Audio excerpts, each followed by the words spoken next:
We're here with our lovely couple of mages here. Say hello to our dear mage house. Yes, and welcome everybody back to the Mage House. I'm the Mecha Mage. I'm the Pumpkin Mage. And we're here today with Aya! Hello there. Now, if you've been in chat several times, people have had a chance to meet you, but just for tradition's sake, who are you? I am an Eldritch Reaper that tries to revitalize the void with my little trusty little scythe on my back, which is called Enma. We get the coolest guests, just Yeah. so you know. Yeah, we get the cool ones. That is awesome. Yeah. Well, it's a pleasure to have you on stream for the first time here. Let me just really quick turn on my Lemon audio. Pro 7 pledges game, loyalty. so like people can hear things. I'm gonna save. Thanks for the follow, Lemon. Why am I stupid? Yes. Can you invite me again? I think I can. Oh, sure.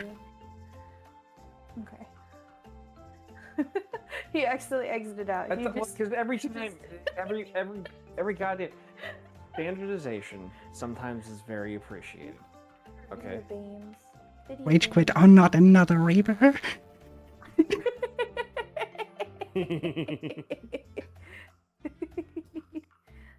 Alright. Let's try that again. I forgot you made your character look like Ani Man. Yeah. So 2023 was a different year. It was a different year. Alrighty. Yet another Reaper. Yeah. Well, this is awesome. Is this your? This is your. We're Like... gonna go explore. We're gonna go Yeah, this is one of my what's the most advanced one as you requested. That's not Totoro. That's Big the cat. Oh my gosh, look at him! They ain't slick. Yeah, but we thought it looks like. I basically thought it looked like Totoro. So. It does. Yeah. No, they're so cute. They were selling plushies of them. I didn't get one in time. I really wanted one though. Hello, Mimic. Hello, Weedy. The cat is following you. Hello. Is this The your cat? mimic is one of the most useful creatures you can get from the demon area. The Mimic? Mm-hmm. What does he do? When you feed them enough, they and interact with them, they drop basically all those currency items. Oh. The werewolf does that too. The mimic sometimes also drops other items more for what was it? I think health potion and stuff like that. Oh, that's so cool. One of my favorite parts about this game is you can pet like everything. So if it's like a pet, you can pet the pet. It's awesome. Oop.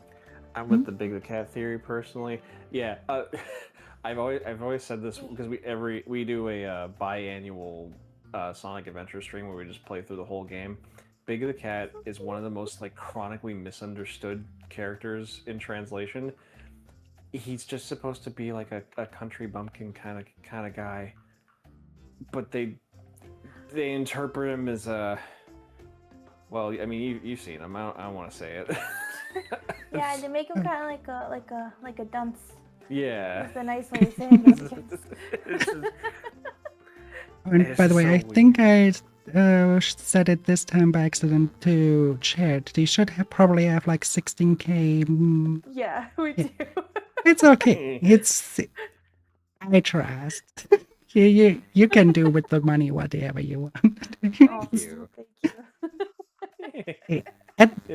I mean, we are on an advanced state. It's easy to on this state to make money again, especially because of them all the money here. Yeah. Wow. So like Goku, but worse. Cool. Yeah. I thought Goku in Japanese and English was just stupid, but maybe I misinterpreted that. I don't know. I don't know. I didn't know they would like stay with you. Is it? Yo. What? Yo. Whoa. Hold up.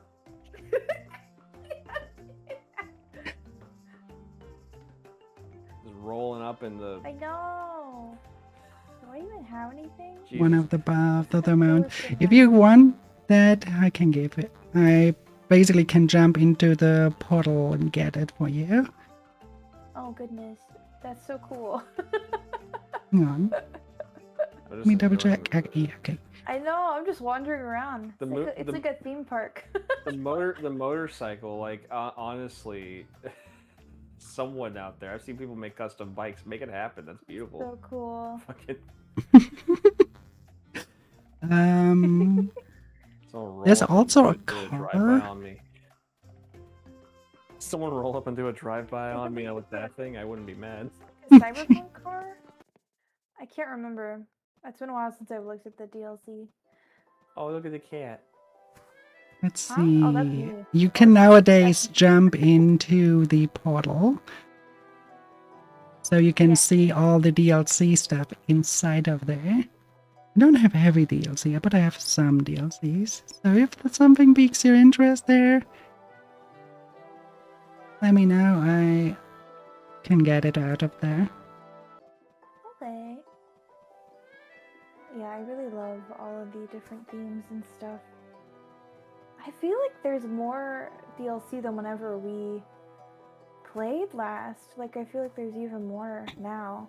They made so many DLCs that it is quite crazy.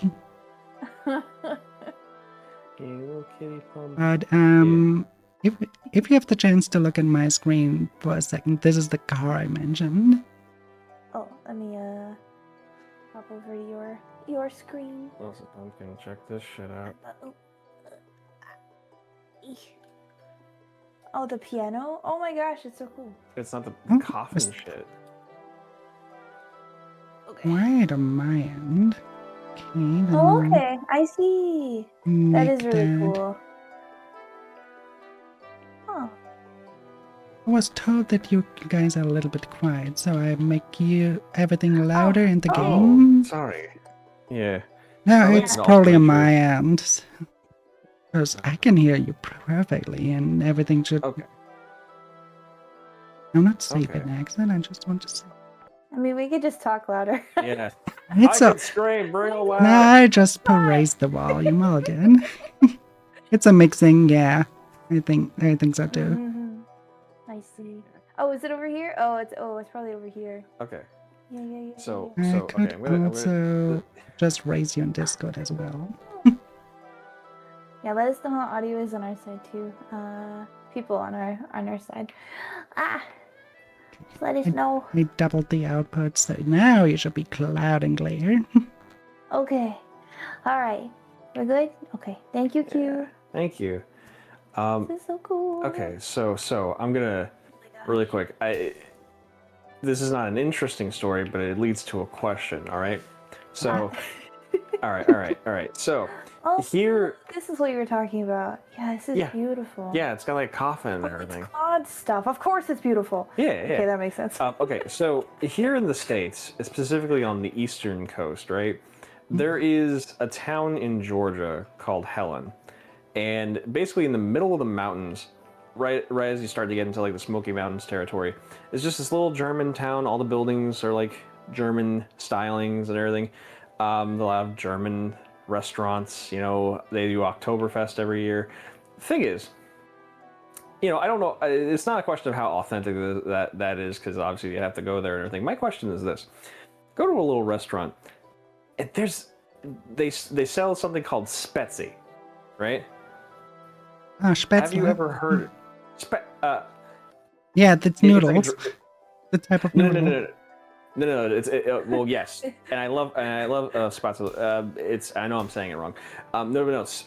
I think it's pronounced Spezi. It's like a drink. Spotsy. Oh yeah, cola with Coca-Cola with Fanta basically mixed. Okay, there you so go. here's the funny I thing. think that was the Here's the answer. funny thing. I had it there, and I loved it. I went to. There's another place that's closer to where we used to live. The place closer to where we used to live, there's a restaurant called Mr. Dunderbacher's, and there they have like actual imported drinks. And I saw on there's like, oh, they've got Spezi. Let me try that. I tried it, it's definitely a orange tinged cola, but the flavor was just completely. It was not even close to the what like Coke here tastes like, and that's why I wanted to ask: is like Coke and stuff like less sweet, where for in Germany or something like that, or am I just dumb? I know the formula differs a lot from what is doable in the US and what is doable here. I think it the one if I remember correctly, the Coke in the US has much more phosphor in it. Much more what? Phosphor. I see. Phosphor. Yeah. Yeah. I just remember it didn't taste bad, but it definitely tasted like a more. It wasn't as strong of a taste. If that makes any sense. Yeah. Mr. Dinderbacher, we went with you. The Lemon. regulations are much stronger here than in other countries, so it's. Yeah. The funny thing is Oh that yeah, German Fanta is way different. Yeah. The funny thing is that we went back to the restaurant later on, and I asked them like, hey, because that place tasted so different and everything, because they got the direct import. I just asked them, is it like, do you guys have a different version of it? And they're like, oh no, we just mix Fanta and Coke. So it's too expensive for us to import the real thing, so we just make it in house.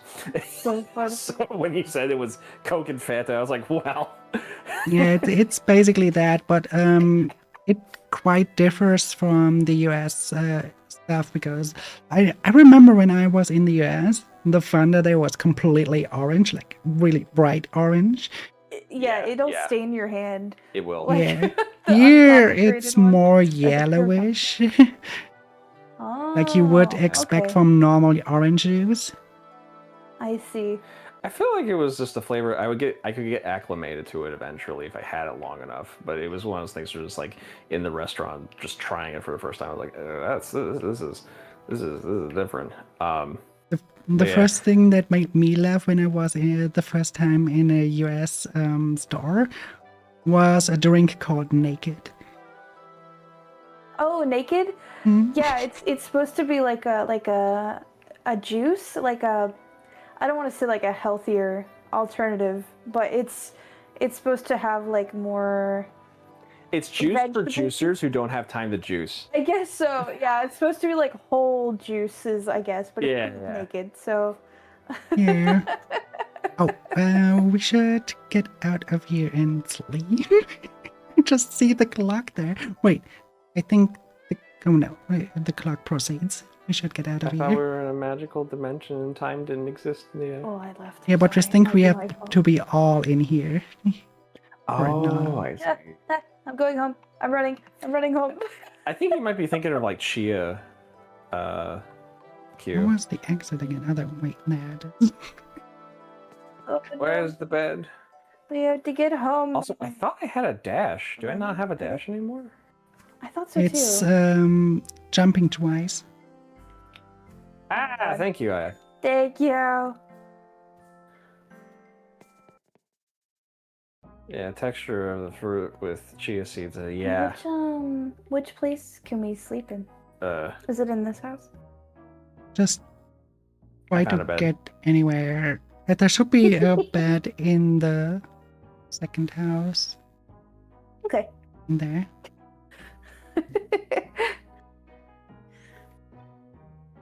Just so like, oh fuck, it's already 10 p.m. in game. We might just... I know. Whole first Cute. day just spent looking around at the shop.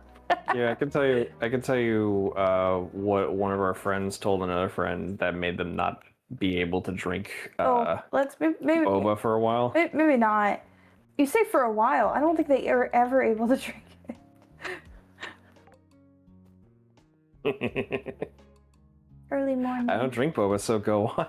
Oh, Basically jeez. says, "Oh God, I'm so sorry. This is if I should clarify. What are we like? What's Yeah, we didn't. clarify? What is okay and not okay on your streams? Because Everything tend to is tell okay. unhinged stories. Okay. So basically, they were I- drinking boba, and he said, "Oh, it's like Orbeez. You know, you ever just eat a bunch of Orbeez to satisfy your vor fetish, and then later on, when they come out, you satisfy your unbirthing fetish, He was not okay. and then they couldn't drink I think boba ever she again." literally put the drink down. Yeah. Pretty bad. Wow. This is so wild. I love it. So, I had a my own use.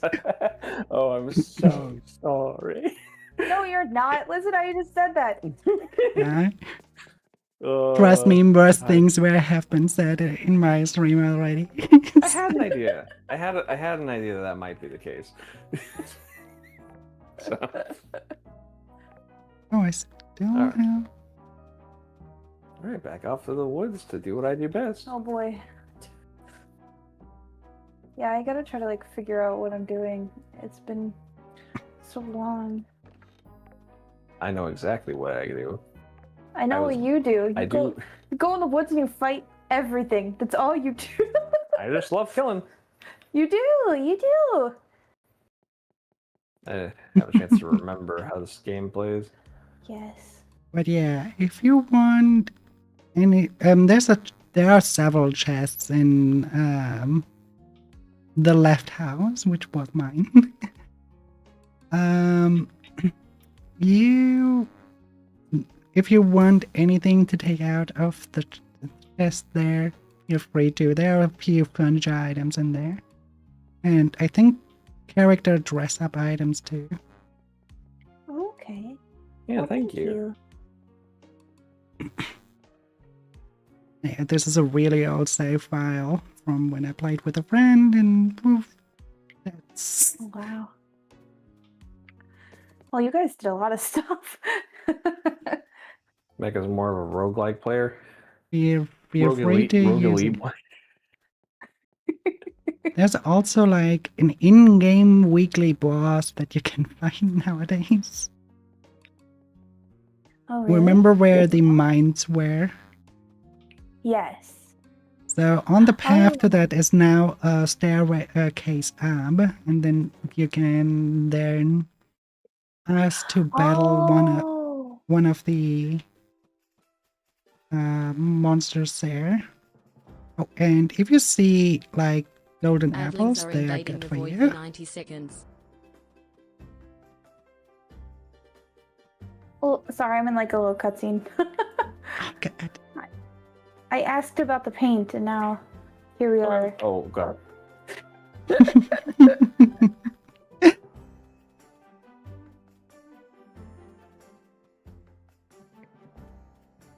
Why am I a bunny? I don't remember Jin being so optimistic. But that's okay. I think. Okay. Yeah, I know what you're talking about though. There's like a coliseum or something, isn't there? Yes, Like this exactly. way? Yeah, some sort of Yeah. mini arena. This one. Mecca, you should do this. Sure, I'll do that after I'm done here. Yeah. Can we watch? I mean, You can even participate too. Well, I would just die. I don't know. I'm not. What even is my? Let's see. What level is my combat? Oh, 13. So- Let me see.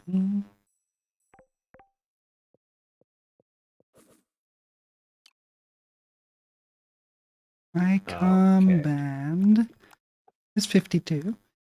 Yeah. See, yeah. I'm pretty sure Mecca is also in the 50s at this point. Oh no, he's level 60. Never mind.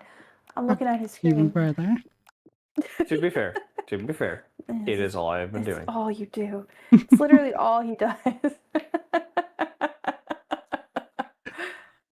That's crazy. Hmm. What is over here? Oh, nothing. It's just declaration. Okay. There's That's also like there is a boss fight in the at the very end of the mines. Oh. Really? I don't think I've ever gotten that far. I think I Yeah, only go if to you the go mines to the whenever I very have to. end of the mines, there is like I would say like a turtle with gems on the bag, and it Okay. pretty much gets a bullet hell. Oh. Hmm. Well, Mecca, there's plenty of things for you to fight now. Probably more now that there's another area. Yeah, that's true. To me. Oh, There, do you have a quest for that? I do. Okay. I have to speak to the Sunhaven conductor for that. Sunhaven Conductor. The quest is called Treks to the City. I see it. Maybe we should do this. At least we can get this started while Mecca's fighting for the day. So there are. So without the Great City, if I take that one out, so the one that has been recently added, there are 3 other places. The one for the elves, Mhm. then the Demon City, Yes. and an underwater city. I think I have started exploring the underwater city, but I don't think I did very much. If And so, the then- entrance to it is here. Yeah. There's like a little what is that called? Whirl. Yeah, whirlpool or whatnot. Yes. I like to call it Naruto, but people would then think of the ninja, not what it actually means. True. This is true, right? The fish cake. Oh, Lord Almighty. Okay, you're gonna get. I just want to let you know if my questions get annoying, please tell me to shut up. I will not be offended. Uzumaki? Oh, it does kind of look like Uzumaki. Have you ever heard the German Naruto opening? Yeah. Well, that makes sense. Oh, okay. Try, keep I going. have, but I'll be honest. Uh-huh.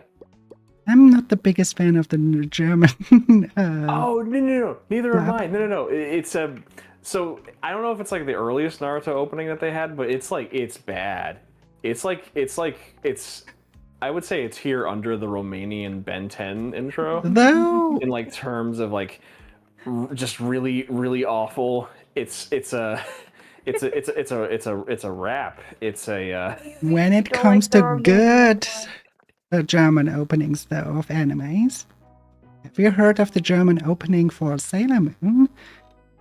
I have not. I don't think I have. That either. one is really good. Mm. Oh god, I'm about to. It's a little bit more trancy, so it's more like a techno vibe thing, but Oh god, oh sweet Jesus, oh Mother Mary, oh god, no, don't hit me, don't hit me. Uh-oh. No, don't hit me, Well, I'm here now. Hold on. No, let's talk about it. They don't want to talk about it. They don't want to talk about it. They don't want to talk about it. Let's talk about it. Oh god, no. Hold on. I can make. Wait, the heel? Are you kidding me? Excuse me. I have no idea what's happening right now, but I love it. He was trying to fight giant flames, like Ah, fire dudes. that makes sense now. Yes. You did good. You got through a lot of that. All right. Can I go again? We'll let me. Okay. The Sunhaven conductor is at like the top of town, right? Yeah, top left, I think. Where also the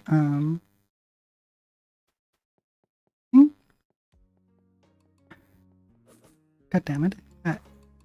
Try to remember, was it left or right? I think it was left. I think right where the cafeteria was.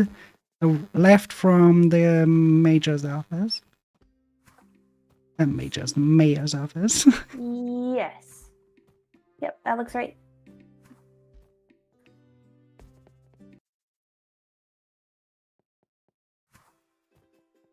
But yeah, no, on my end, no question is too stupid, so feel free.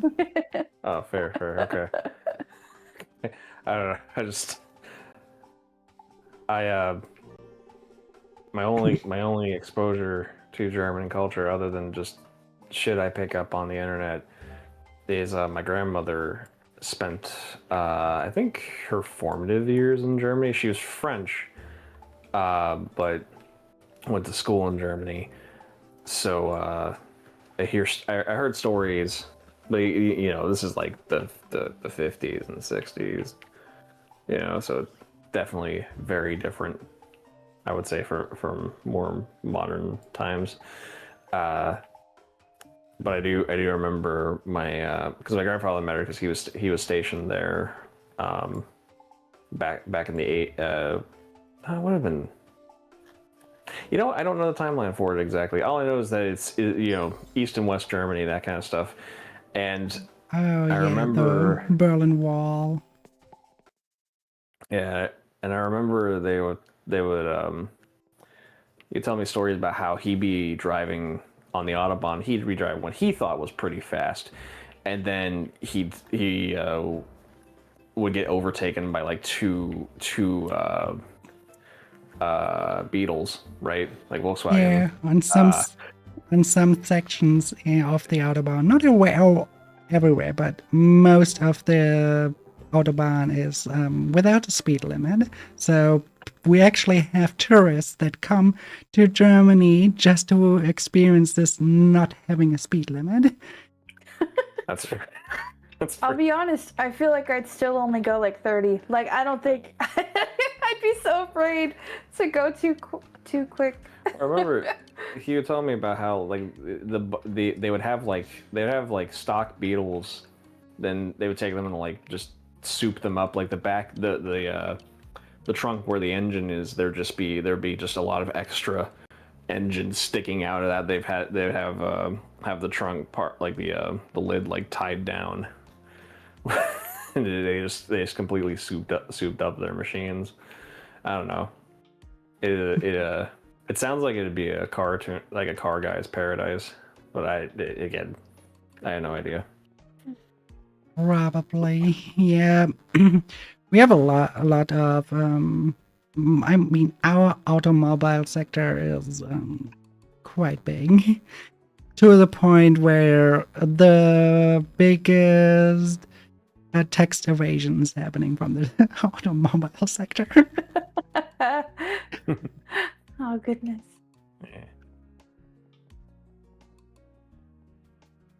Yeah. Really crazy stuff like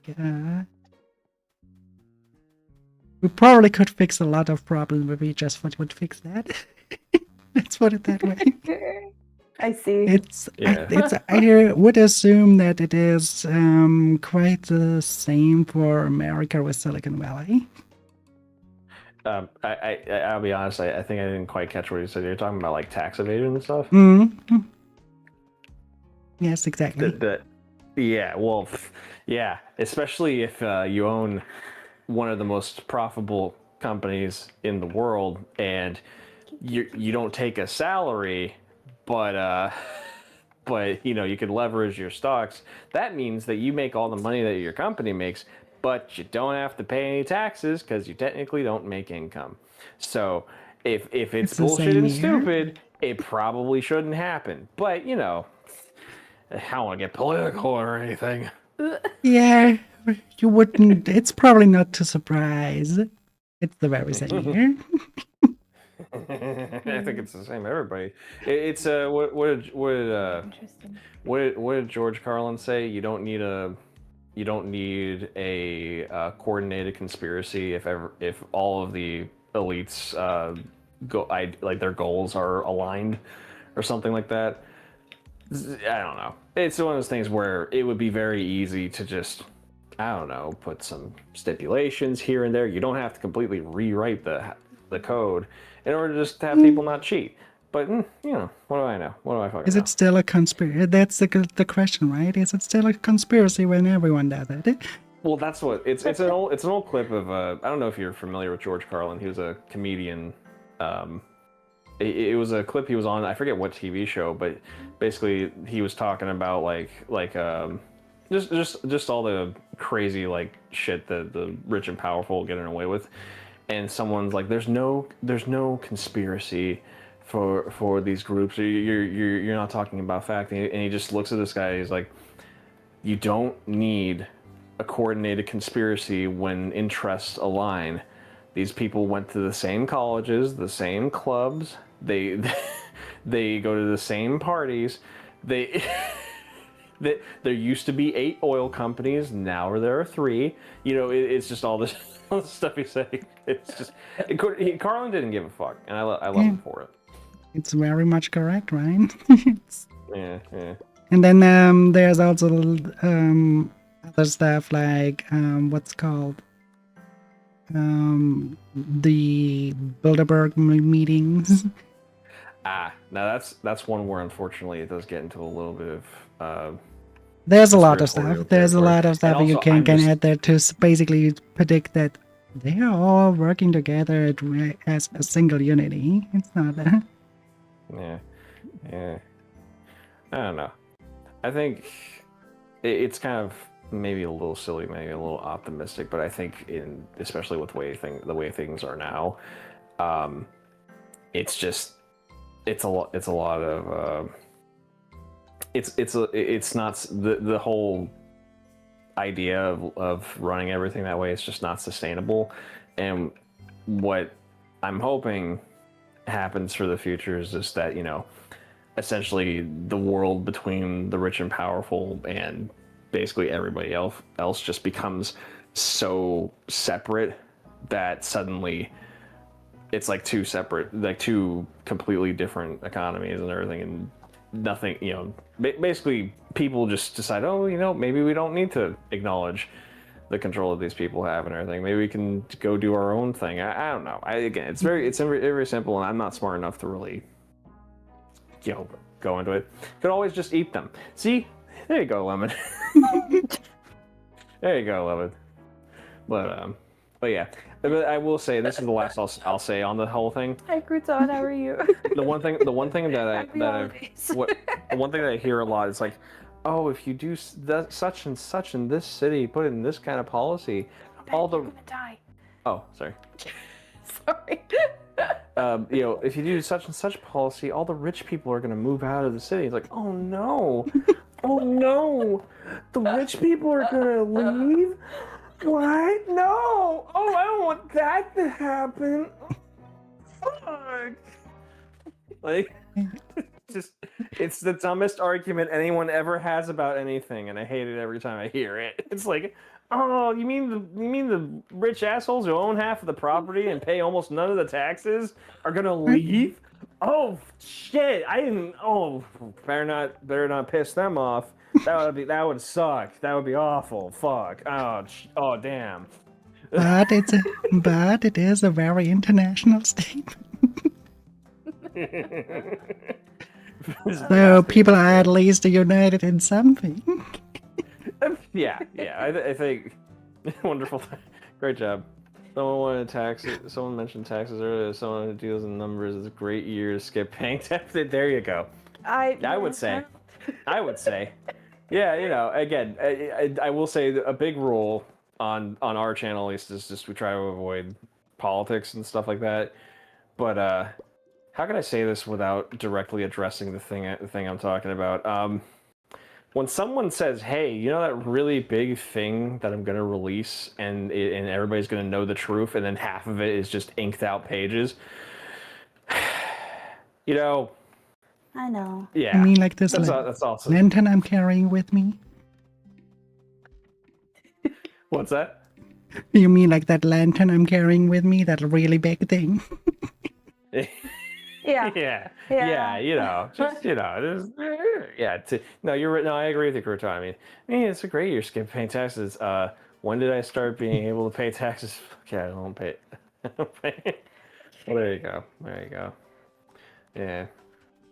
Yeah, no, but yeah, that's old Grandpa Mecha is gonna get off his little soapbox here and just enjoy just some good old fashioned slaughterhouse. Where are the things I can kill? Okay, so go here. I will show you. Stay right where you are. You went to a different place. No, I'm right here. I'm literally right here. Oh, okay. All right, you ready? All right, we're gonna go this way. Oh, but you look like a cat. I shouldn't anymore. Okay, I'll follow you, Magic Kitty. Meow, meow, meow. This way. Yeah, meow, I was loading. You'll never catch me. Don't you do that shit to me. I have more dashes than you. Actually, I think we have the same amount of dashes. Meow, meow. Bring me stronger stick to kill.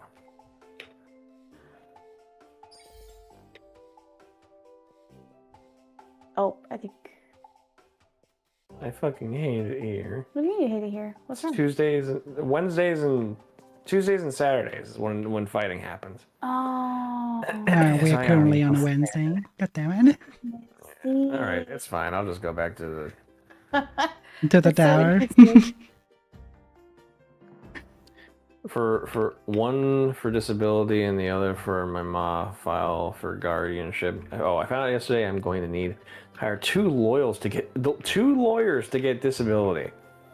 My parents just got guardianship of my youngest brother, and it was quite a process. So I'm so sorry, Cabot. They do not make it easy. No, they really don't, and it's like it's really frustrating. So it's okay. We go up here now. Go up here. Let's see. That's the crafting station. There on the anvil you can make the lantern. Yeah, I gotta wait for it to be done. I don't know how long it's gonna take. We'll see. We'll see. Don't know, but I was planning to give it, but it actually uses it up. Yeah, it's okay. I Not like I figured those it would. So gloves for the elven area. oh, so I was looking at my map. It looks like I don't have the Elven area unlocked. I have the Withergate Brinestone, which I think is the underwater one, and then Yeah, I don't Brinestone. have the Nelvari? fairy one. Yeah, Okay. so I don't know. I made another moped mecha. Good. Now you can ride your Scooty Puff Jr. Wait, across is the that how you desert. spell that? No, If you that's Oh, actually yes, that is moped. Never mind. really? Yeah. But there's no H. Why would there be an H in a moped? Because it's a moped. Explain yourself. It's. I feel like this is another. H. I feel like this is another Megatron situation. Like, it's like no. Explain to me why you think it's funny. Is it not like mope head? No. It's, moped. Oh yeah. I thought it's like. Yikes, Cabin. I'm so sorry. If you pay me $100 and a copy of Ghost of Tsushima, I'll represent Oh you. my god! It blocked the automatic croutons joke. Oh. Why? I'm okay with that. It sounds like it's it's a promotion, like someone trying to get you to buy views or whatever. That's so funny. Yeah. No, I'm okay with that. I think it's funny as fuck. Okay. Cat. I don't know what to do. I kind of just wandering around. Let's Jesus get your Christ, lantern ready. Okay. Let's see. I did start making it. I don't know how long it'll take though. Probably It is might take- already. It's halfway done. Okay. What is this like a toy? This is Oh, for when you have a baby nursery. with a character, Oh. so you can that's have cute. the diapers and stuff there. Oh. Like I kind of find it funny that on my end. Cozy Cabot pledges loyalty. Thank you, Cozy. Thanks for the follow. Hey, my baby is still there, just not the character that I have the baby with. Really? Oh. Yeah, normally there's another room right here where your married person has Oh. its own room. Oh, my baby is right That's here. Actually, Yeah, a I frog. think because I can't Wait. see that room like at all. We discovered this with one of our other friends. So like I can't see like that room. So that bug is still very there. interesting. Okay. Yeah, that's so interesting. Huh. Yeah, Also, that bug has I, been there for forever. I thought they fixed it by now. Hmm. I don't know. Maybe it was like intentional or something. So, I have one more question about your homeland, Aya. Yeah, homeland. Okay. So when my that's the un-German grandparents, German. yeah, when my grandparents, they, so whenever my mother was like, I think 5 or 6. My grandpa told me that they had something called Kinder beer. Basically, they had little beers for toddlers. Is that a thing? Is that a lie? Did he lie to me? We don't call it necessarily Kinder beer, but there is like malt beer, which is basically yeah, so kids can drink it because there is no alcohol in it. Oh, it has no alcohol in it. Okay, that's That's so funny. okay. Because he was telling me that like my mom, basically they would give her like a tiny, like a itty bitty little stein. Like these are probably not called the correct things, because I'll be honest, I grew in a household where it was my grandma, and then my grandpa would just kind of say whatever he thought something was. So I feel like he got a lot of things wrong. He called it a Steiner, the little drinking mug with the lid, right? A Steinkrug. Yeah. Yeah. So he was just saying it wrong. That sounds right. I mean, the funny thing about Germany is that when people are thinking out of typical German stuff, Mhm. what they are basically thinking of is Bavaria. Just one state. Yeah, okay. I feel like that happens a lot, just across cultures and everything. Like whatever is at the time like the most whatever's culture like crosses over the easiest or whatever is the one that gets like kind of stereotyped to other countries.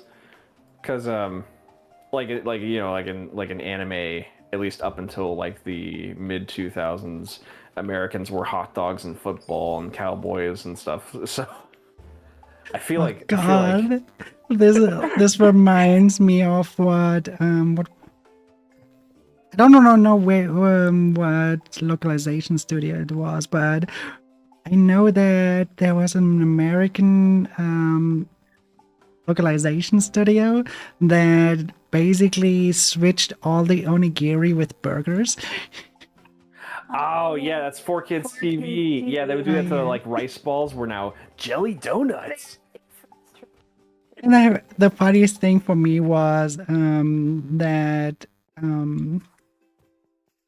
Sanji, instead of smoking, had a lollipop in his mouth. Yeah, or like they had a gun pointed to a character's head, but in the 4 Kids version, it's like this weird contraption that's just kind of like the thing that is Funny? weirdest to me about that. I want to know your opinion about this. In certain shows, like in Sonic X, it happened a lot, but I think they did it in One Piece too. They would take like English words that were just like normal, right? Just normal English words, but were in the original Japanese version, and they would completely scrub those too. And there's been no explanation for that. It's very interesting. It must have just been like a localization effort, but it just comes off as really strange. Well, like there's a sign that said pizza that got replaced with like a red swirly symbol or whatever. And it's just a very bizarre thing. I don't know why they felt the need to make those specific edits. One thing that comes to mind on my end is German censorship that happened. Not in Naruto. There's like this one skeleton guy that at one part just coughs out blood, and then really looks really like frightened at his hand. Mm-hmm. In the German version, they erased everything that was blood. So he just panically looks at his hand, like, kind of like, oh my god, I have a hand. I have a hand. Well, That's kind of amazing. and then there are some like it also kind of I wonder there's some like localization things that just depend on the era, like the time it came out. So I remember so in England in the 80s, basically anything that had like knives and weapons and stuff and everything was just banned. It was like for children's television, you just couldn't have anything that depicted like or it wasn't even like that. It was like depicting like classes of warrior that would use those. So when Teenage Mutant Ninja Turtles got brought over to England, you could use like they could have like the swords and stuff, but any reference to like ninjas or whatever were removed. So it became Teenage Mutant Hero Turtles.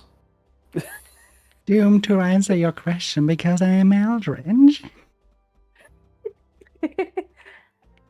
Come on, you knew that. Don't make us look like a fool. I also dude. do have tentacles. You're embarrassing me in front of Aya. No. No, but basically, yeah. My character theme is being Eldritch. I have tentacles. I have sometimes 3 eyes. And I have a scythe that is sentient. Yeah. He's cool and probably causes no problems. You could ask her if she causes problems.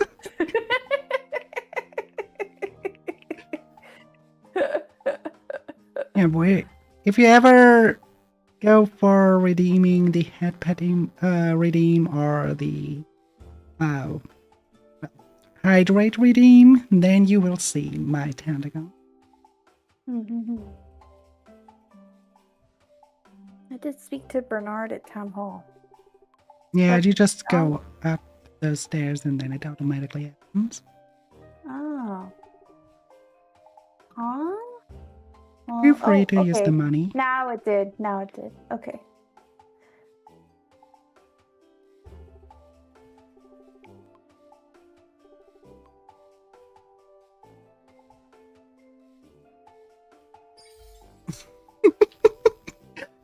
Are you ready to have a tentacle as an arm right now?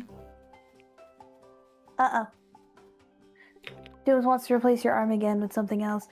No. Last time it was a plastic fork. No.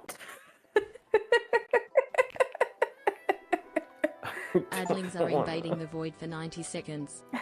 Sorry, farts are just boneless poop. What? That's. Oh my god. I don't even know what to say to that one. That has Sure.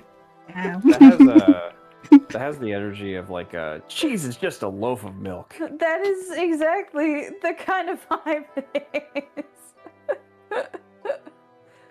Oh no.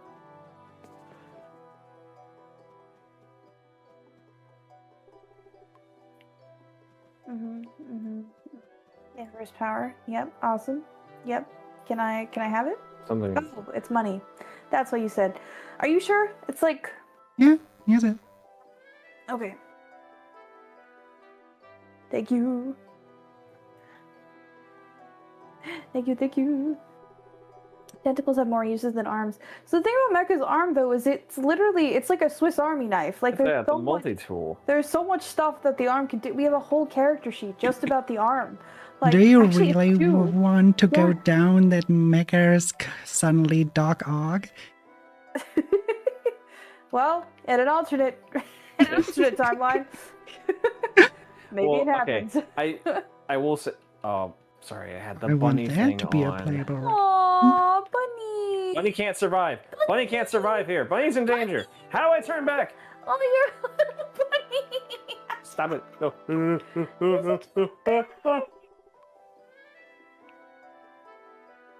Fuck it. Everyone dies. Nope. I don't have enough power. That was really funny. No.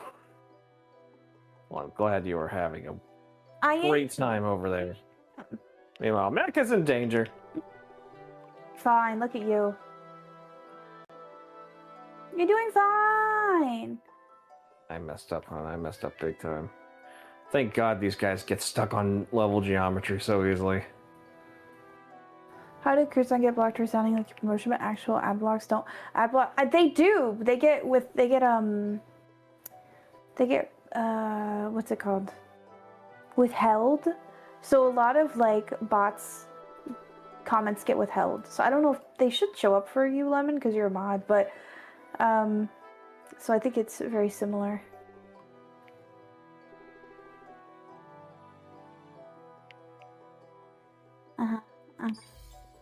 Uh-oh.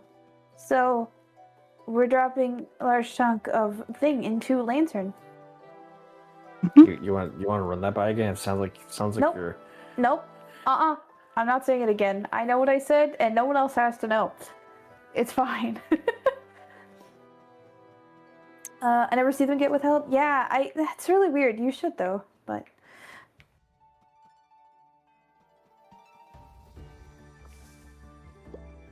Okay, the thing is working.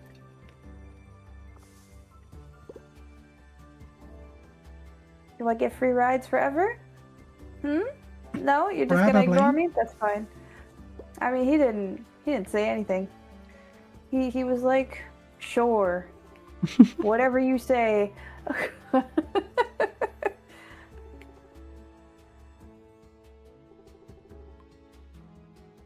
like money. Wah. So, are you in the other town? I'm currently in there, yeah.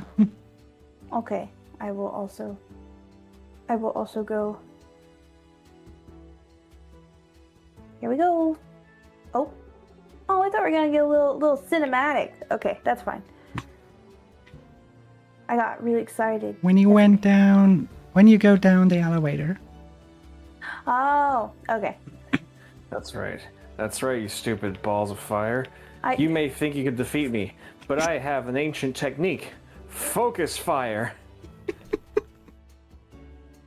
I love that so much right now.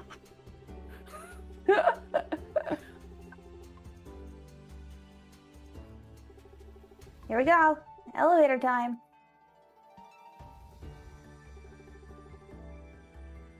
Is there anything else you want to know about the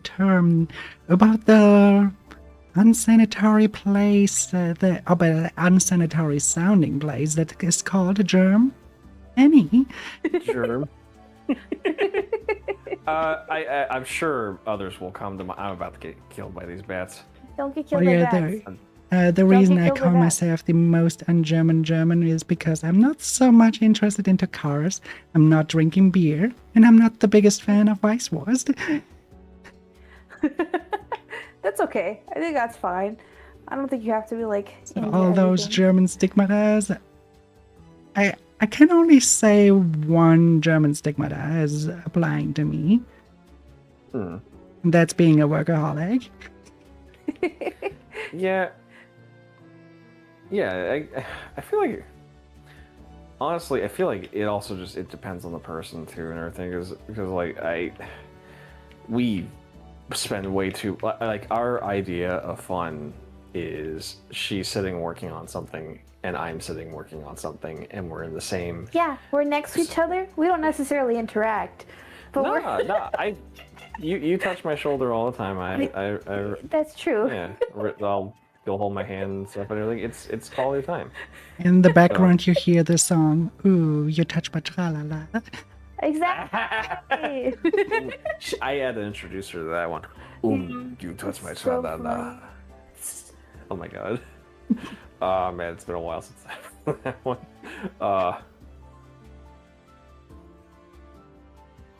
That was my introduction to Revolutionary Girl Utena, was an AMV from like 2006 of like Toga on the car, and it starts with that. Oh, it's so good. It's so funny. Okay. The Mama, AMV time was crazy back then. Yeah. Because I need to make it a blurb, that old video where it's like they just it's not even like animating, like they just they cut like anime characters out of something and we're just playing their lip flaps. It's like, hey dude, what are you doing? I'll make it out of my music video. That's sweet. Sweet. Like just back and forth. It's so fucking stupid. The silly times of the internet. Yes. Oh my.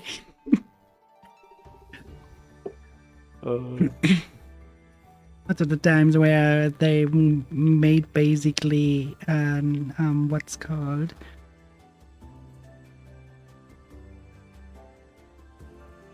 not unleashed. There's like this term when they basically voice over and make it sound all silly. You know, there was one of Yu-Gi-Oh that was kind of really funny. Oh, like an abridged Abridged, series. yes, that's the word I was looking for. Okay, real quick, for those in chat who may remember this, did anyone ever see the abridged series for Code Geass, Code Ment? Anyone ever see that one? Okay, the guy who made that, like, he came back after, like, I think like a decade hiatus, right? That was my first question, yeah.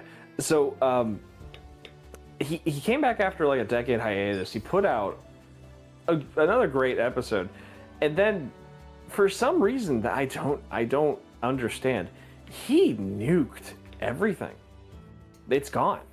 All there are like re-uploads, but the main channel and everything, Purple Eyes or whatever, it's gone. I still haven't found an answer. It makes me really sad. I don't know what happened. Maybe people just took it too seriously or something. He went a little funny. Like, I don't know. That's kind of what it feels like to me. Maybe people just took it too seriously and he was like, I'm not. Fuck it. Delete. I don't know. Yeah, that's a problem nowadays. If I think about like movies like Austin Powers or something, half of the jokes that when they made there, you couldn't make nowadays. We actually watched Austin Powers not that long ago. Yeah. It was really awkward to watch that with my mom. Wait, did we watch it with my mom? No, I don't think we did. Oh, we were going to. Yeah, no, Austin Powers, I thought a lot of the jokes from at least the first one weren't like, well, there probably is a joke I'm forgetting. It's the same with a lot of movies, to be honest with you. It's like, oh yeah, no, this thing defined my humor. And then you watch it again now, it's like, oh, I forgot that was in this. Listen, SpongeBob is still fine. It's okay. Oh yes, no, SpongeBob. I think SpongeBob I is guess you're gonna actually miss the thing that the defined my panty raid. I'm going to the inn. I need to sort out my inventory. Who is this? My inventory. Oh, that's the guy from the underworld. Oh, You I haven't seen see. him yet.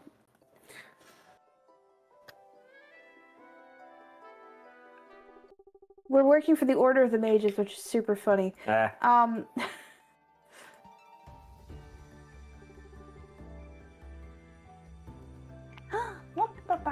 Here, I'm going to do this, and I'll be right back, guys. I'll be RB. Oh. Right. No. Unas honest is what Lemon's Anus, talking while we're about. talking about butts. We're not talking about butts. We're talking about Markiplier. It's been 5 years since Una Anus. You're talking about Markiplier's butts? Oh my god. Look, doubloons. Don't drop them. Oh, fucking Christ. Oh, that show was funny. Where's the thing I can sell my unwanted items to? So those portals that are outside of the houses. At the Ah, dragon-like thingy, for example. There's another one directly at the bridge.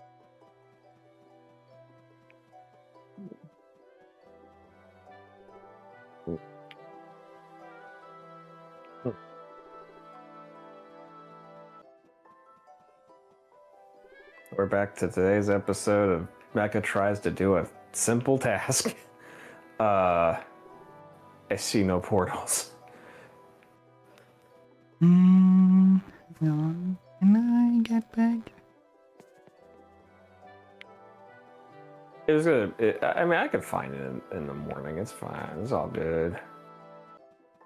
I come back and then I show you details. No problem. Okay. Oh, it's a giant. It's a giant slime. And it gives you exactly that. Lime and compost. Motherfucker really said compost. So I'm sorry. I've turned off my filter. It's just. I mean, isn't unfiltered the best? Yeah. I bet Mecca's. Doomsday. Doomsday. Am I gonna have to come up with a creative punishment today, or am I just gonna give you Pharaoh? Am I just gonna give you Pharaoh's curse and call? Are you in town? Okay, there you Yeah, are. man. This is the portal. Okay. Oh, that. This is where you can. Yeah. Oh, I will do that in the morning when the time's not red. Oh, you can go till 12. So you should Oh. be fine with selling. Ah.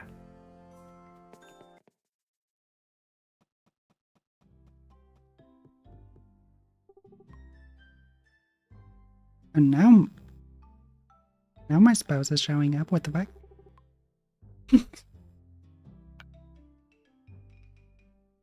And yeah, one went on this one with one of the female characters. Because her trade is that you get tickets for the, which is the currency in the demon lair.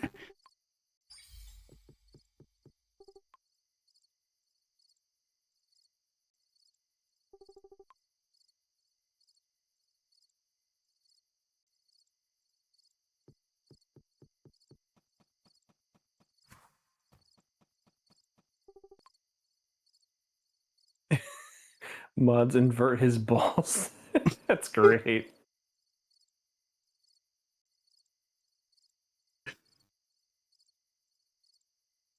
Let's see. Probably don't need all these leaves.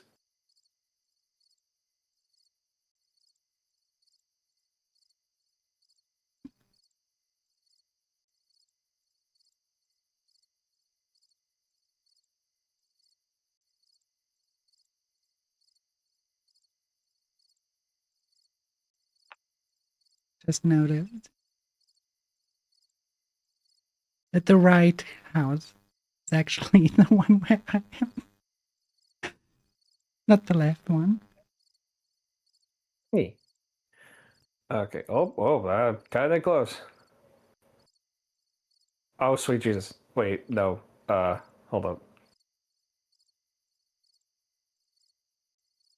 The guest house is down? Take any house, that's okay. I passed out.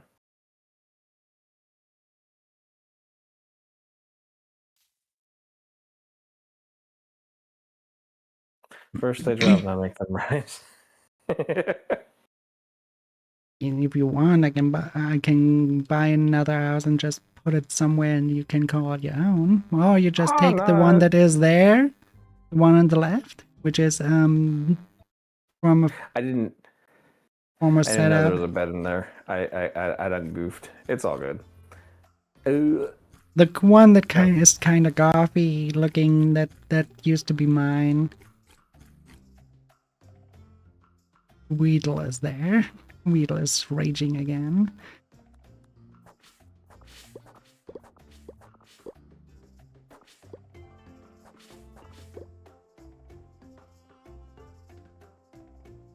That's right. Cabot's balls did drop last stream, didn't they? Yay!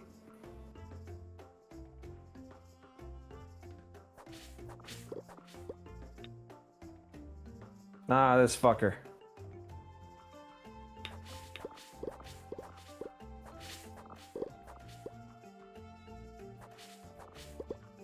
The funny thing is, if you want to rendezvous the doctor, all the flowers that Weedle is basically summoning, you can turn that into a yucky juice. And the doctor loves it. Oh, I see. Okay. I was gonna fucking kill this guy. Oh, you gotta do like a jump rope to kill him? Mm-hmm. That's why I never kill him, because it's too boring for me.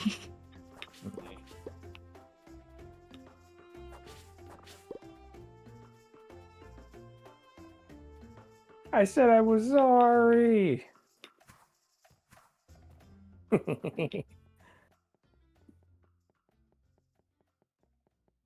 damn it, now I have another song from the 90s in my head. What's that one? I'm sorry, Miss Action.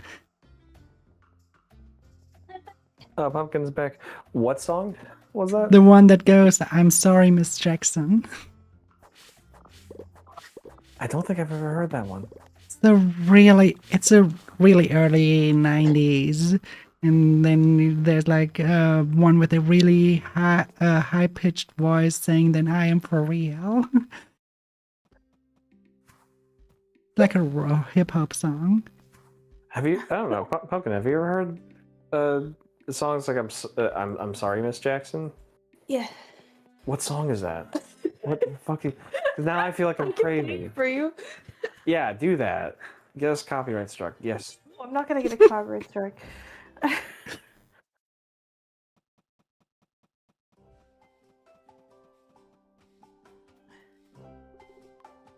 I will send it to you and you can listen to it later. How about that? Sure. Okay. We'll do that way.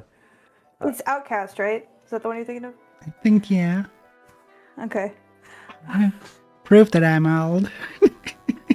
I know all that No! stuff. You're fine. Listen, I for my work's Captain. Christmas event, they did name that tune as one of the things. And the guy who was doing like picked all the songs as an older gentleman, and no one else knew the music except me. So, well, okay, I was one of the younger people that knew the music, if that makes sense. So, like, all the older people in our office knew the music, but he was very impressed. So, don't feel bad. It doesn't mean you're old. It just means you've heard a lot of stuff. Yes. I am pretty old for most people on Twitch now. I don't believe that, because everyone who's all famous or whatever is definitely at least in their 30s. So I don't know. Yeah. It's fine. Well, that's true, but I'm very close to the 40s.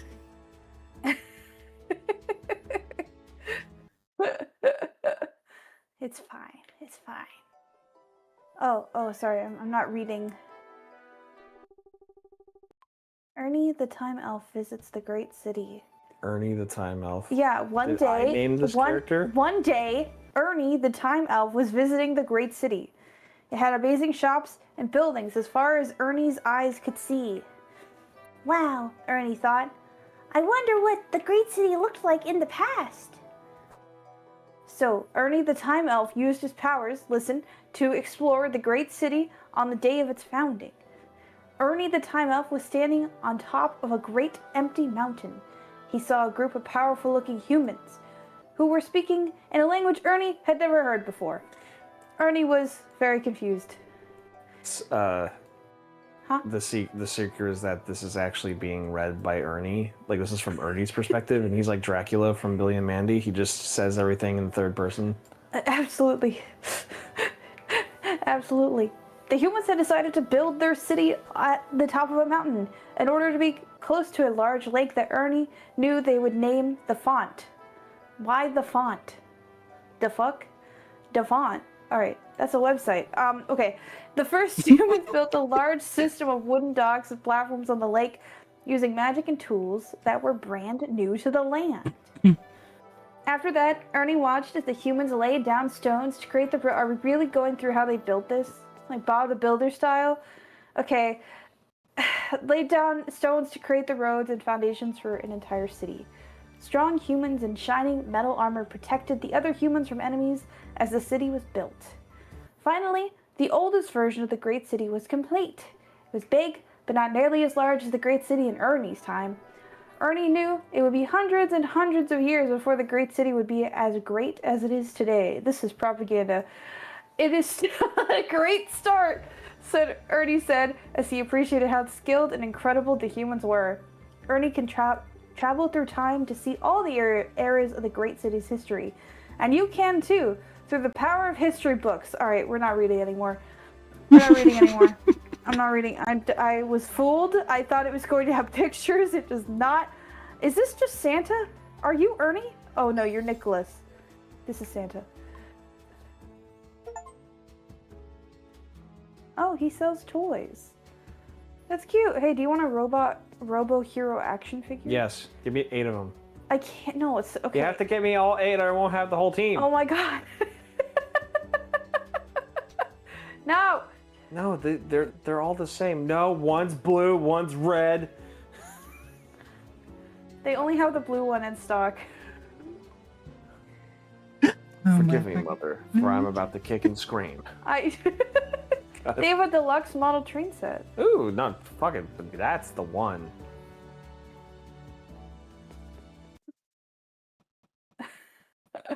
Ah, that's where you are. Nicholas. Sorry, yeah, I'm in the toy shop. Bitty doll, Thrashy doll, Chrissy doll, Mitzi doll. Yeah. A baseball set, you can become the intergalactic baseballer. Yes. I read it as Bitey. Bitey doll. Bitey the vampire. Yeah, bite the doll. vampire. Oh my god, a berry cute burger. Oh my god, this is really good. This is good. I would buy that. I would buy that all the time. But you actually did purchase that train set, right? No, it was money. Oh, well, how much? I don't know. I didn't even look at the price. Oh, look at it. Serious, I want that shit. Let's see. Let's see. I mean, it's not our money though, so I'm trying to be mindful. Let's see. Go ahead. It is 10,000. No. I got that much. No, you don't. Aya has that much. It's Wait, okay. Is the money shared between the hosts? Yes. Yeah, right Oh. now. Oh, But see, fifth- this is what I told. I warned you before stream. It's I okay. It's sure very. know. This save state is at a point where it's really easy to make money again. No, I'm not. I appreciate it, but I'm not gonna do that. You could earn your own 10 grand, and we can buy it then. Look at all the things I've been killing. Oh. Also, I just leveled up again. Like the steampunk Nice. vibes the great city has. Yeah, it's really cool.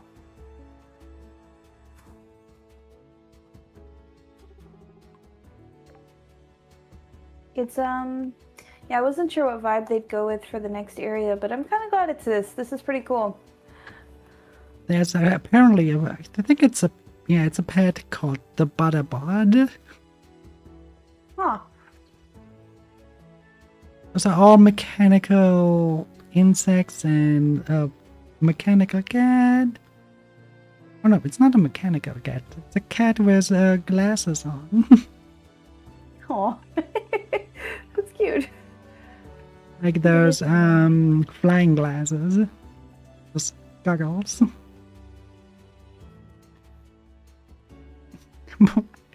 But the names That's of the super cool. robots, T-1000.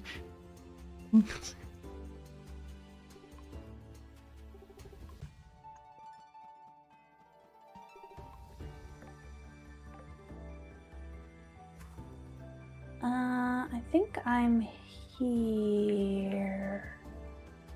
Oh. Because this was the toys. Yeah. Okay. There's the hot dogs. Okay. Hats. Many hats. Oh, what is this? It's a sugar apple. Oh yeah, the weird trees. Yeah. Yeah. I don't get what Oh, those eggs are. Egg-like things. I mean, an avocado looks different. They look like dragon eggs. Alright, they're avocados, I guess.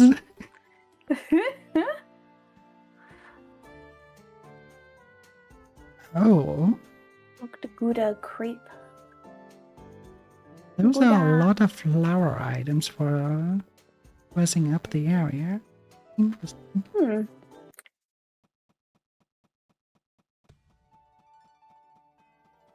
There's so much there's so many food items here. It's really interesting. Oh yeah, there are a lot of food items in the demon town as well. Huh. Especially at the carnival. Oh, I found the butterbot. I see him. Yeah.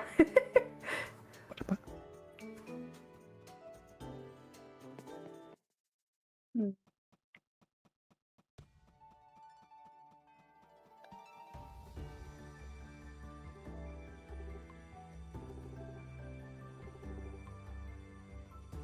What do we have here?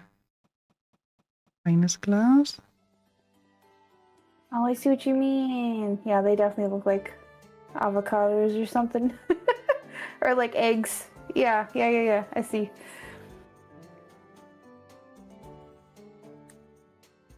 There's so much stuff here.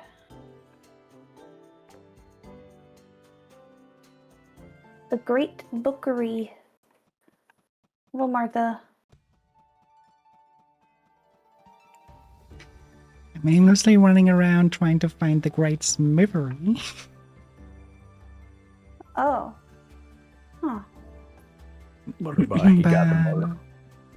Great Butterbot. Bot with the Smithery? butter on it. Oh, it's like up. It's like in a teleport area, I think. Wait, up. Yeah, if you go to the map, if you go north on Great the map, there's like a Smithery. purple area. Oh, okay, how do I get there?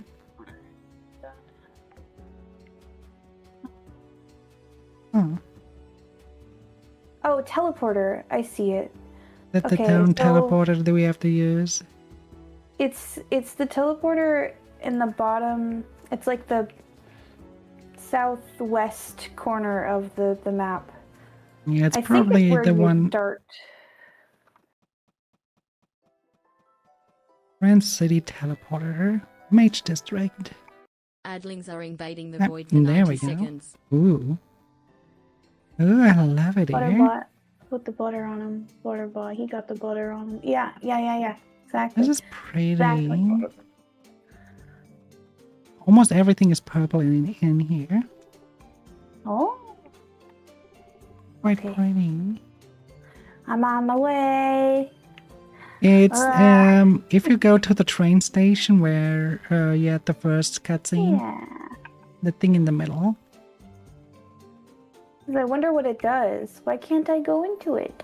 Ah. Okay. Have you solved the anomaly thing? I think I gotta witness a flashback, is what it's saying. So I gotta. Oh yeah, then finish you have the to quest. speak with her. Then you have to speak with her and ask her if you can help, and then you get the flashback, and then you have to solve an anomaly, and once you... Change vision. So, at vision, you better look for... Better keep the image you see in mind, because you will Okay. have to find the difference.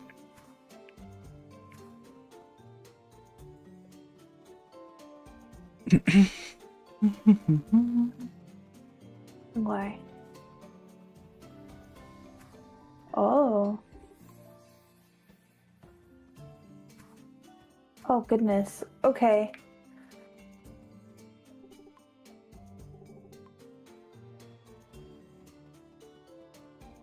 Okay, I have an idea of maybe what it is. Oh, there's 4 of them? Okay. Yeah, there are 4. Great City Car Whistle. Steampunk Skateboard Whistle. Mecha Flying Fish. Enchanted Book, Enchanted Frog, Enchanted Tortoise. Horse, Pegasus, okay. think the car is probably the most interesting. Hmm.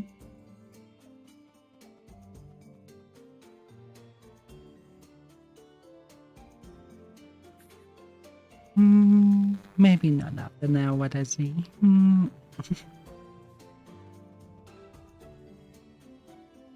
The turtles. The turtles looks cute.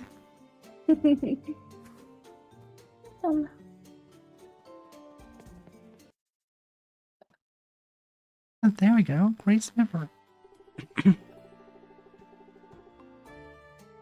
Okay. I'm not reading out loud like I normally do because we have such a good conversation going on, and I don't want to. Oh, Like it's good. that. It's good. It's good. Read out loud if you wish. Me. I think it's okay. Trying to find all these anomalies. Oh, I think I just did it. Okay. I did it. Alright. Let me put it this way. Sunhaven is a good game, but the story is definitely not one of its strengths.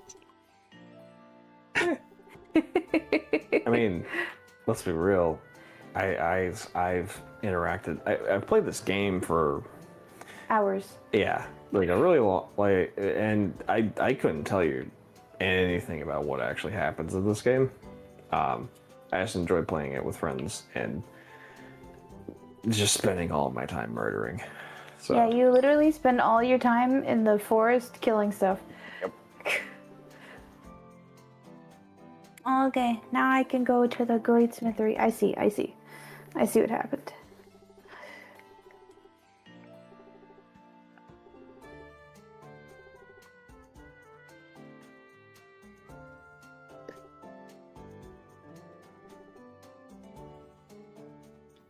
Mage time. Ooh.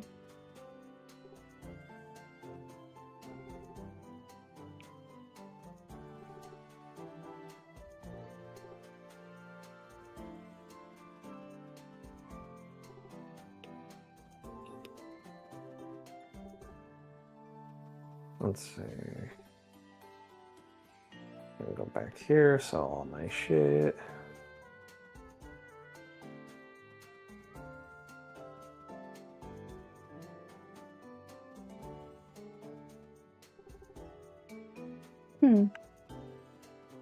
So you can buy mounts. Is that what you were talking about earlier? All the mounts.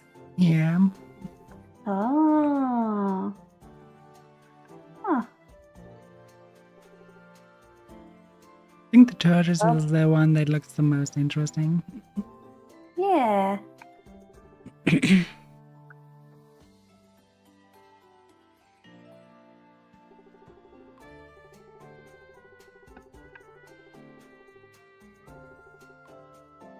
Also, I love the theming around your channel, like adlings attacking as the ads coming through. It's really cool. Yeah, it's all really cute.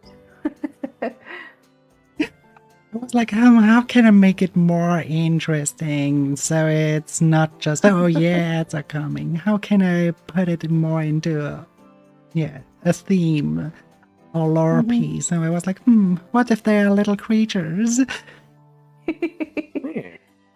That's really good. If I could make stream avatars spawn stuff, well, that would be nice. But all I could basically do is making a triggering a boss rush.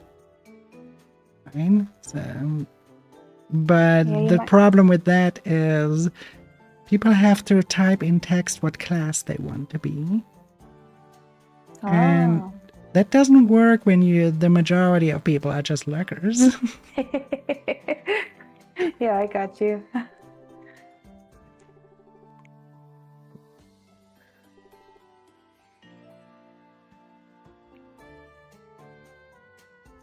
All I could do, but I don't know if that would be even interesting. All I could do, which would be then automized, would be a battle royale. Oh, yeah, that would be kind of cute. I've seen people do that with the stream avatars. They'll do like, I think it's built into Stream Yeah, avatar. yeah. I'm basically when I'm playing something, I'm using stream avatars. But if I do my game art stream, then I like sidebar is a little bit buggy for me. So sometimes it works that people can join the bar. Sometimes it doesn't. And this is the other thing that where I'm still waiting for it to have more to have actually the commands released that they introduced, which is nano neighbors. Oh, Which is one of those cute little AFK games that you can use with chat then. And right now all it does is when someone types something in chat, they spawn as a nano there. So like a little chibi okay. character. That's all it does right now. Okay. I wish I could. I don't know. One of the things that we wanted to do a long time ago is we wanted to basically use something like stream avatars to make like a tower of defense game where That would be cool. people in chat could use like channel redeems to spawn in different units. Like we at one point like we were playing That like we would found be a so cool. yeah, well, we because like in our mage house lore, like I build the robot, she summons plant creatures like pummelings and stuff. So, you know, like just having a chat be able to basically spend channel points to do that. But the thing is, like, Someone should do it and call it stream nights in regards to Arc Nights, just for stream. Yeah. Oh, that's another thing that's been a debate sort of on a channel is I don't even play that game, but I've always read it as like it's like R Knights,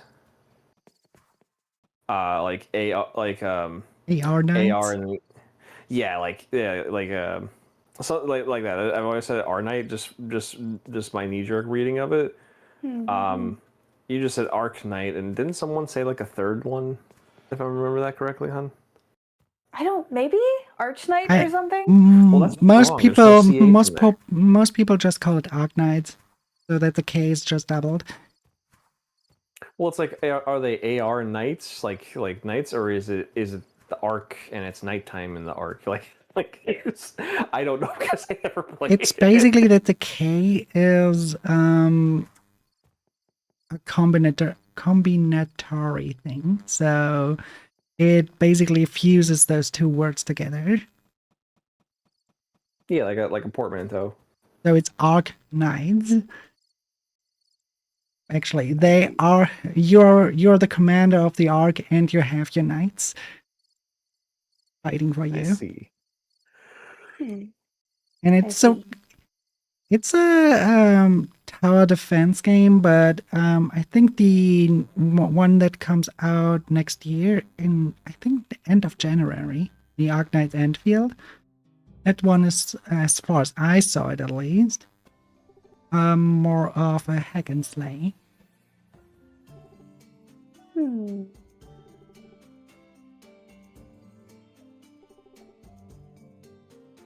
This fucker again.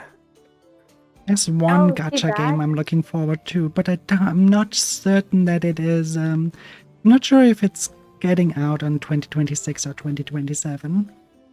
Oh. It's called Silver Palace, Oh. and it takes place in this beautiful Victorian area. Ooh. And That sounds awesome. at least the trailer of it makes it looks a little bit more brutal than other games. Like in the trailer, there was like this bunny girl basically cracking one's head. Oh, okay. So Well, nah, that's cool. that looked good. That looked really good. So you have this cute little bunny girl looking angry and then snap the head off. And it's I think from the happening, if I understand the trailer correctly, it's fairy tale themed. So all the murders you investigate there, they are there because some fairy tale creature went rampant and stuff. Uh,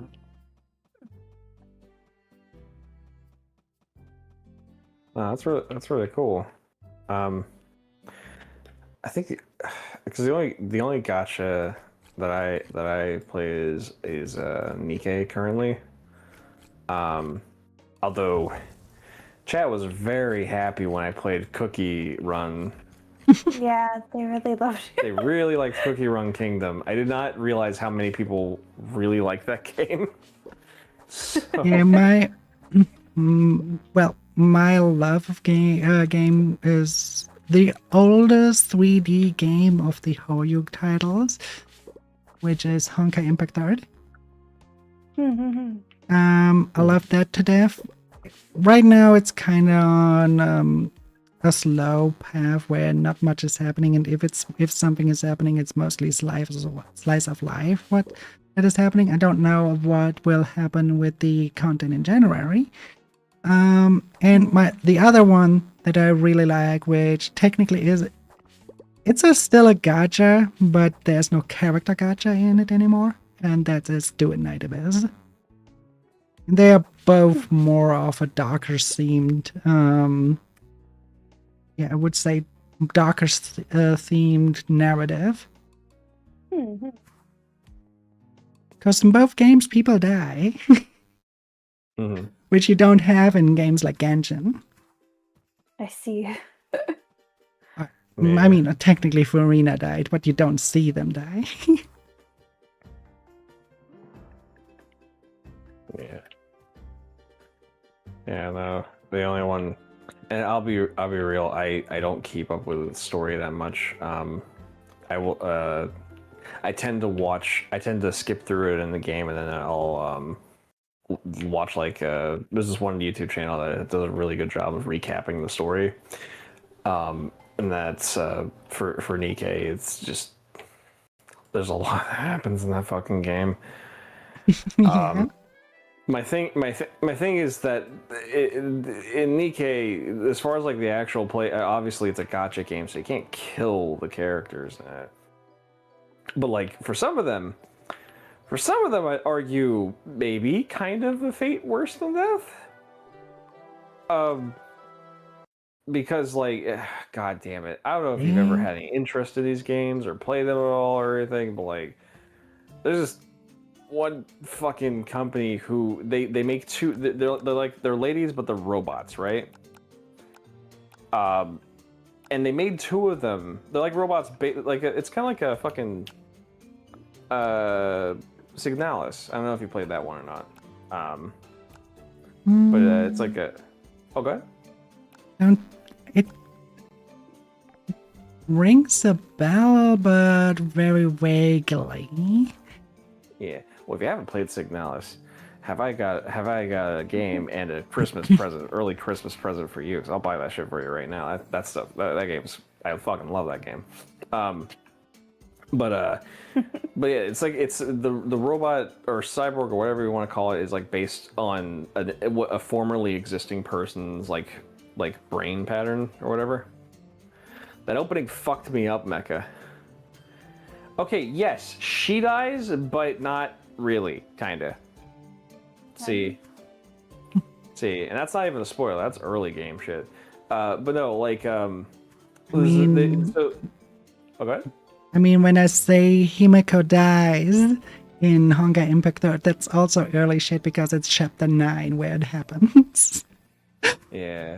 And it's by now there are how many? 58, I think, chapters. I see. Promoting Signalis, it's my church, Lemon. So, okay. Yeah, it's some people have Jeebas, other people have Signalis. Okay. Sorry, what was that? There's a lot of things. So Miko is the first character that you see die, but it is not the first character that dies in the game. Conquer Impact Third, besides it's so wholesome in its slice of life moments, is actually quite traumatic for many players. That's why it has this beautiful nickname where they call it Depression Impact. That makes sense. Yeah. But yeah, one of the things is like, okay, so there's these two characters, right? Mhm. Their names are Miharu and I think Yuni is the other one. And the thing is, Really rings they a are bell. partners. They are partners. They are both specifically meant to work with each other. Their memories and stuff have been set up in a way that they are sort of like codependent on each other, right? Okay. So what happens is that the CEO that manufactures them, like their model of Nikkeis, right? Basically says that she's going to like separate them, right? Like she's not gonna field them together anymore. So, Miharu, the older half, the more mature half, is like, well, that sucks. That makes me very sad. I'm not happy about that. Uni, the younger and more dependent half of that duo, is like, I have to do something to stop this. I need to somehow make this not happen. And the result is that when she's approached by a bunch of rogue Nikkeis who are basically going to like assassinate the fucking like amongst a larger plan that's kind of a bad idea because they got a giant city underground. It's meant to protect them from the things that are attacking them. And it's basically, oh yeah, we're gonna blow a hole in the roof, and then also we're gonna use the chaos to kill this the CEO bitch lady or whatever. And she's reluctant, but she yes, that one, yeah, she helps them. And so, well, yes, technically, yes, she did try to help assassinate her boss, essentially, her owner, if you will, if you want to be less generous about it. You guys programmed her that way, so should you not be mad at yourselves that was the outcome? No. Well, the answer is no. What we're gonna do is we're gonna take her face away, and we're basically gonna unperson her and turn her into like a speechless monster thing. And so they do it, and it's fucked up. It's really fucked up. And then to add insult to injury, they repair her with Miharu, and it's like, oh, I guess we're not separating you guys after all. it's just fucking, I don't know. It's a crazy ass game, and the only downside is that while it has a fantastic narrative, it's also long as fuck. So if you're gonna experience it like naturally, good luck. What the fuck, Mecha? Damn. Yeah, no, that's what they fucking do. You need to stop skipping stories, or Yeah. Also, to earlier Kazi, Miko dies and is dead. She does not get revived. What happens though is that there is this thing called the bubble universe. Or better said, the bubble universes. So you have like small alternative dimensions where those people still live, and Himiko is that one character that dies in every single dimension. Oh. Oh, that sucks. That's it's like we got ourselves a cliff jumper scenario. I know, right? Cliff Jumper, the guy from Get a Robo. Benkei? Kenny. Not Benkei. They like letting Benkei live. It's Musashi who always gets killed way too early, or with New Get a Robo, they basically fuse him and Benkei into one character, Benkei Musashino. I see what you did. You're not slick. Sorry, what were you saying? I really thought they were. No, nothing. I'll get it. I mean, you have That's this drawing, you have this especially. one guy in Honkai Impact 3rd, Auto Apocalypse. And his story is basically that he made a mistake. He wanted to save his loved one from being hanged. Instead, the monster he freed to cause the destruction was the monster that killed her. And he Oh. couldn't live with that. And as a result of that, he basically sacrificed almost everything of humanity just to bring her back to life. Well, back to Signalis. I feel like you might. Yeah. Oh my god. Probably. Yeah. There's okay. a lot. I'm gonna There's a be lot of. I mean, dramatic stories are very present in gachas. Like Do Night Abyss is also quite dark, and I love that. I'm really excited for the next patch that comes out next Tuesday. That's awesome. It's like a little early Christmas present they do. I'm quite surprised they decided that the patch releases on the 23rd. They are, well, it will be fun. Definitely. Well, yeah, I'm serious though. Pumpkin, can you check to see how much Signalis is on Steam right now? Because like I will just get that. I feel I have a sinking. I gotcha. It is a narrative game. It is it's a survival horror game. Have you played many of those? Okay. I think it's fine. 14. Oh, You've yeah. got me at horror. Yeah, it's a survival horror. Wait. Basically, Hang on. It's Let me double check something really quick. okay. Whatever you do, don't do anything that would spoil anything for you. Okay. Is it?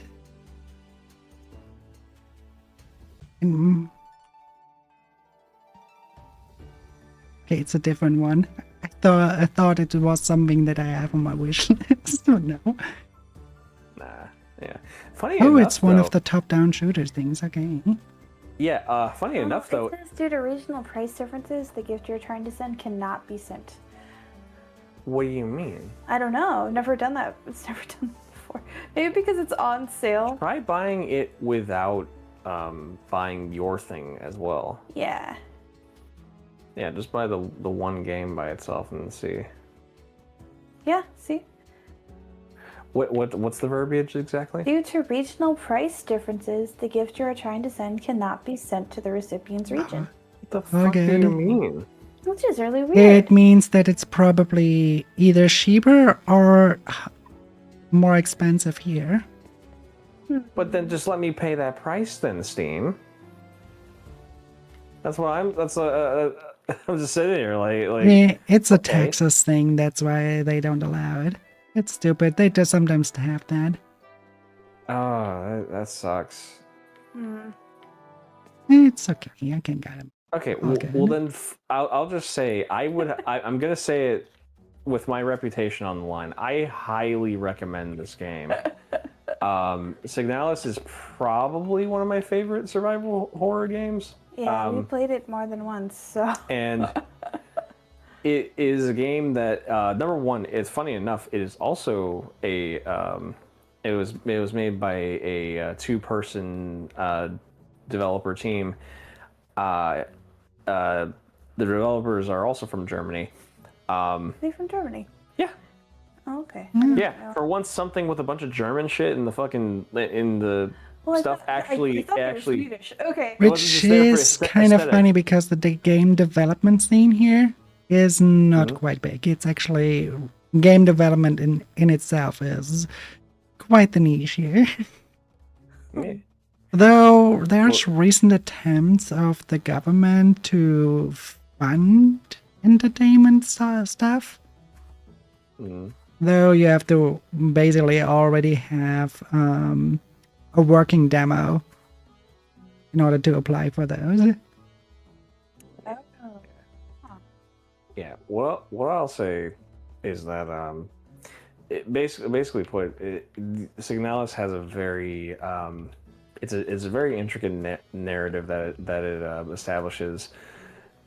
A bunch of stuff happens that has you just asking all kinds of questions like what the fuck happened here, and I would say unlike a lot of like survival horrors where at least some of the like how and why is kind of disappointing that it's either not explained or explained very poorly, Signalis is basically it rewards you if you're willing to pay attention and put in the effort, you know, actually read the stuff, do the things, you get your answers. You can piece together very easily what's happening. More importantly, it's I won't say as to how dour the ending of this game actually is, but I will say that it's not disappointing. It really isn't. Even if it's not necessarily happy the whole way through. But yeah, it's just a really solid game. Also, it's scary as fuck. The That enemies are usually very doesn't work for me. interesting. When the monster shows up, I'm like, oh, hi, Mark. Well, they okay. also say that back, and that's all I'm gonna say about that. Yeah, I'll put it to you this way: if you're paying attention to the stuff that's happening as you travel through the many different areas in Signalis, you'll see an enemy like at first and be like, oh god, I hate whatever you are, right? But then later on you're like, oh, I'm so sorry I have to kill you. I'm sorry. Because yeah, it's even just little detail. Oh, The thing with me with monsters that are for most people gruesome is when I see them and they do not do a jump scare. Right? If they do a jump scare, I'm just like, oh, hi, Mark. But if they do not do a jump scare, I'm like, most of the time seeing that and be like, oh, it's so cute. Yeah, I would say it doesn't rely Because on most monster designs, I don't know, they have something so adorable to them. Yeah, I don't think what Signalis does. They don't do a lot of jump scares. They do a lot of like how do I put it? Like I think the closest that comes to a jump scare is when you're faced with an enemy that's like a mini boss early in the game, and then later on, like there's a room where when you enter the room, there's a thing at the middle of the room that you need. There are 3 enemies who do not immediately notice you, and it's like, okay, let's analyze this for a second. Let's just look and really examine how we can get through this. If you sit there long enough examining, then that same enemy you faced earlier happens to slowly walk up the side, and you're like, oh shit, okay, one of those is here. I think the horror of Signalis does not necessarily come from, because the enemy encounters, I mean, can be quite startling, but I think it's more so the implication of things that are happening. Yeah, most certainly. As you go on, Psychological and you start reading these notes, and you start unraveling like what happened at the place you're at, or like learning about the nature of the what do they call them, replicas, right? The nature of the replicas, the fact that they were based on people who existed, and then like the things that the things that are done to like stabilize them, and then you see how as this facility fell apart, those kind of little mini rituals that they did just as like personality stabilization, they couldn't happen, and then you start to understand, oh, that's why they're all fucked up, and it's just in. A lot of stuff happens after that point. I don't know. It's very, very well done. The only complaint I'd say is that some of the puzzles that you go through in the games, they're barely even puzzles. Like at least 1 or 2 of them. Which if you like really hard puzzles, or at least really challenging puzzles, then then you might be missing out. there are puzzles that are definitely a little more challenging, but there's some of them that are just like, this is just find a thing and put it in a thing. This isn't even necessarily a puzzle. That was my only complaint. That being said, the stuff that happens in between when collecting the pieces of the thing, you know, that was satisfying. So, also the I remember most games that it actually came out of Germany. There were most of the times RPG Maker games. Yeah. Because there are not there is like one studio, Daedalic, which did oh yeah. Yeah, let's do it. Let's do it. They basically made like point and click adventures that went, at least in Germany, really famous. I don't know if there's like Edna and Harvey, The Breakout, which basically in German it's a little pun. The name is Edna bricht aus, so like the Mount Etna would erupt, right? So, but the game was all comedical and everything is so fucked up because you basically treat a person in an asylum trying to break out of this asylum, and you basically communicate with all the insane people, have to do completely insane stuff to get out of there. yeah. Oh, But all like in a fucked up thing, and then there's the there's the continuation of it where you play a little girl called Lily, and her trait is basically every time a person dies, she sees that in pink colors. Everything is all like a fairy tale and being covered in pink colors. Everything is fine. And you see, you basically kill one kid by putting a bomb into an oven with the kid being in there and don't wanting to climb out. And you return later on and you see just the entire room being pink. Oh. It's dark humor. It's a lot of dark humor in there. Wait, can you still shoot the... Yeah, I can still shoot it. Interesting. Does it do damage though? You do so? Yeah, I can still be hurt by it too. Okay, that's hilarious. So whatever you do, I just don't die. We're cheesing this. I was gonna say, I can't even reach, my arrows aren't long enough. I'm not level 60. It's okay, my character's an angel. Did I have a healing spell?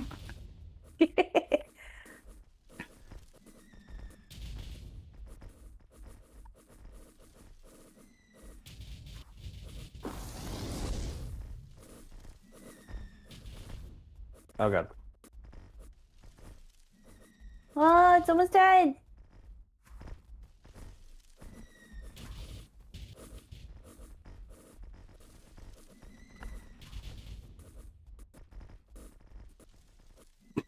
There we go. Oh my gosh. Look at that. Funny. The beast has fallen. Nice. Also, it's funny because I leveled up from that too. Huh.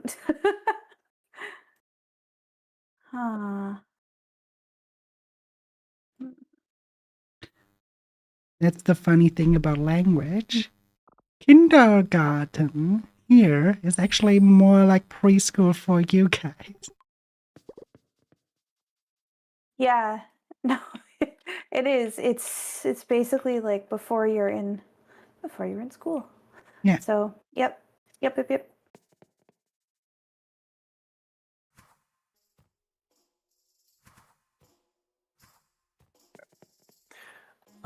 Let's see. But yeah, either way, I think with Signalis, it was. I know they're artists, and I know they were like drawing these characters before the game came out, but I know it was they were an independent team, and the techniques that they use basically. It's why you see a lot of indie games using the PS1 era styling for the graphics, is because I wouldn't say it's easy, but it's like easier if you're on a budget, like a very small budget to do a 3D game that way. Yeah, Honestly, if you do it like really voxely, like the N64 and stuff has been back then, you're quite fast in development. yeah. So I think Oh, right, the freaking weed guy. yeah. Though if you have like currently the hardest games to make, one of the hardest games to make, but is that the medium to make games for, where it's the hardest, is mobile.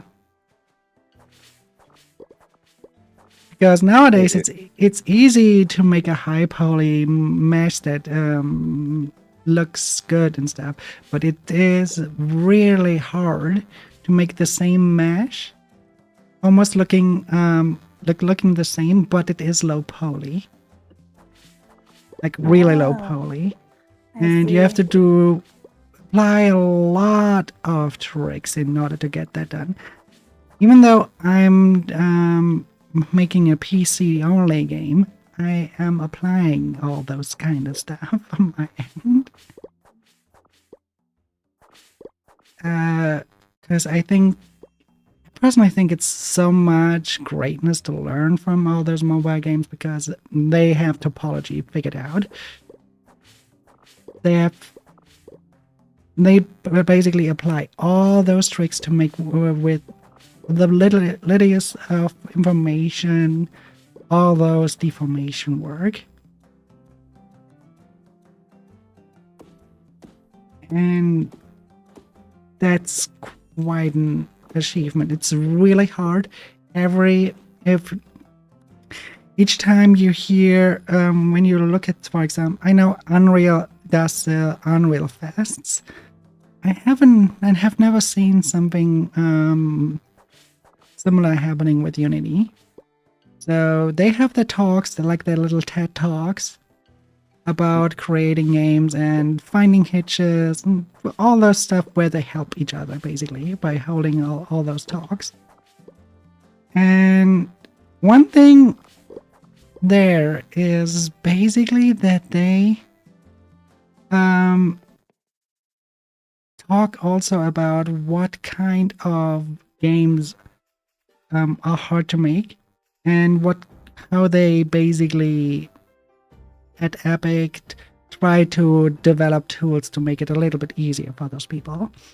And one thing that always comes up is mobile, because you have to really watch out to make everything performant. Mobile and VR. VR is also Well, VR, I feel like is its own. It's almost like its own experience, like. Yeah. Yeah, but it's a nice experience. I remember very hardly, like it's really dear to my heart, the old times of VR chat. Thanks, Keone. Yeah. Thanks for the ad. But yeah, VR chat, the old times where everything was fresh and new, and people made a lot of worlds to explore, some really goofy ones, and also the knuckle meme. Oh yeah, the Uganda knuckles. The Uganda knuckles, I was there for it. Good old. I remember watching many clips. Sprungamungus, I think is his name. Who I still find his endearing, because he didn't just do like typical Ugandan knuckles. He would like do like Dark Souls Ugandan knuckles, or like Ocelot from Ocelot or something. Yeah. I just saw the regular knuckles, and I know that when when we were first encountered them and they were like, "Do you know the way?" We basically we sent them to a world back then. It was not the same that it is nowadays, but the world was called VR Chat Walmart. Oh. But it was basically just a in-game where those old N64 games where you RPGs where you sometimes run around like Walmart looking center. It was kind of like of that. Nowadays, the one VR Chat Walmart actually looks like Walmart. That's awesome. Maybe we should play VR chat sometime then. I meant to talk to you about this one. I was theorizing about our super secret project. Yeah. Like, what if we had our own VR chat world that's like that? The person that Made the thing? does those. Yeah, he does. Yeah. They do it. Oh, we should talk Yeah. to him then. Yeah. Sorry. I'm trying to I be know. super quiet. I can't say the specifics. I can't. But yeah, if you're ever in VR Chat, one creator I can definitely recommend the worlds of is Lakuza. Lakuza? Okay. Lakuza, like Lakuza. He sounds like a bionicle. Okay. Well, maybe he is. Maybe He does they a- are a fan. So his newest world was one he called Bullet Time Agent. Oh, okay. Which is like a little game where you can rewind time. You have to basically fight by doing little all those puzzles with it. I see. Also, real quick, Cabot, listen, for this particular project, we have a solution for that. Okay? Don't you worry. All right? Girl Not gonna let Jurassic anybody be creeping on us or anything. Yeah. I mean, he's not wrong. He's not wrong though. They're making yeah. Goth Girl Jurassic Park. This is true. Shh. Let me in. Shush. Don't tell them. I feel bad. I can't get any of the weeds that are like in your garden without destroying all the flowers and stuff. Yeah, I tried to and destroyed a little bit. Oh well. It is what it is. It's okay. Do we need to get the it's like the baker's daughter or something, right? That can play jump rope with Weedy, get him out of there.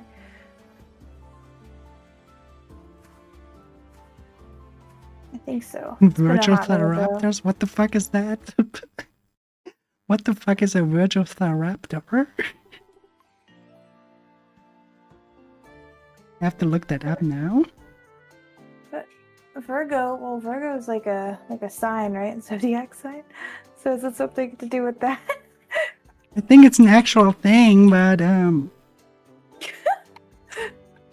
sounds like a raptor that's always a virgin, but It's Chris Chan Bay's a fucking velociraptor. No, we can't. No Christian Velociraptors. No.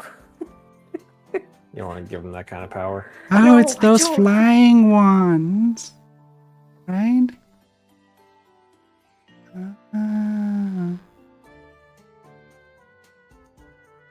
Oh, you forgot to spell Velociraptor. Also, it's time for everybody's monthly reminder that Chris Chan was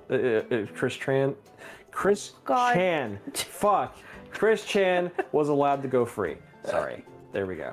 Oh, yeah, that did happen, didn't it? Yep.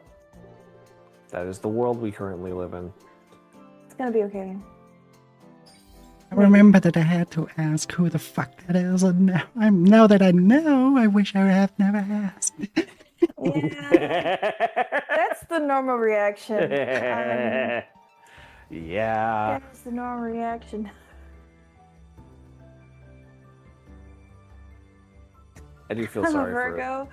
Oh yeah, you are a Virgo, aren't you, Cabot? That makes sense. I would feel more sorry for his lawyer if it weren't for the fact that they just threw out the case. Just can't. Ah, there's so much wrong with that. That's an accurate clip, Lemon. God, I want to watch that now. But yeah, there. Fuck, I forgot already what I wanted to say. Fuck. It's okay.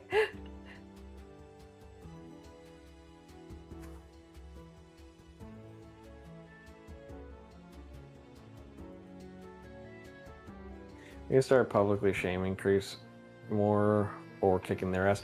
I'd say kicking their ass. I'm actually kind of done with like people calling shit cringe and shit and stuff and like publicly shaming people and everything. Like I get it, some things deserve to be shamed, but like I watched a video about like how in the Renaissance era and stuff. I don't know. It was talking about how things now are similar to where they were then, in terms of like socially and everything. How people were just finding comfort in simpler things, more tangible things. And one of the things that they talked about is how like people were less afraid to be embarrassed or afraid that they would do a thing and it would be bad because That's the concept true. of cringe didn't exist. So, you know. Also, less afraid of failure, Yeah. So, you know, that's which is, I think, a problem with our society a lot.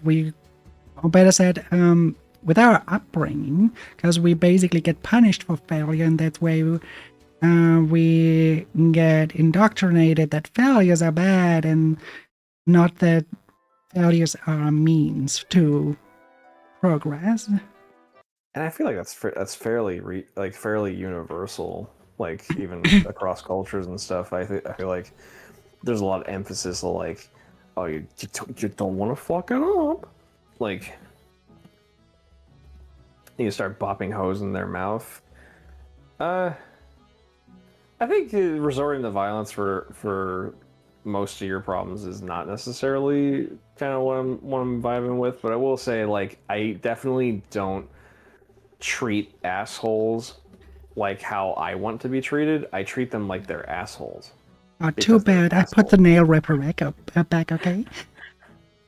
Yeah. Well, it's like there's this TV show called Mr. In Between. The guy says one thing. That like he's at like a Stuck. you're what? I'm stuck. What do you mean? I can't get out of here. Do you need help? I don't know. Do you need to like move something? I don't know. Are if you I... in this house or in a different house? No, I'm in the shed with all the tools, like the furnace and stuff. Have you tried dashing? Oh yeah, you're just stuck there. You're just gonna die. Yeah, I think I'm just gonna pass out. It's okay. Let's see. The fact that millions of people think she's still in it. Oh wait, what? Funny thing about Caveat. Can you try to jump to the left? Oh, oops. Left. What DoorDash girl? Do you Somebody have... told Okay, me. well, here's how you get out. Take your pickaxe and Okay. remove one of the items. You can just put them back then. Oh, you can. Oh, I didn't know you could move the item. You're free. Thank you. It's been so long since I played. I forgot you could just move them. That's really nice. Thank you. Yeah, guys, if you don't mind giving me the context to what's this DoorDash girl thing? Yeah, I don't know what they're talking about. Yeah, I think I completely missed it. The whole Azava! No, she's facing felony charges. I don't know. But hi, Zaba. You appear. You got us. Okay, Lemon. Lemon is gonna post probably a video somewhere. Oh, bye. I am sleeping.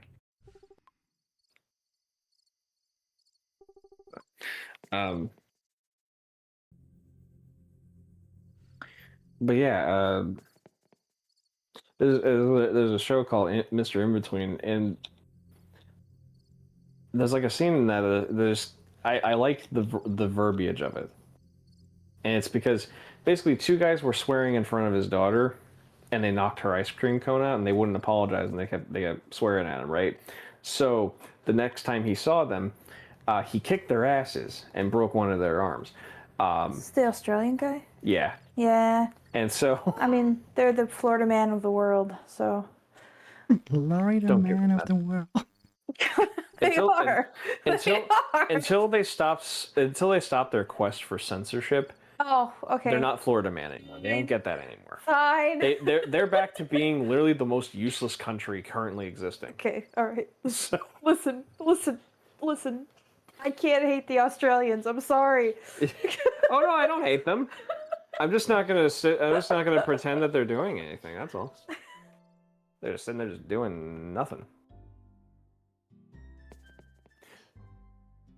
Anyway, what were we Please. talking about? But also understand that I am kidding about that.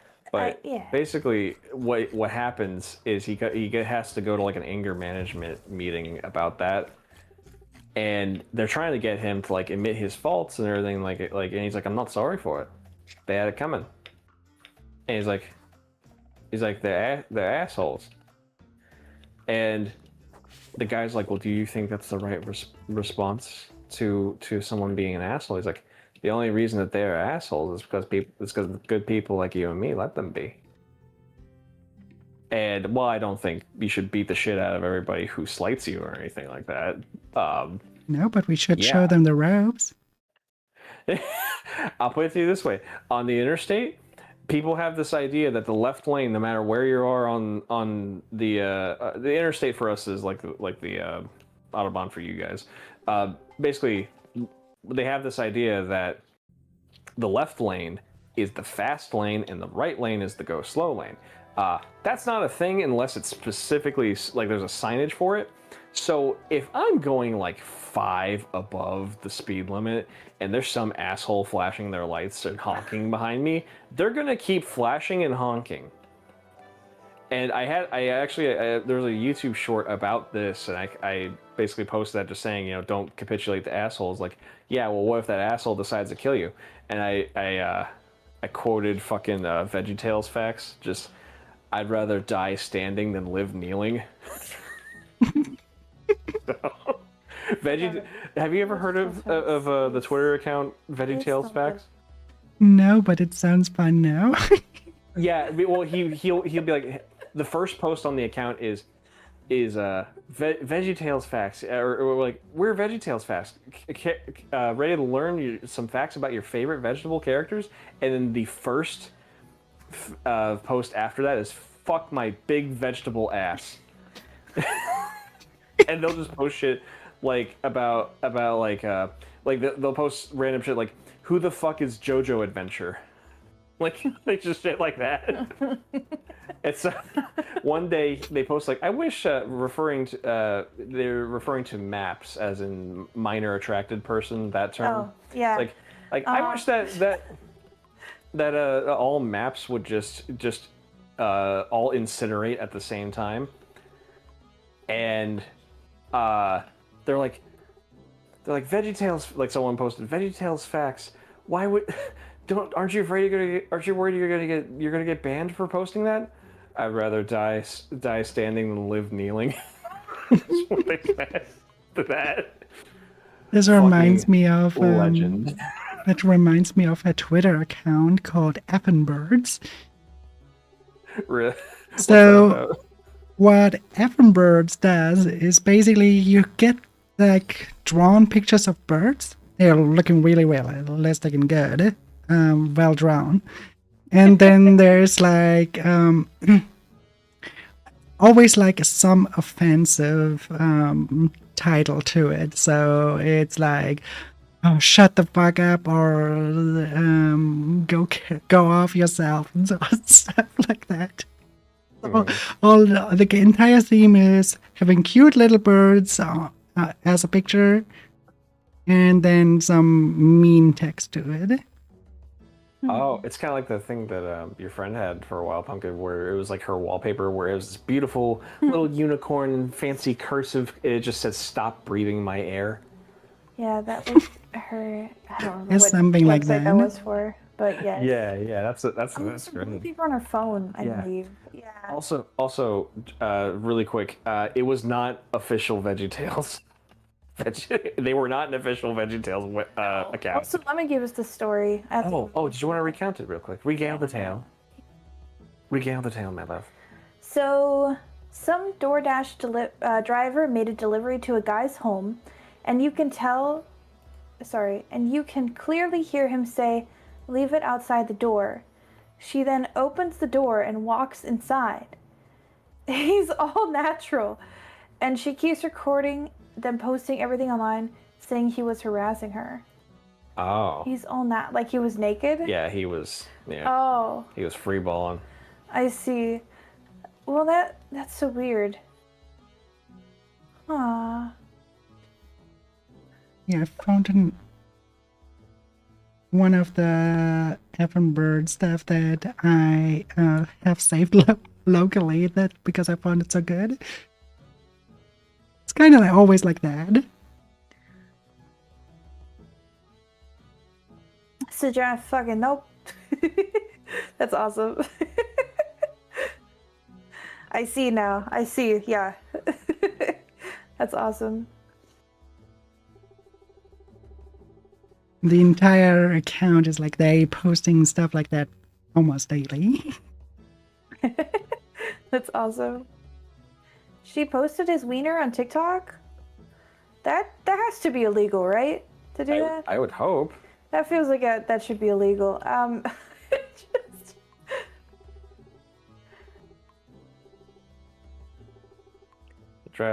Just said, oh, now you don't want cameras involved. Oh, that's so funny. That's funny. Yeah. Oh no, that feels like such a big mess. Who is this person? Greenson? Oh yeah, one of the undateable NPCs. Yeah. Sorry, guys. You can't fuck this one. Too bad. It is. Okay. Yeah, I see. Okay. Well, that's fun. Also, I can't find these freaking people to get rid of Weedy.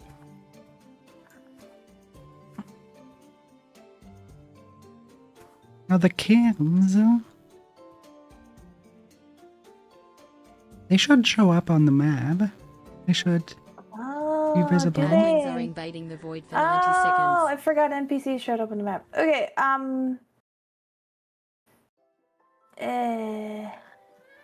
How do you record yourself breaking into someone's home and get mad that they're naked? Yeah, I don't know. I can't begin to understand. there Then they are. again, we live in the generation where people will like get into a fandom and then like be upset that the fandom is the way it is. So I don't know. Like, or be upset that the thing that they now like is the way it is and want it changed completely. So I couldn't tell you. Yeah. Oh boy. It's funny how back then, right, before Genshin, Mm-hmm. gacha was a niche. Almost nobody knew about gacha. And now it is like this shitload tourism thing where people from Kuro that like Kuro games stuff go to Genshin stuff and be like, oh no, look how bad they are, how shitty they are, we are so much better, and vice versa and stuff. But you're like, can't you just act like normal people and just enjoy a game? I can't begin to understand it. I don't know. It's one of those. It's just entitlement. Like, Yeah. the same with all those people that hate VTubers and then go to VTubers just to harass them. It's the same mentality. So okay, I would say that's a little bit different because those people didn't like them in the first place. They didn't like it to begin with. They're there because now they have something new that they can fuck with. Yeah, it sucks. Like, I understand the mentality. I also don't have to respect those people or treat them like humans, because to me, they are not. So, you know, I don't. How can I put it? If you don't like something, just walk away and continue. Yeah, Right? like I find IRL streamers repugnant, right? I find them to be the worst content creators Oh my god. on the platform. Okay. I think the vast majority of them, the world would be better if they didn't do what they do. Okay. I know I'm a gonna few say- face cam streamers that are really good, but most of Exactly. them are like, well, what you would call a bully at school. Assholes. Yeah, well, that's the thing. There's a few face cam. There's a few face cam ones that are good because lo and behold, they act like adults. You know, Exactly. they don't go into a public space Yeah. and then try to none of the ones harass people. I'm thinking of that I actually enjoy probably ever leave the house with their content. Exactly. Yeah, So, what enrages me is when you have like people like this. Okay, let's call one guy out because he enraged me with that behavior. There was this one guy called Miskiff, and when he was in Japan, what they did were hanging and basically acting like monkeys on the sakura trees, destroyed them by doing so. And they're just Right. treating it like, oh wow, everything, everything should be okay and blah blah. Why are people so mad? We were just playing a little bit at the tree. What the fuck is going on, right? And that's crazy. I'm like, fucking respect the country's boundaries that you are there as a guest. It doesn't. It's so It's like it's so weird that people feel That's my people feel so comfortable. I don't really understand why. Well, it's that's like, why currently Japan has a ban on tourism. Oh, is it banned? Yeah, they made it way harder for you to get a proof that you can actually travel to Japan because they basically said like, okay, if all those people from outside cannot behave, then we just lock down to the outside. Yeah. Okay, this is only because I've seen a little bit of it, like in news stuff and everything. I will say there is a kind of a rise of like Japanese nationalism right now, and trust me, it should be harder for people like that to go visit Japan. Don't get me wrong, no. But the thing is, they're also blaming like tourists and foreigners for stuff that's like it's not their fault. Like they're saying there's a rice shortage because there's too many tourists coming in and eating all the rice. When it's like, Just such a bitch, you know that's not what. Like, You know, as a German, I have to say that sounds familiar. so it's one of those things where I'm just like, okay, yes, tourists need to fucking be polite, but you cannot blame them on economic problems that you are causing. funny. So I don't know. God. It's to say, and also again, I'm speaking as an American who is constantly hearing politicians over here blaming foreigners for things that they're not causing. So you know. Same here. Same So, here. one of those. So here it is like we wouldn't have. Oh, we have like those right-wing parties that are basically say that we wouldn't have enough money for something like schools and stuff because of all the refugees. Mm. Huh. Completely bullshit. Yeah, Yeah, I was Yeah. like, I don't know anything about like your economic structure, but I can't imagine. Well, I don't the know. I thing just is can't imagine why that it's being the so sole on the reason. So, yeah, the one thing why it's so effective to people here is they put a lot into a lot of money into that you can basically that people can actually seek refuge here. And at the same time they were basically forsaken the normal people in Germany. So people got polarized by those actions quite a lot. That's why we have a problem right now that the right-wing parties are getting quite strong. Just worrying, Yeah. especially with our background of history. Uh-huh. I think it's unfortunate that sort of Okay. it's like always there for you guys. I need this. So- I need to preface this. It's not so much for our chat because they know this, but it's more so just for if this gets clipped or anything like that. Oh Jesus! Or I just want to say, Nazis are bad. The Hitler guy, not really great, huh? Pretty bad guy. yeah. One might say the worst. Right. Okay, just to clarify, I need you to know though, I once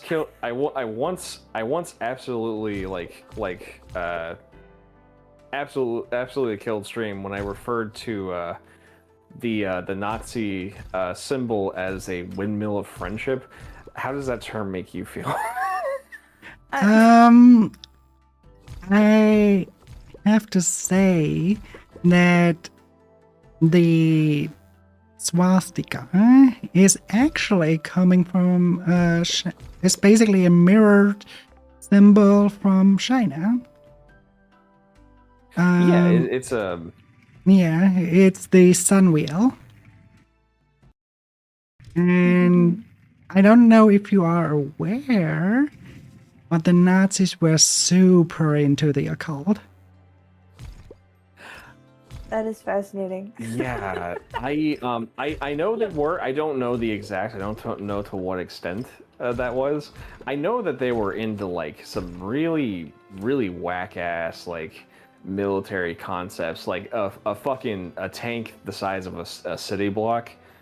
And I can imagine if people thought that was strategically a good idea, they probably could believe a lot of other nutty things. Yeah, more they so- actually thought that it would be really possible to commune with the other side. Right, and ran very cruel experiments in that order. So you could basically say Charles Manson probably would have been right at home with those people. Yeah. crazy. Yeah. Also now, the concept of like Nazi occultism going through the other side. I'm just like, oh god, we're not just fighting ghosts. We're fighting racist ghosts. Have you ever seen Ghost Stories? Yes. Run, she's a ghost and a bitch. Right. Okay, Exactly. okay, so real quick, I've gone through this spiel with people before, and I need to also preface this by saying that I think it's fine. I think that the Ghost Stories dub is fine, if not a little dated. But I have to know, do you know the story behind how that dub was made? A little bit. I know that they were hired for doing the dub for that anime, but that the anime studio behind it went bankrupt, and they basically said like, as long as you keep the main premise of the story, you can do whatever the fuck you want with the voices. That's how they basically went all wide. All right, I'm gonna tell you something. I'm gonna tell you a magical story.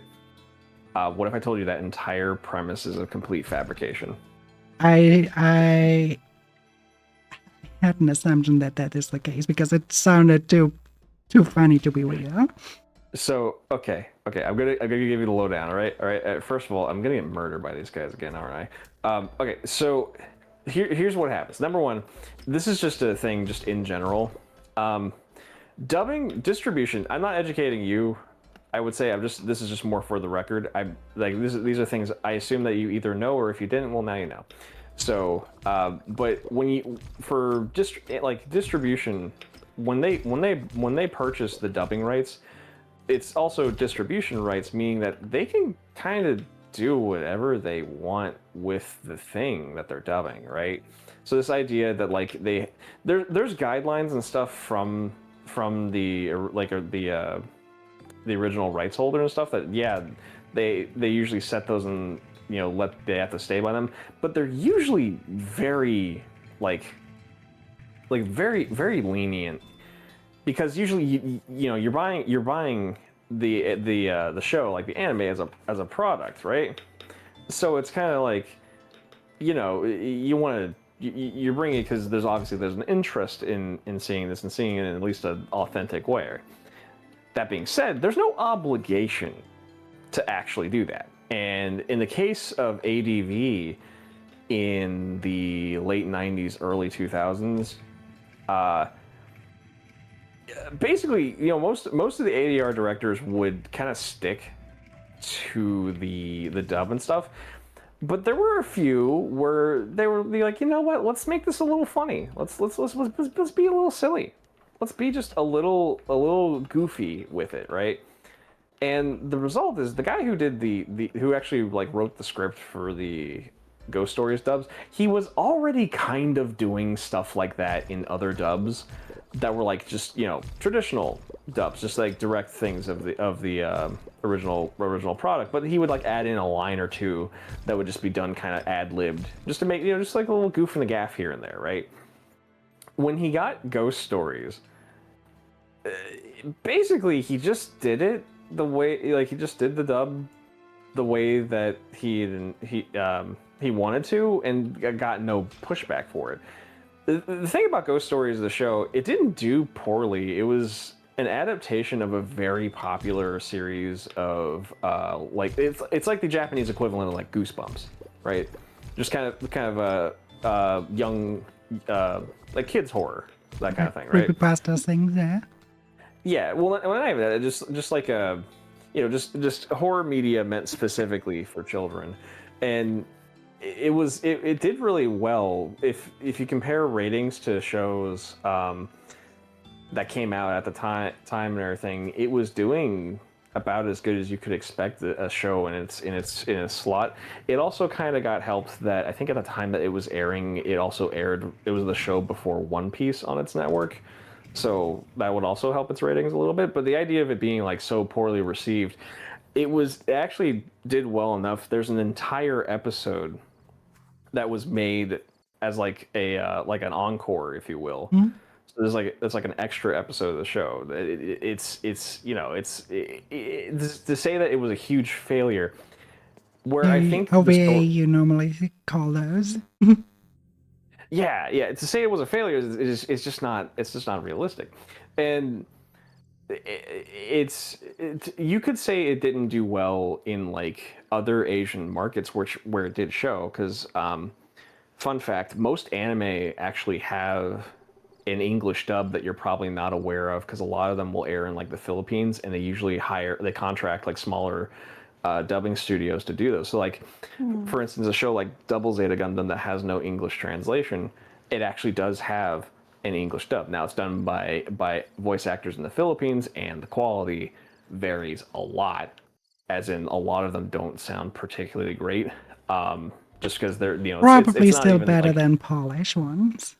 yeah, well, most definitely, but you get it's more so it's not as much like the people can't speak English good or anything. It's more that the whatchamacallit, the dubbing studio, it's on the cheap. They'll hire anyone regardless of like if they can actually do a voice or not. So that's usually the case. Either way, point is, Ghost Stories actually came out there, right? And in those markets, it didn't do particularly well, which is where that story might start to kind of get passed around. But the actual story of like, oh, it did so poorly that the studio told us we could do whatever we want. The guy who did it, whose name is eluding me at this time, completely made up. And the thing is, the reason why I feel the need to like tell people the story, it's not because it's like, oh, well, now you can be like, oh, well, actually, it's more so because the guy who did the dub is just kind of a huge douche. He is a like, I'm not being mean, I'm being honest. I mean, I'm not trying to say, oh, how can I say this without being cruel? He is a D-list actor who wrote his own biology or his own biography at 40. Like, he Would felt also like he be had done enough. fun if he writes his own biology because he couldn't accept how it actually went. This might also be true. No, that's a certain billionaire, trillionaire who shan't be named. He writes his own biology. I see. But yeah, fucking. He wrote his own biography at 40, and it's like his biggest claim is that he's an actor in a local theater troupe, and the ghost story is dub, and that's it. So, Wow. I'm not saying it's not like you can't like.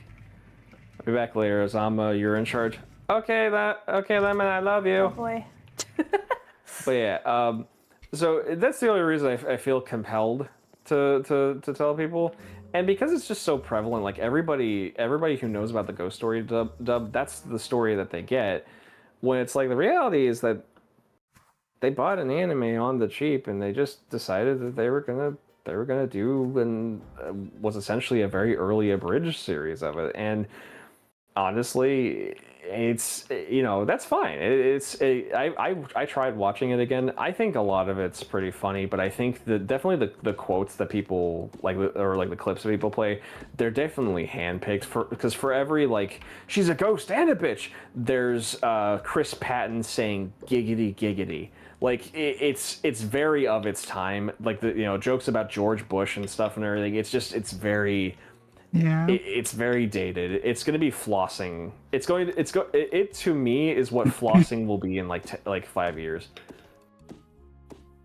So, but yeah. That being said, though, I just find it fascinating, because through like just learning about it, I've learned a few other things about like, I don't know, just the weird world of like anime distribution. The fact that if you really need to watch a show in English, you probably can. Yeah.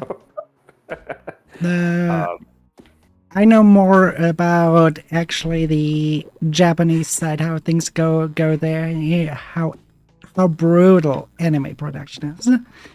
Oh, of course, yeah. Well, that's why. Oh, go ahead. That's why I really.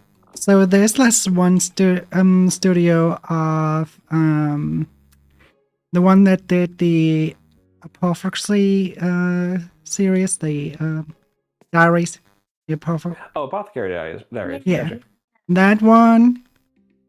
Back in I think late 2023, announced that they are experimenting with generative AI to basically train them on their own stuff.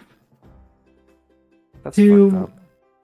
No, it's actually a good thing that they do, because what they do is they train the generative AI on their own stuff to do the in-betweens of the animations, so the workload of the animators where they are from, that literally work themselves to death, basically have a way to do their job a little bit less stress-free and stuff like that. I would say that's ethical use.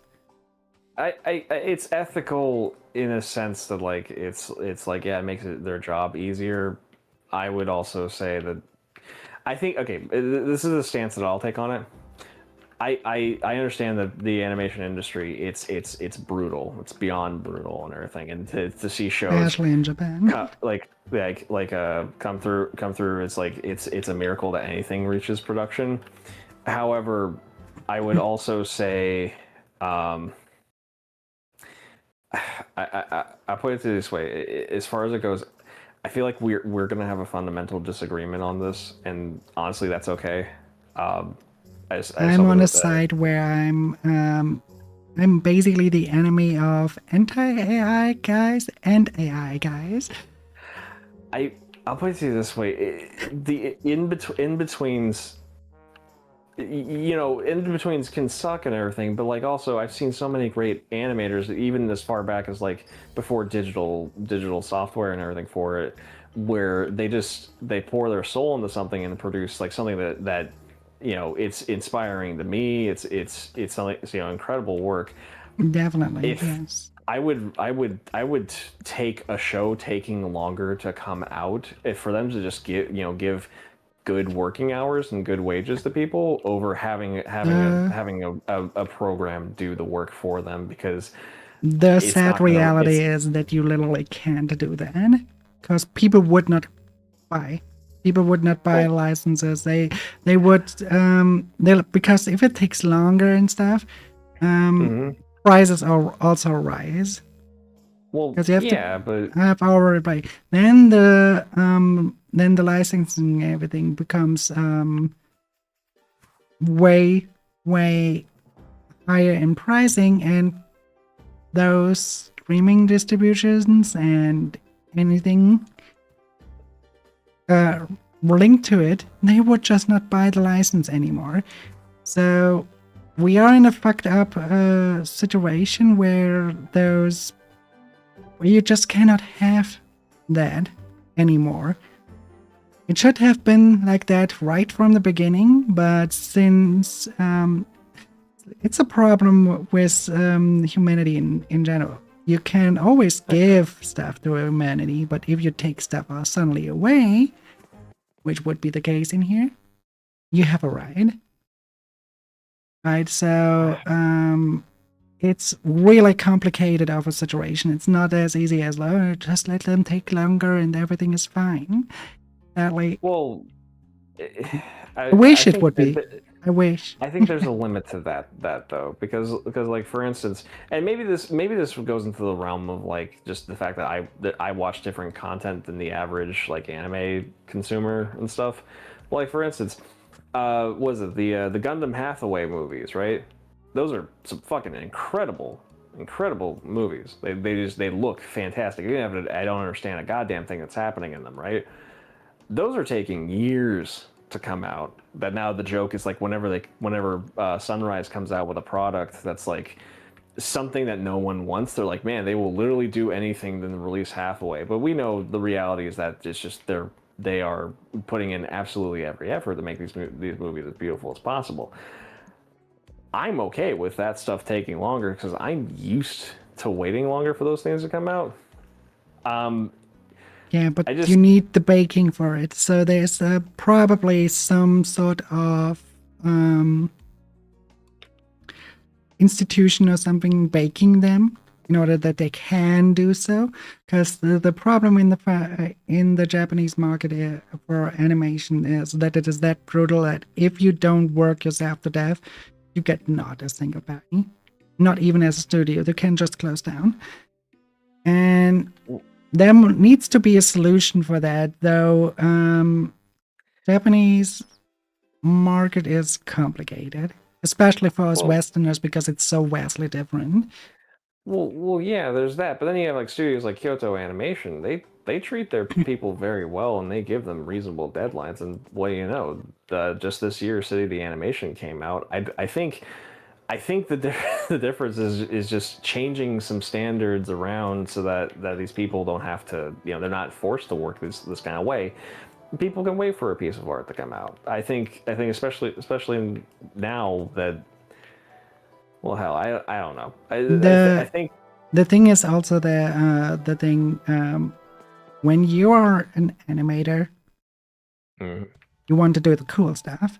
You want to do all those cool keyframes and making it look amazing and everything. The in-betweens are basically the stuff that nobody wants to do. Yeah. I will say this, and I've noticed this like in the general job market right now. A lot of AI is taking up entry-level jobs, the stuff no one wants to do. Yeah. Which totally makes sense, right? No one wants to do it, let them do it. However, what's happening is that over time, as people are retiring, there's no more entry-level jobs for people to get into the field. So you're going to have people that are in higher levels. In that entertainment, you don't have them knowledge. anymore. I'll put.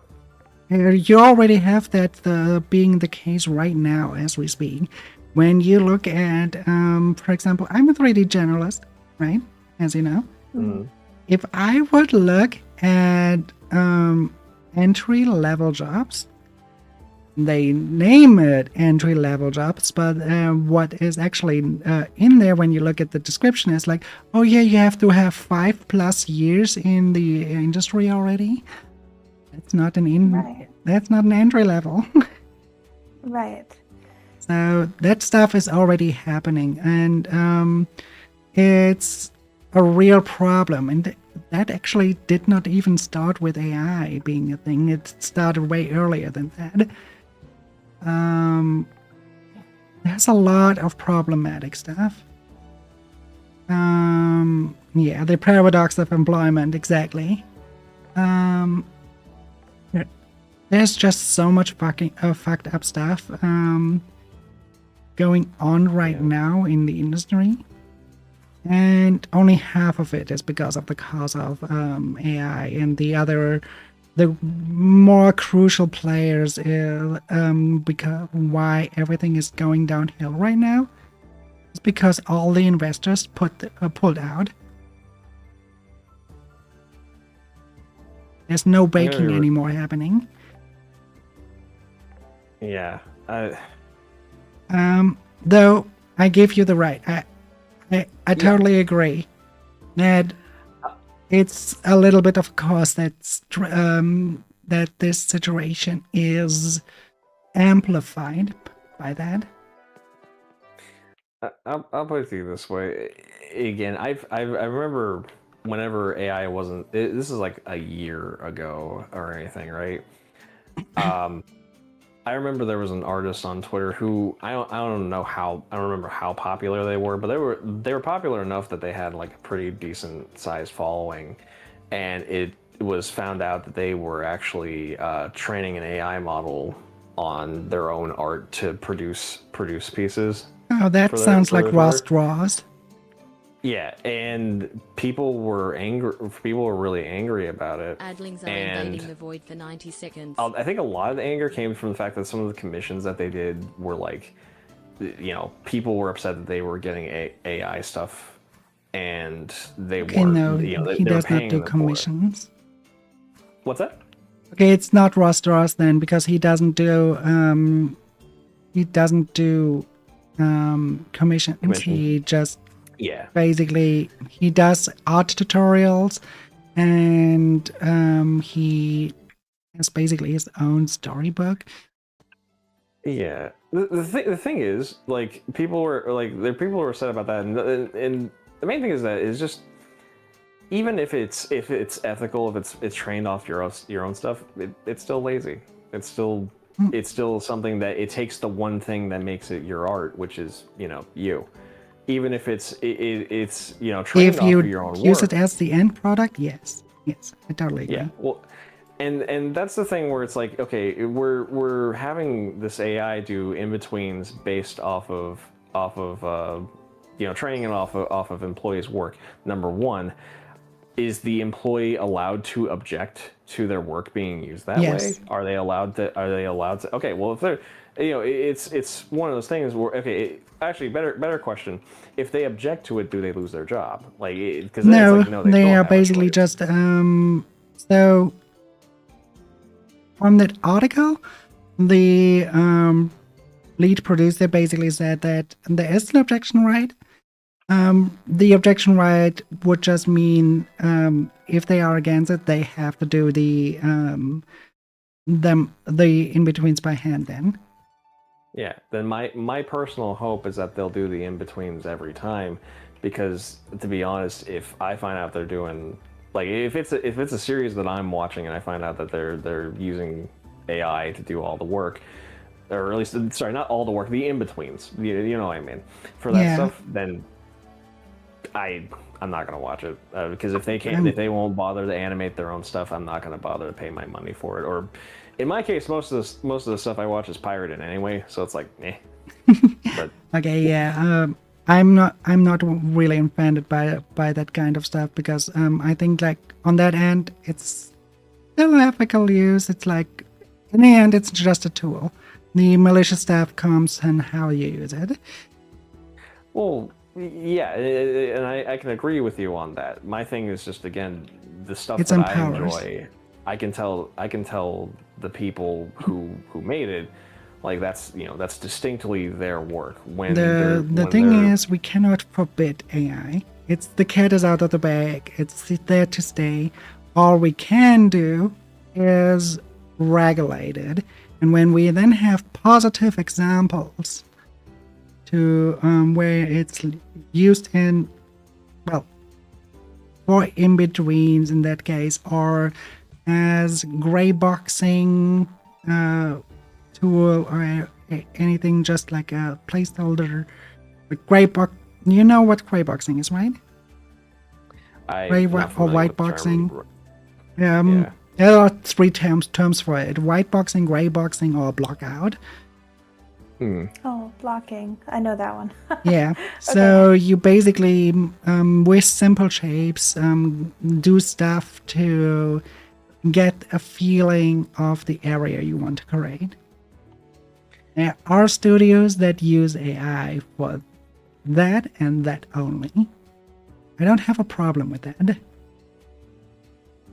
I have a problem with that if they use that on and basically put that out there as their own, because that's the real shit. That is the real problematic part. We need to regulate.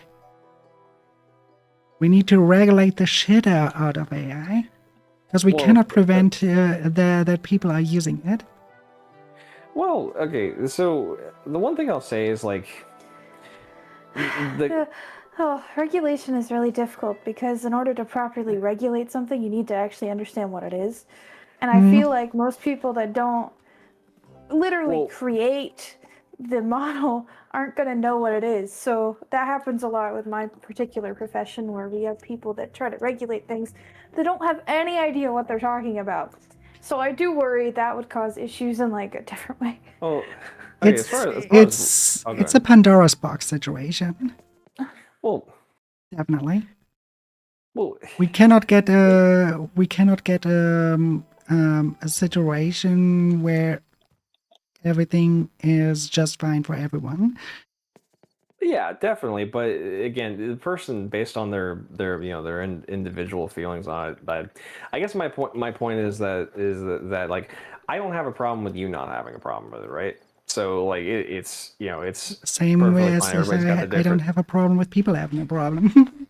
Yeah, my thing is just I think it's too blasted. People are too scared of something that never can replace a human being.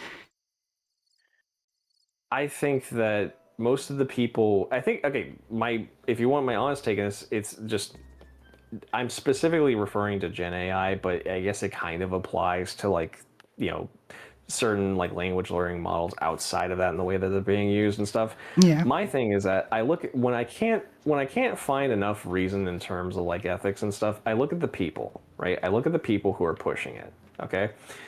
And what I see are most of them not very good I'm not saying that people who like AI are bad. I'm saying that a lot of the people who are pushing it, a lot of these companies, they've already made it clear they're not very ethical people. They don't care who it harms. Gen AI, my basic what would make me happy with the whole situation is if every image generation model basically had to have a list of like an actual like verifiable source of That would be very images that well. they're being.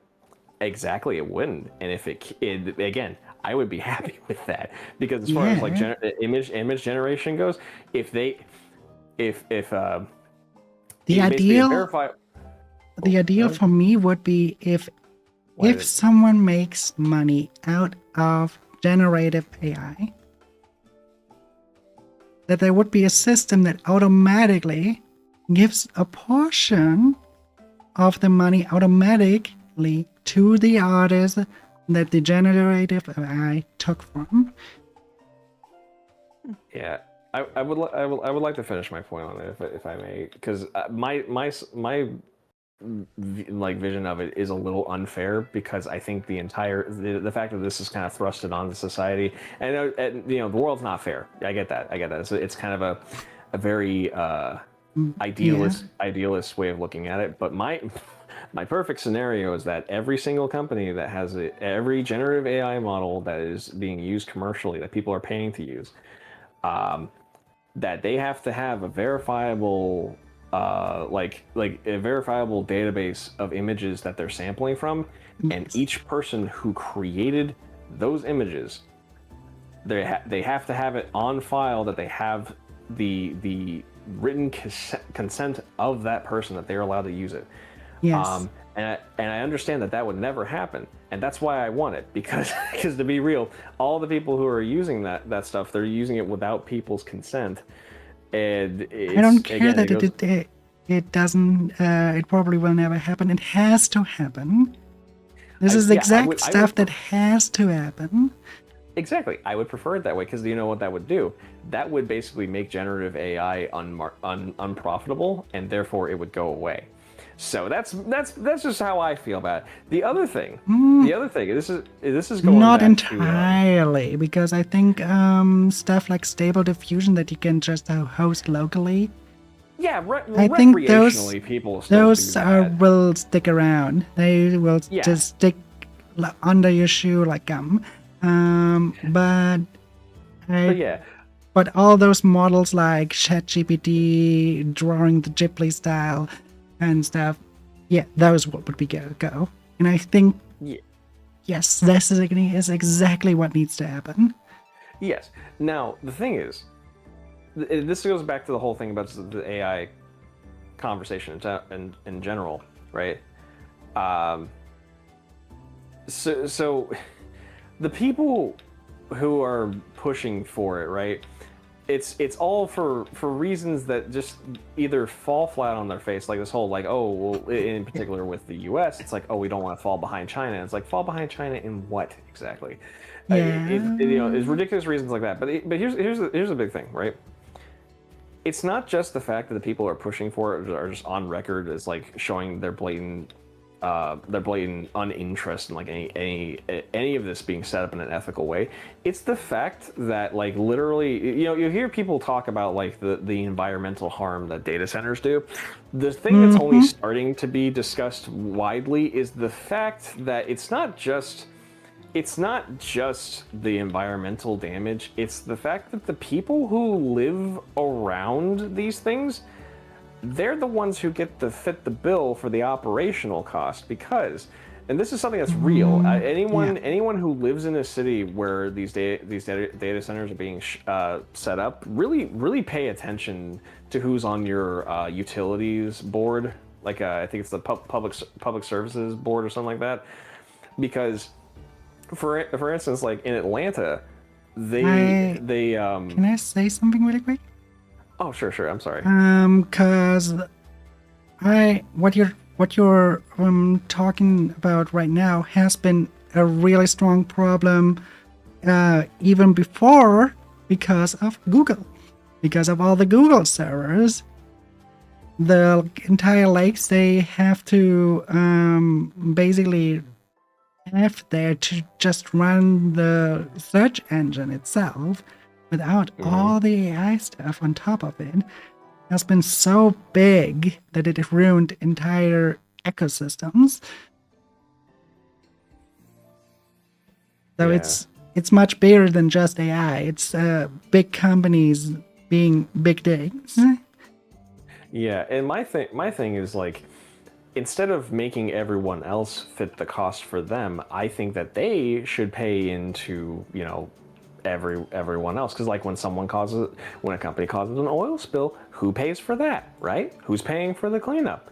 Is it Johnny taxpayer? No, it's the fucking company who spilled the goddamn oil.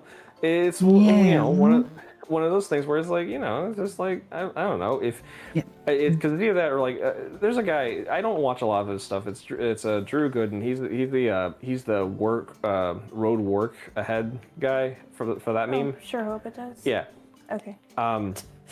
So yeah, he's that guy, and like I don't watch a lot of his stuff, but he had a video that kind of went viral recently because he just gave a very good layman's explanation for like why. Well, the whole video itself was just like greed is ruining this planet in general. But one of the things that he touches on is like, technically speaking, if the people who are living around these data centers are paying most of the utilities for it, then would that not make those people you know, partial contributors to the business and therefore allowed to, like, you know, say have a cut of the cost, or, you know, maybe a share of the stock in these companies if they're publicly traded and stuff like that? You know, that seems fair. Of course that's not going to happen. Yes, It's not going to happen. sadly it's not gonna happen, but this is stuff that should happen. This is the infuriating thing about it. Like, hey, we all know it's very necessary to even get out of the sticky situation that we are in worldwide, but because of some minorities that think otherwise, we're stuck with this situation. Yeah, well, that's the thing, is that I think people don't realize how much that doesn't work if you just, I don't know, just decide, like, collectively get enough people to say, okay, you know what, let's just not pay our electric bills until they fix something. Or it's very kumbaya, and obviously there'd be more steps to it than that. But you get what I'm saying, though, right? Like, you get enough people pissed off, and I'm pretty sure that they'll listen. At least with the electricity bill, you're the one that is in the end fucked, unless you have a way of living that doesn't need electricity at all. Yeah, and I guess that it goes into more of a territory of like, yeah, just more just civil unrest stuff, which unfortunately most of the time that doesn't happen unless people stop being able to eat. Like, once you disrupt food and basic resources, that's when the actual civil unrest begins. But I don't know, like, I'm just saying, like maybe it's the problem with just modern society in general, that we're more and more incentivized to not, you know, become more familiar with our neighbor. But I feel like if I knew everybody on my block and I was paying for a fucking some company who's objectively making the world worse with their product and making me pay for its operational costs, you know, it's like, well, fuck, why don't all of us just have a little block party where we all get together and just, you know, I don't know, if we're mail, you know, if you're a mailman, stop being a mailman. You know, get enough of your mailman buddies to join you. Bada bing, bada boom. Enough people are pissed, and the mail's not getting delivered. Trash isn't getting. So basically, you know, we need another Boston Tea Party. I mean, you know, it's just thing. Like, if we don't even get to like have some of the fucking millions of dollars coming in from it, then yeah, maybe we should throw some servers into the river. I don't know. Like I'm a simple creature. I'm just like, if enough of you are pissed about it, fucking do something. It's like, what? Yeah, some of us will get arrested, but Don't give me the area, whatever. What? They can't. Oh, Area 51, they can't get us all. Well, Okay, I get that, and I understand. I'm coming off a little ignorant here, but I'm just. Let's organize realistically, 1,000 people in Naruto run in Area 51. yeah, just like if something's bad enough that everybody knows it and no one's doing anything about it, well, Yeah. here's a something. Fucking be angry. Tell people that they're pissed. Cause like it was the same thing with like the payment processors. Like, basically they're still censoring horny shit and everything. It's like yeah, for a minute there we had people harassing their customer service, but then they just came up with like a plan for that. So I was like, I don't know, what if you guys just I don't know, get enough people together, start another payment processor, and I don't know, do that. It's not perfect, but it's an idea. I don't know. Like I don't know. I feel like if you Yeah, when all that collective shout stuff. Oh my god.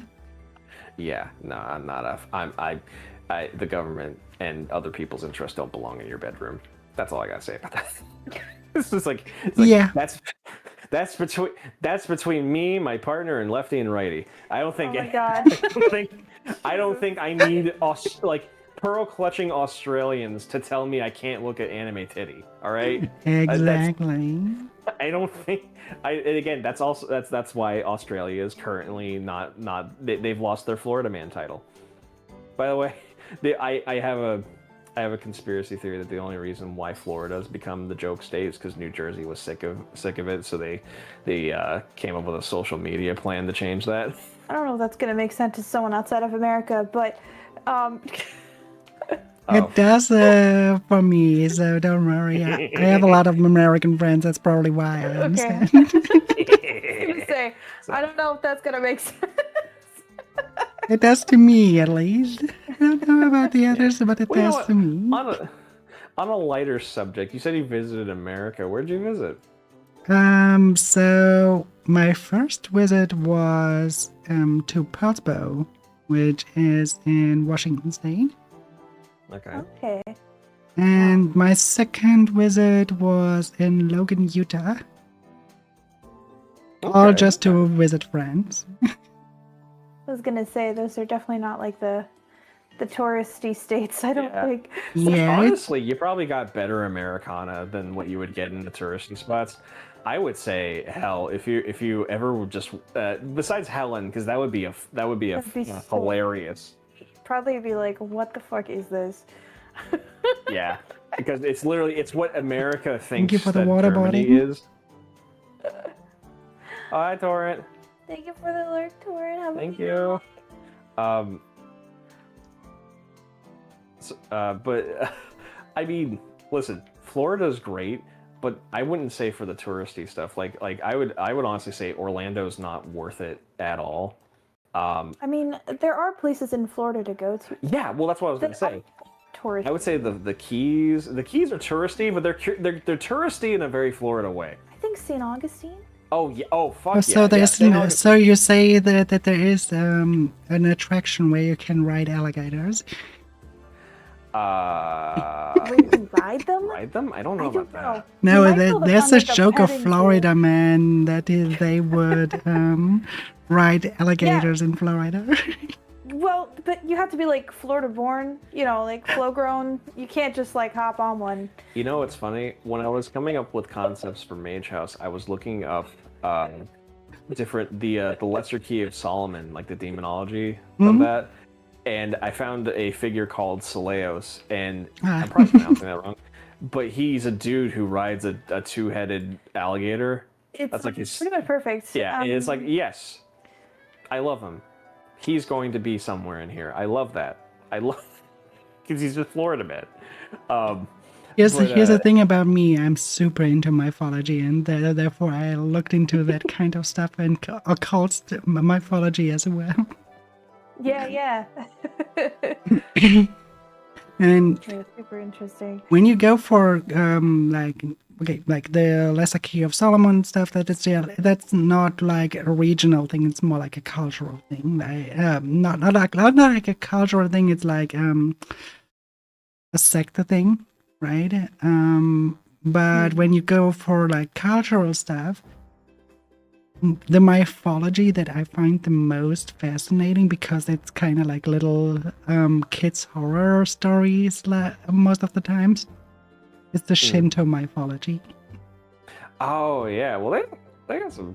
I'm not super familiar with. I've probably heard stuff that is Shinto and I don't realize it, but like I know in Japanese mythology there's a lot of crazy shit going on. Some very fascinating entities. Like I found out that the modern dog breeds of Japan were domesticated because of their like superstitious beliefs. Yeah, that's true. Because like they believe that basically a wolf following you was like a guardian spirit that was like making sure you had a safe journey, and it was customary that at the end of your journey you would hand them like some kind of raw meat or something for them to eat. That domesticated the wolves in the region. So A lot of Awesome. a lot of the animals that you encounter in Japan are treated like deities. So if you see, so it can be quite normal that you are at a train station and the reindeers there just take cover there as well because it's raining. Oh, oh, that's really cute. no, Because they don't have haven't to gotten fear on that train yet. the humans there because they treat them like sacred beings and never attack them. Aw. That's so sweet though. When I went to England, we drove through. It's like this like land over in London. I don't know what exactly it is. I think they're referred to as like the Queen's Deer or something. And it was very fascinating to me that as we're driving through this like property, that the deer are just by the side of the road, like hundreds of them, hanging out. And I was like, I've never seen anything like this in my life, where they're so comfortable around people. Yeah. So Here, it's fascinating how different stuff would be. I mean, originally, the area where I live would have been pagan. mhm. The reason it's not pagan anymore is because the Roman Empire invaded, and Yeah. you also have that stuff that paganism was basically consumed by Christianity. Yeah, They- it was kind of like masked, and like they Yeah, would take sorry. This is traditions from. something I've joked. I've joked about on stream often about because we traced our family heritage on my grandpa's side, and a lot of us were from like the Celtic regions, right? And it's just they weren't fucking with anyone. They were minding their own goddamn business. And when they fucking they went like they killed the druids. Right? I remember the story of the druids where it's like they literally told the Romans, "We're not going to fight you, right? If you're going to come in here and kill us, you're just going to kill us, right?" And so they did. And when they realized, oh shit, they weren't joking about that. It's like, okay, well, you know what? How about this? You know that little festival you do? That's about Jesus. Because that was their solution. So, something like that, yeah. It basically, they were like totally against giving up their religion, and they were like, oh, so Christianity was like, oh, we implement your stuff now, so you don't have to miss out on all those festivities. And then we just integrate it and call it our own, and then we're like, okay, yeah, sure. At one point they just gave in. I don't know. It's one of those things where like both sides kind of lose if you think about it. It's I don't know. Fucking.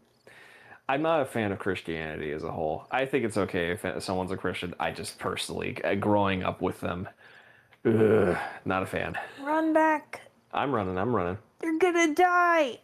Ugh. I mean, you don't die. You just pass out. But still, Well, then it's worse. Then we have to pay the hospital. That's true. The ambulance is so expensive. Yeah. But yeah, no, I do find like I joke about it, but it is interesting. Yeah. Christianity has a lot of fucked up stuff. You Like, for bet. example, the Holy War. Yeah, nah, it's one of those things where the only true Christian that like the only honest Christian I ever met was someone who was like mocked behind her back. She was a sweet old lady who just happened to live near our school. And she would basically, for free, mind you, she would watch the preschoolers like whenever it was their recess time. And that was like the thing that she did. And I remember one day I'd done something that warranted me being separated from the other children. I was waiting outside the I guess not the principal, like assistant principal or whatever you want to call it. And she, I speak to this lady. I barely say a word, and she says, "Oh no!" I said, I asked. She asked me my name, right? And I said, it's Mecca. Not actually, but like, and she's like, and I'm like, "What's your name?" And she's like, "My name is Miriam, just like Moses' sister." And she was just the sweetest lady who had ever lived. And I remember the church, like the assistant principal I was having this meeting with. I remember her like just they would just say mean shit. Like at the time, I didn't think about it. Like they just say mean shit about this person who's basically doing work for them for free. And I don't know. They didn't like anyone who was different, right? Who didn't like march to the beat of their drum. And it's just, I don't know. It was a commonality. So, sorry, I don't mean, I'm kind of just dumping. I didn't mean to do that. Oh, good, to those people, I am the calamity, so,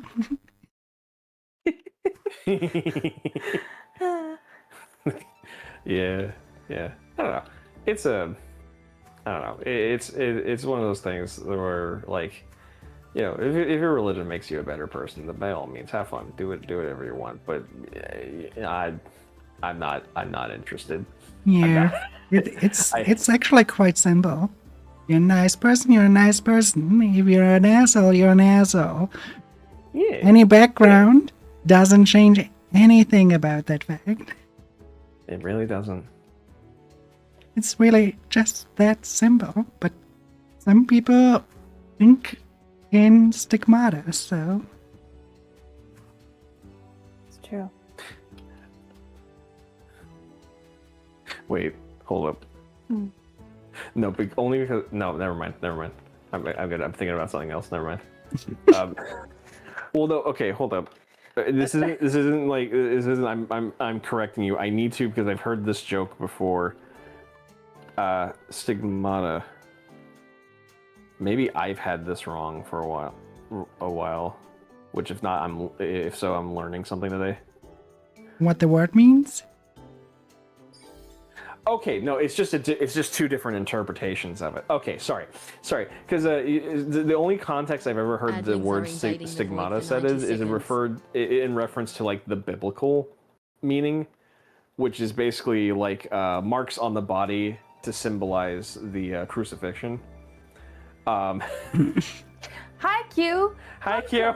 Hi, Yeah, Q. Kind of Hey, afraid. Q, how are you doing, dear? Oh my goodness. But no, you the version you said is completely correct. I just haven't ever heard it in that context because I remember. Does anyone remember Foamy the squirrel?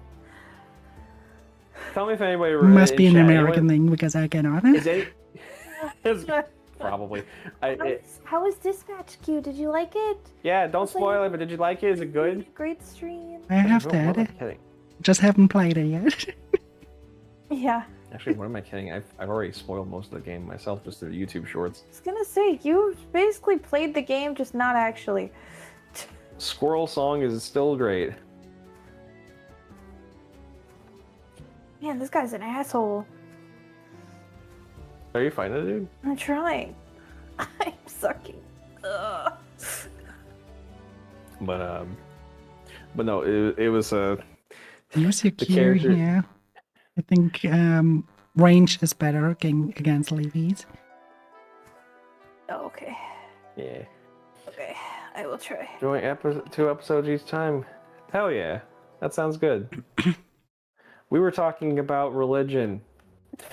Welcome. Welcome to Mage House. But I think sorry, the context I ever heard it in was Stigmata, which was referring to there's like a little squirrel character who has like these giant eyes and he wears glasses, right? And he's like, I have to go to the eye doctor. I have a stigmata. He's like, you mean stigmatism, don't you? No, stigmata. I've been bleeding from the eyes. It's like early 2000s fucking Flash animation was a different world. Oh yeah, especially on Newgrounds. Yeah. Oh man. But yeah. Sorry. To cap off that conversation, no, you are completely correct though. I feel like you can be a member of anything, and okay, not anything. There are certain groups that are just assholes by default. But You know, when you duck into Final Fantasy that deep that you become a Genova witness. a Genova's witness. That's fucking. That's how Bishop that one. Oh, good. Oh yeah, Bills. Hey, Azama, from a distance because of how far back the thing is and my horrible vision. You said "ew religion," and I for a split second read it as Evangelion. Evangelion, all caps. I mean, that almost does work for the conversation. Oh yeah, Pills. True. Oh, see, Immersa knows what I'm talking about. That series has a name, but I just remember as Foamy the Squirrel. That's the thing I remember. I did too, actually, because of the misspelling. But yeah, it's Neon Genesis Evangelion, not Neon Genesis Catholicism. Oh, God.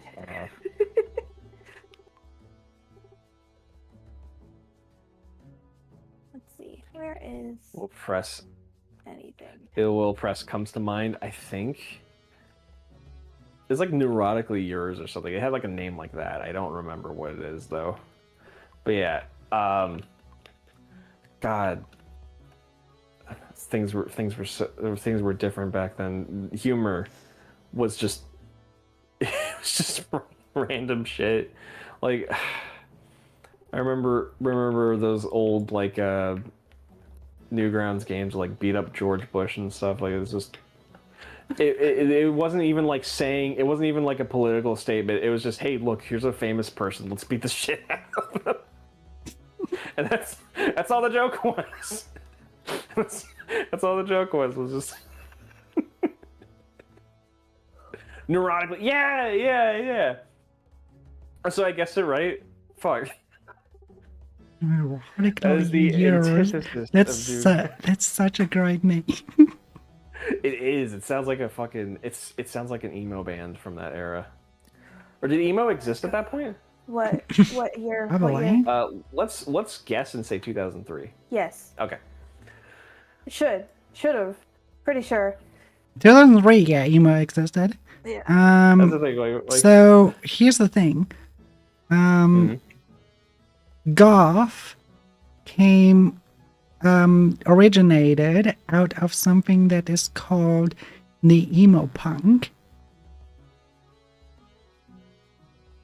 What we know nowadays as goth had its roots there. I thought goth was a subset of punk. Yeah, From the emo 80s. punk. Oh, emo punk. Sorry, I did not hear the last part. Okay. Yeah. In the 80s. And it was super, God. Back in like middle school and high school, I researched like the history of goth so much. I'm gonna give at least like a third of chat like a giant like flashback, like a Vietnam flashback. Oh, okay. I'm an emo kid, non-conforming as can be. You'd be non-conforming too if you look just like me. How many of them are hurt now?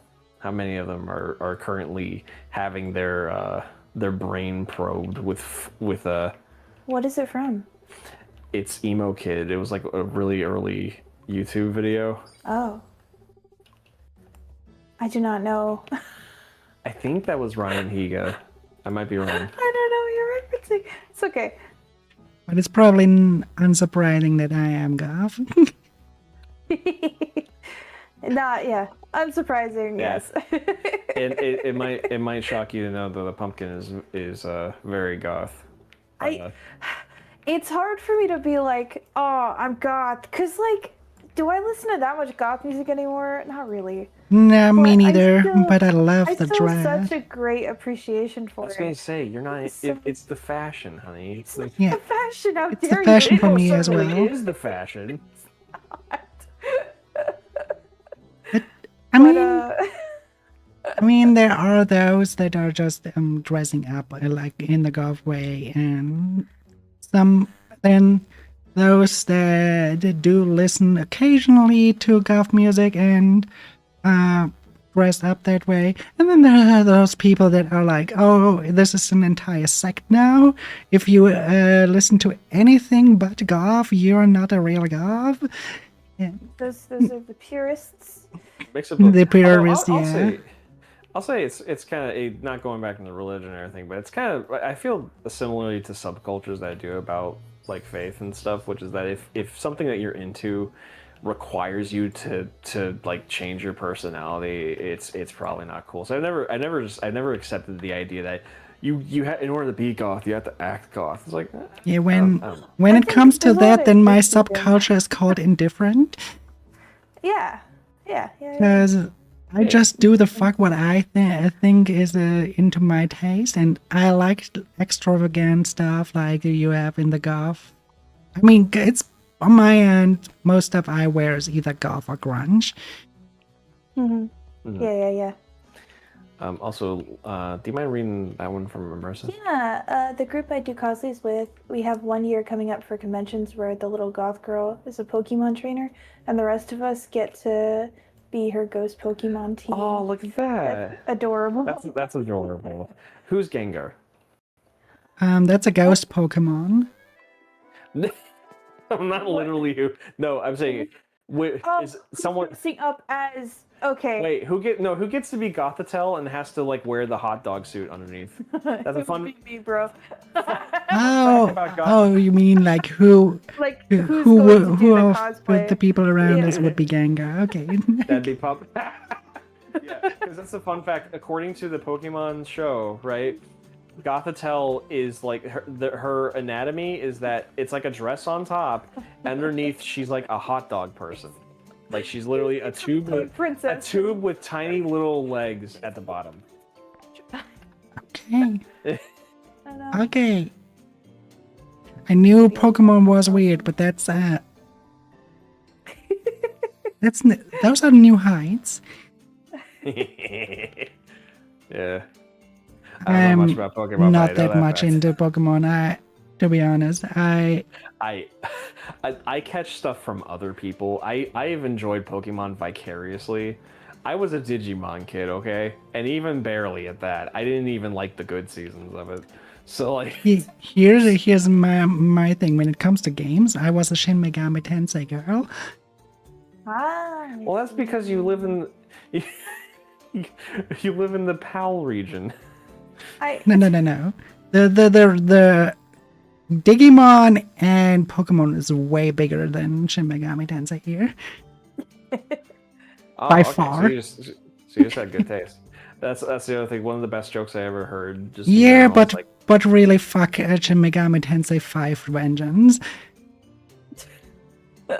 That game had a good start, good story and everything, and then there's this one boss fight called Tiamat, which they designed in an almost impossible way.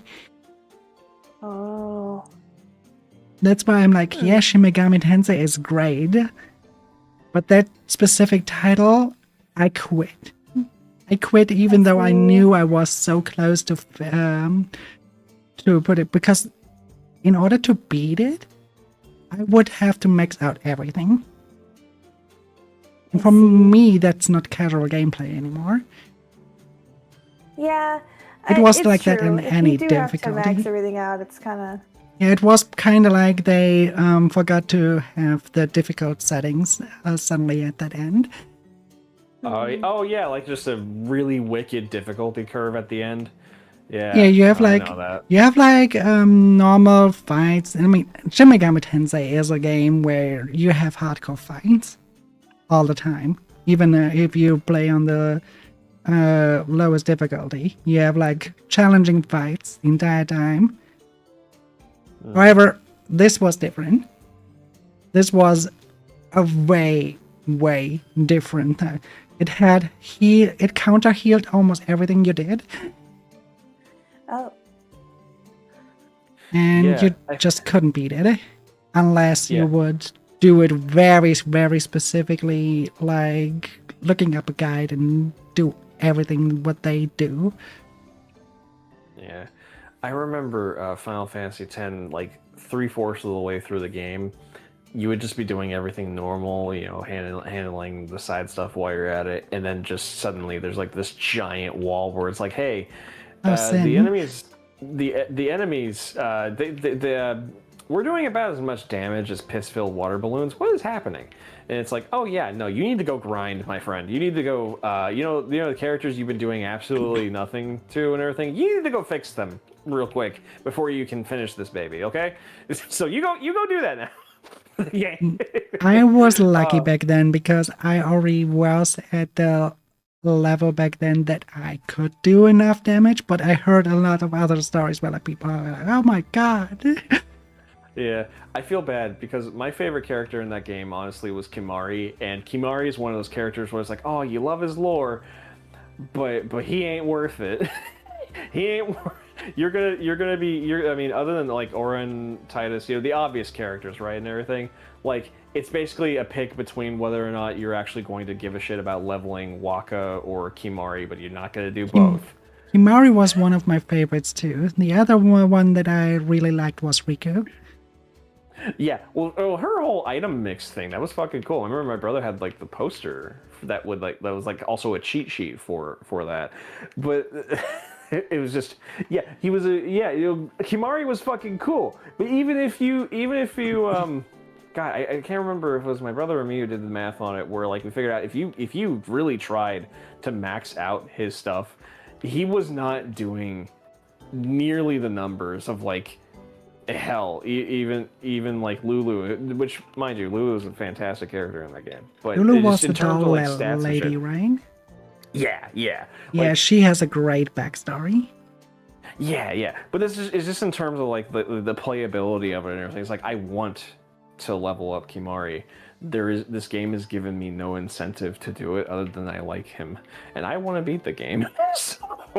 Kimari was one of my main in my team because I didn't like Waka. I didn't like Titus. That's fair. Those are fair assessments. Very good. Very good. I don't know anything about it, about the game other than One day I will get to share this game with you, so you can appreciate.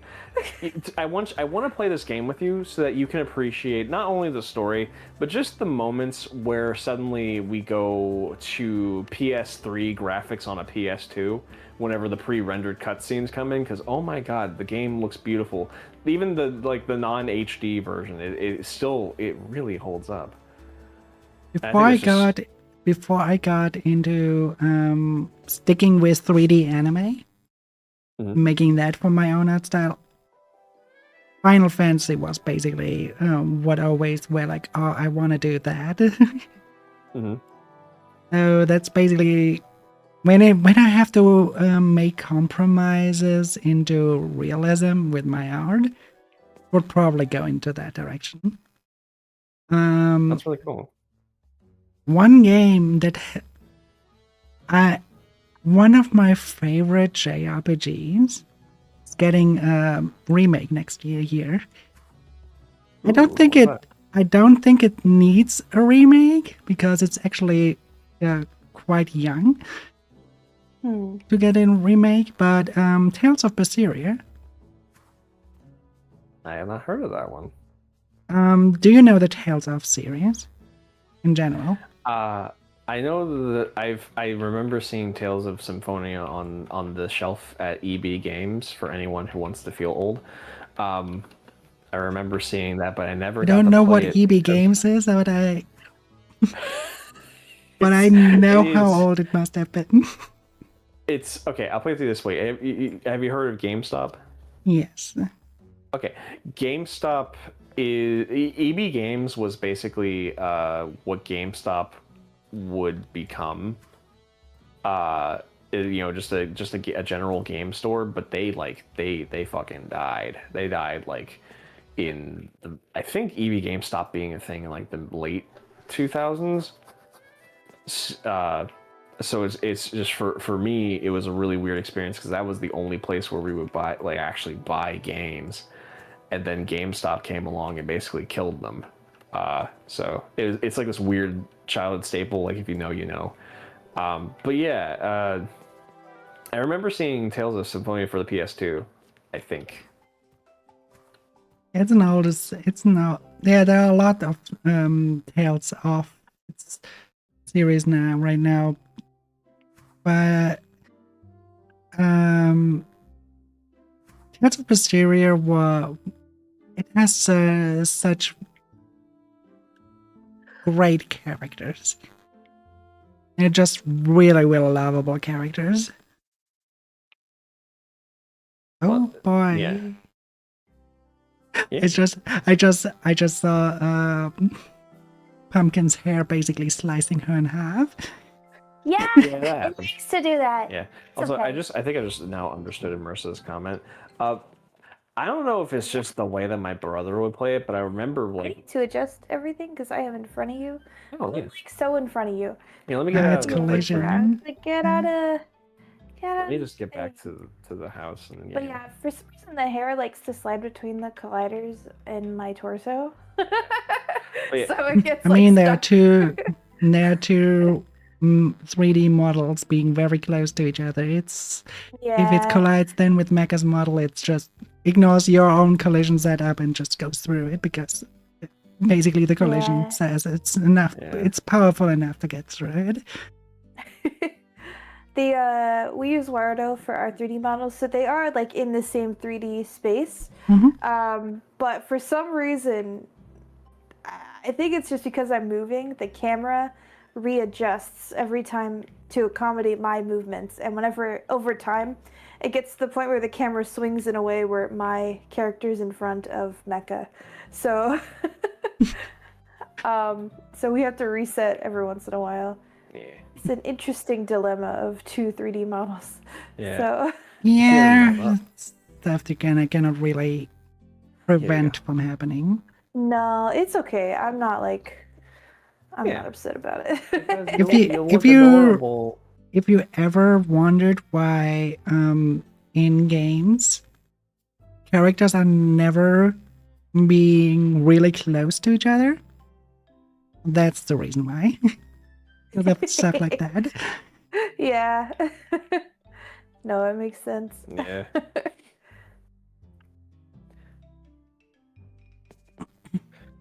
But yeah, I don't know. It's again with I don't know, a lot of things are getting HD remakes and stuff, and Yeah. So here's a little story. Here's a little story. When I was a young lad, first getting into anime and stuff, right?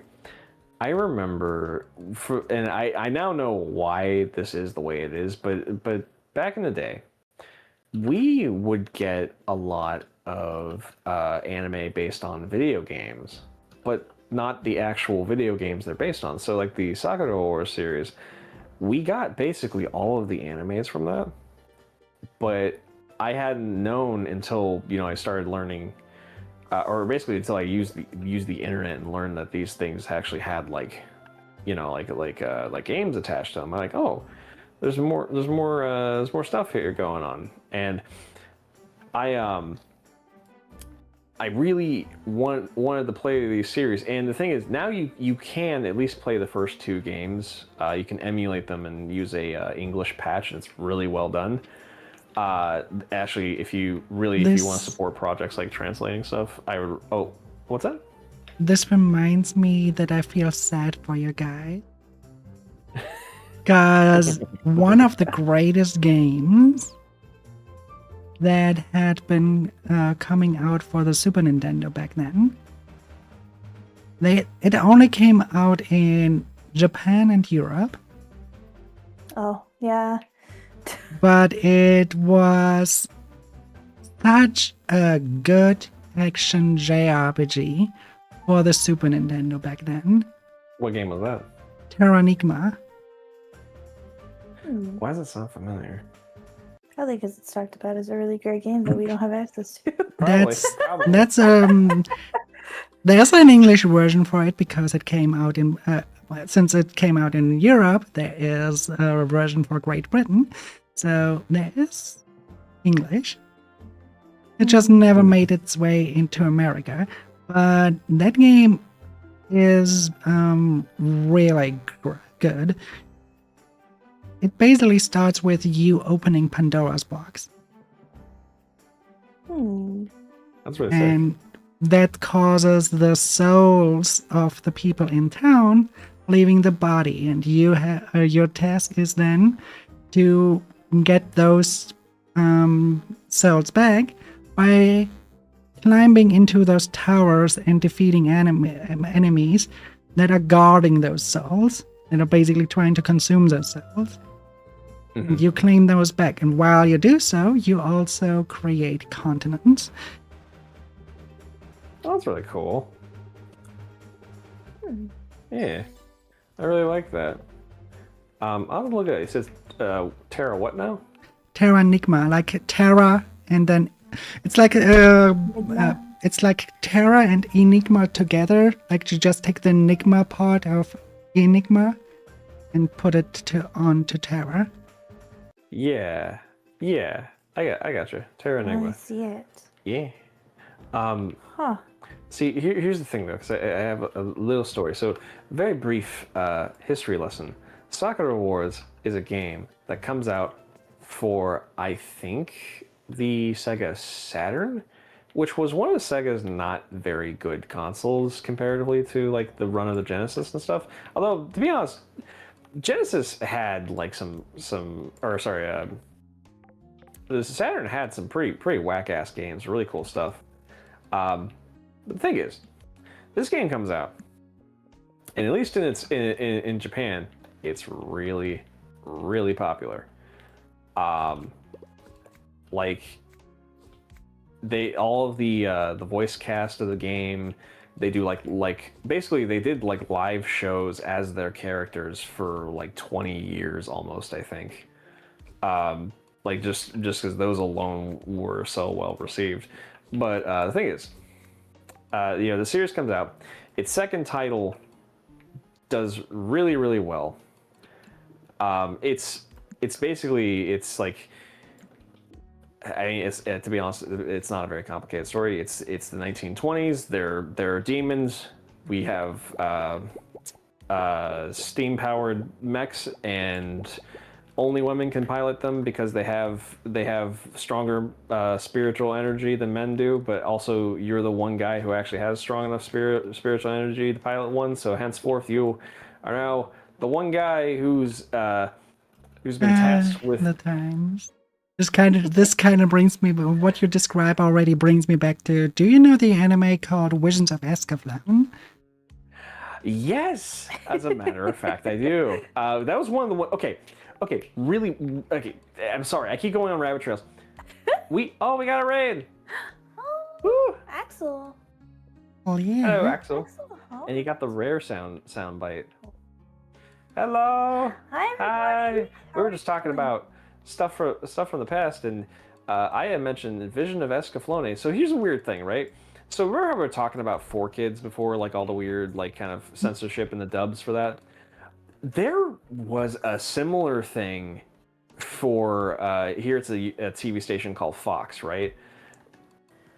Oh, what? 1 second, I want to say hello to Axel. I'm so sorry. Hi, Axel. Welcome to Mage House. I'm the Pumpkin Mage. I'm the Mecha Mage. We're here with our friend Aya. We're playing Hello Sunhaven. I see there. you were playing Sunhaven too. I hope you had a great stream. Feel free to raid and run if you need to, but definitely feel free to lurk with us. We're just chatting about stuff. Yeah. And yeah, I hope you had a great stream. Okay, now you can go. Okay, the Sorry, Fox. just wanna make Okay. sure. So besides the fact that Fox butchered it, the thing is, Fox did leave in a decent amount of what was originally in Escaflowne, which is kind of shocking because they Escaflowne. I never got to watch the entire series, mind you. The most that I got, like the thing I've seen more is its movie, which I know is really different from the show. The fun part about Visions of Escaflowne is that the anime is really good, but the manga Yeah. sucks. That sounds fair. That sounds fair. And again, the movie being the one that I had more access to, I've even heard from people that the movie is a worse version of the show. So it's one that I definitely have to give it a So, second shot. But The it's a show manga is Oh, go ahead. more so the manga has more like magical girl elements. Like you really have Hitomi behaving like she would be Sailor Moon. Oh, I see. And that kind of ruins the entire plot of everything. Yeah, I could see that. The thing that always interested me though is that Escaflowne, and correct me if I'm wrong, because my memories of watching it from when I was very little, Escaflowne was a fairly violent show, like not like gratuitous or anything, but still a fairly okay. It was on like a time block that was generally like it's not like little kids time for cartoons and everything, but it's like Saturday morning cartoon, that kind of thing, where it would be sharing the same space as like for any of you who were there at the time, Monster Rancher and stuff like that, which is like kind of like a Monster Pokemon. Ranger. Yeah. So it was on at the same time for that. So the thing is, it seems like knowing what's in that show, it's such a weird choice specifically for Fox to pick up as something as part of the regular programming. It's such a really weird choice. So that's one of the things where what's that? Definitely, yeah. Yeah, it just doesn't seem like it. Here in Germany, it was one of the series that that were running on a channel that wasn't really known for having animes at all. After midnight. Mm-hmm. Oh wait, no. So- No. That was around that weird time. I have to correct myself. It was around that weird time where MTV was hosting animes. So Okay. music television. That Yeah. channel. Yeah. See, and it would be like if you had like a I don't know if Germany has Cartoon Network or whatever, Yeah, we have that. but it would be like airing Vision of Adlings are Escaflowne, invading even the if it void is in for a 90 butchered seconds. state on like their children's like Saturday morning block. Like that was just such an odd thing to happen. And I think the other thing that's Enjoy a weird, if I meal. remember correctly, go ahead. Have a nice dinner. Oh yeah, have good I was dinner. just saying enjoy a meal, Takia. Yeah, have a good dinner. I hope you have something good. We're gonna have funny enough, we got an amazing coconut curry earlier today, and we decided to order some to go just to have for dinner. Yeah. I am kind of hungry. Oh, do you But I can wait. It's fine. Wait, can I sleep in bed? No, okay. That's so funny. Okay. yeah. But so I'll try to wrap it up as quickly as No, you guys can keep talking. no. I was because honestly, if you're hungry and stuff and everything, we could. No, I don't want to. No, I love don't playing you this dare! Don't game. you dare! Don't you fucking dare! Don't you fucking. It's Get you okay, I something love you. delicious. Yeah. But okay, so the Sakura Wars games, right? They come out. The third one was their jump to 3D, right? Because these are, pixelated graphics and stuff. It's a really good visual still. If pixel graphics with really well translated FMVs, because that's what the Saturn was kind of known for. But it was like FMVs of like the actual just hand-drawn animation. It was really cool. But the third game comes out, they transition to 3D, and when they do that, and this is something that I don't understand why it happens. This is happening while the Dreamcast is definitely ceasing production in the United States, but they're still making new games in Japan, right?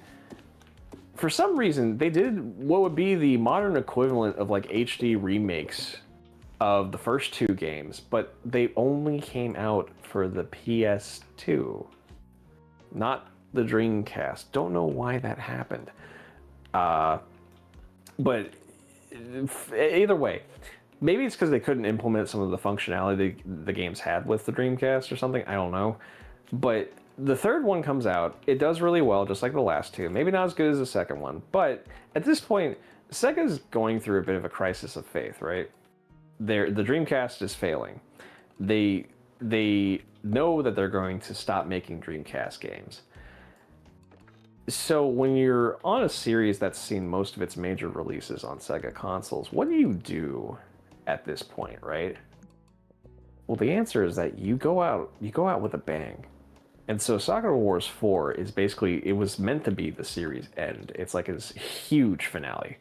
It's like high stakes. You get to like you have two casts of these characters that in these dating sim-esque games you can kind of romance them. Well, it's like they're all here now. And if you played the previous game, your relationship stats transfer over. So there you go. So it's just I don't know. It's a really cool. It has a fucking amazing intro. Like it's just I don't know. Sick game, right? And then they make a fifth one that came out on the PS2 and the Wii, which I'll never understand that combination, but whatever.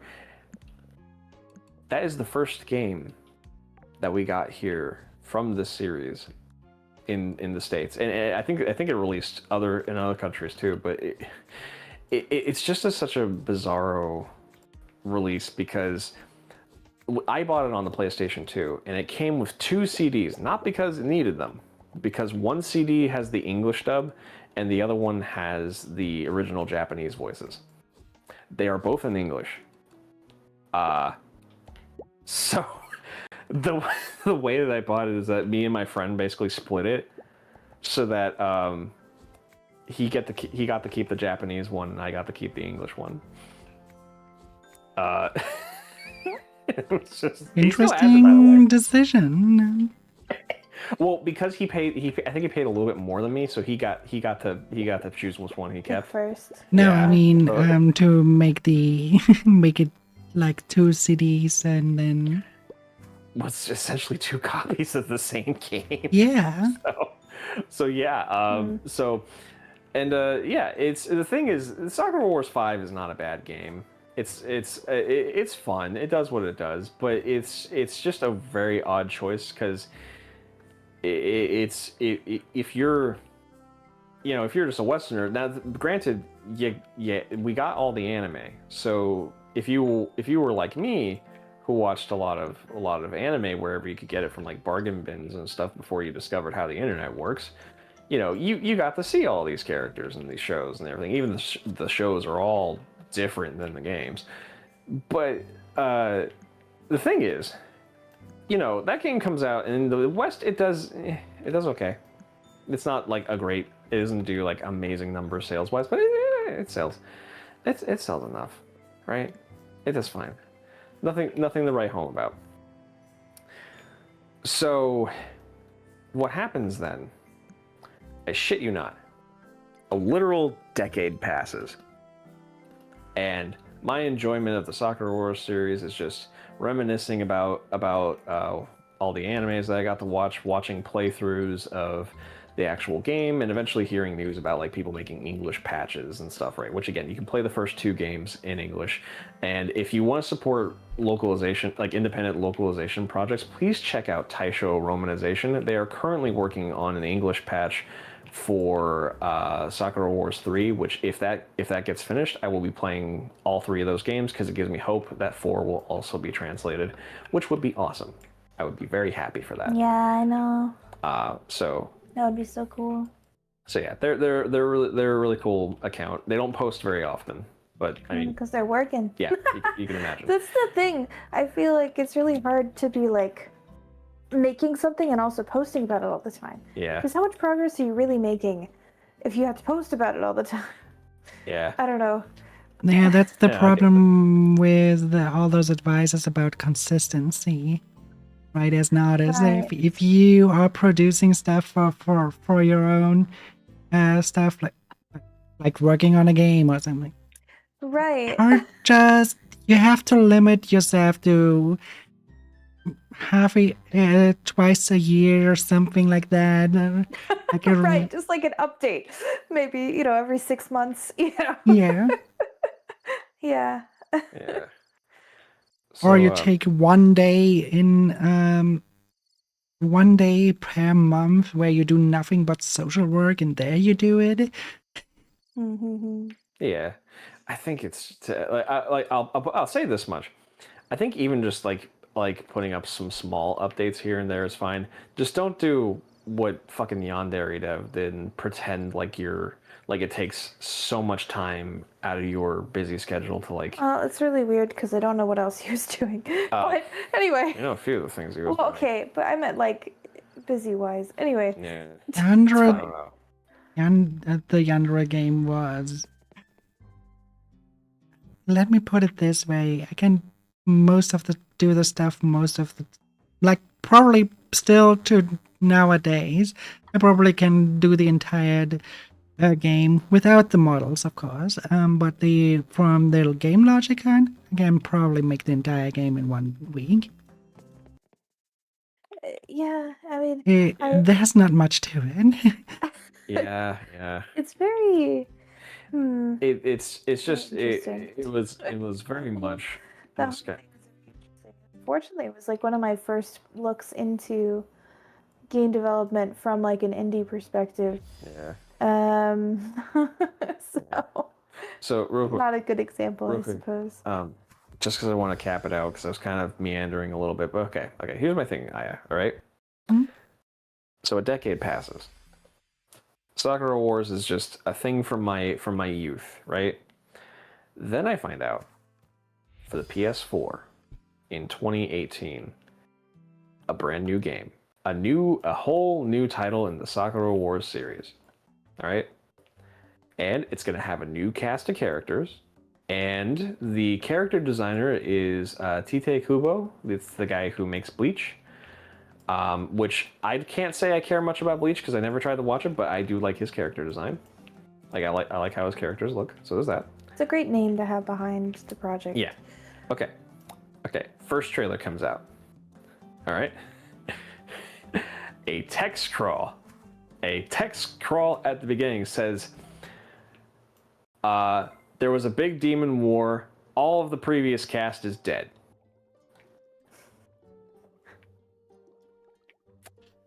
Not the greatest opening. And so it begins. I watched the process of this game coming out, and there's so many notes that I take. Like, number one, all the cast is dead, but actually they lied, and Sumire is still there. She's one of the characters that, albeit she's the tsundere, if you will, of the team. She gets better. She gets a lot better, but. So she's still there, but now she's the director. She's the director of the platoon. The whole thing of Sakura Wars is that they fight the demons and the stuff, but their cover for it is that they're like a performing troupe, and they perform to lift the spirits of the Japanese public in this fictional Taisho era. So it's very fanciful, right? But it's got this whole it's fun. It's a fun idea. It's based somewhat in reality because there was like a combat troop in the Taisho era that was staffed primarily by women who also performed and stuff. You know, it's just I don't know. Either way, but no, they're all dead now. They're all dead. They're dead now. They're gone forever. Except, so the titular Sakura of the Sakura Wars, right? Now she's not back. However, there is a character who's like a demon, like fighting with the demon army, who looks like Sakura in a mask and like a different uniform, and has the same voice actress. And you know, it's kind of a spit in the face. All of this is what I'm getting, and then I see the gameplay, which the segments. It reminds me a little of like Persona. Mind you, I've never actually played one, but just in terms of like, you know, environments to walk around, characters to talk to, and everything. It looks like a big upgrade to the system that they introduced in like the fifth game, right? Of just like time passes as you go and do things. It's you know, pretty standard stuff, right? Well, here's the thing. That part of the game, really well done. The combat is basically Bayonetta, but like neutered. It's Bayonetta with less steps. Oh, Like God. you get witch time. You have like different abilities, but there are no combos or anything. It's just a set buttons you can mash and things happen. And that has replaced the turn-based combat that had like a whole intricate system to it, like you know, simple to pick up, but definitely varied in how you can approach different situations. It was a really fun system. And mind you, I prefer active combat, and this combat system was something I really liked. So keep that in mind. But no. It's new to Bayonetta, with a story, with characters I don't care about, because none of the ones I did care about are here anymore. So the ones who are here, they are. I remember I've seen cutscenes with them. They seem fun, but my thing is like, you're wanting to bring new people in for this, because that's kind of the feeling I got. It's like, let's bring in a new crowd for this. Okay, cool, but your main customer base is going to be the ones who grew up with this stuff, or the people who at least know of the other games. So to kill off an entire cast, mind you, most of these voice actors and actresses are still active in the industry. So like some of them were still doing like the whole live shows like a good 5 years before this game came out. So they did them for a while. So the biggest question that came to my mind was just, who is this for? Who wants this? And that's bad. You're fighting Dizzy. Yeah, well, I exited. I was like, yeah, Mecca! Yeah. Did I? Oh, you have to do it on your own. It's a solo thing. No! Alright, Aw. it's fine. If you want Not something you can do together. You can be in the same room and shoot around, but it will not affect. Everyone has basically their separate solo Dizzy experience. Okay, that's okay. But if you want to fight a giant hedgehog with little gemstones on his back, go to the mines and go to the last room. But now Okay. you know what I meant before with it's getting a little bit bullet helly. Yeah, it's a lot.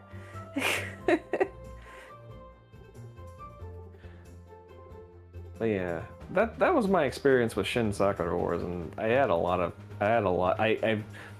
Pumpkin in real time watched me deflate over that one. Like I was so fucking excited. Okay. And then That was like a year of. Was that the same year Bayo 3 came out? And No More No. Heroes 3 came out? no, this was it would have been 2019. So this was like, Okay. yeah. Because like that was my just like, oh, okay. This Yeah. is what we've chosen, huh? I did not care much for Bayonetta 3. It was fine. It was fine.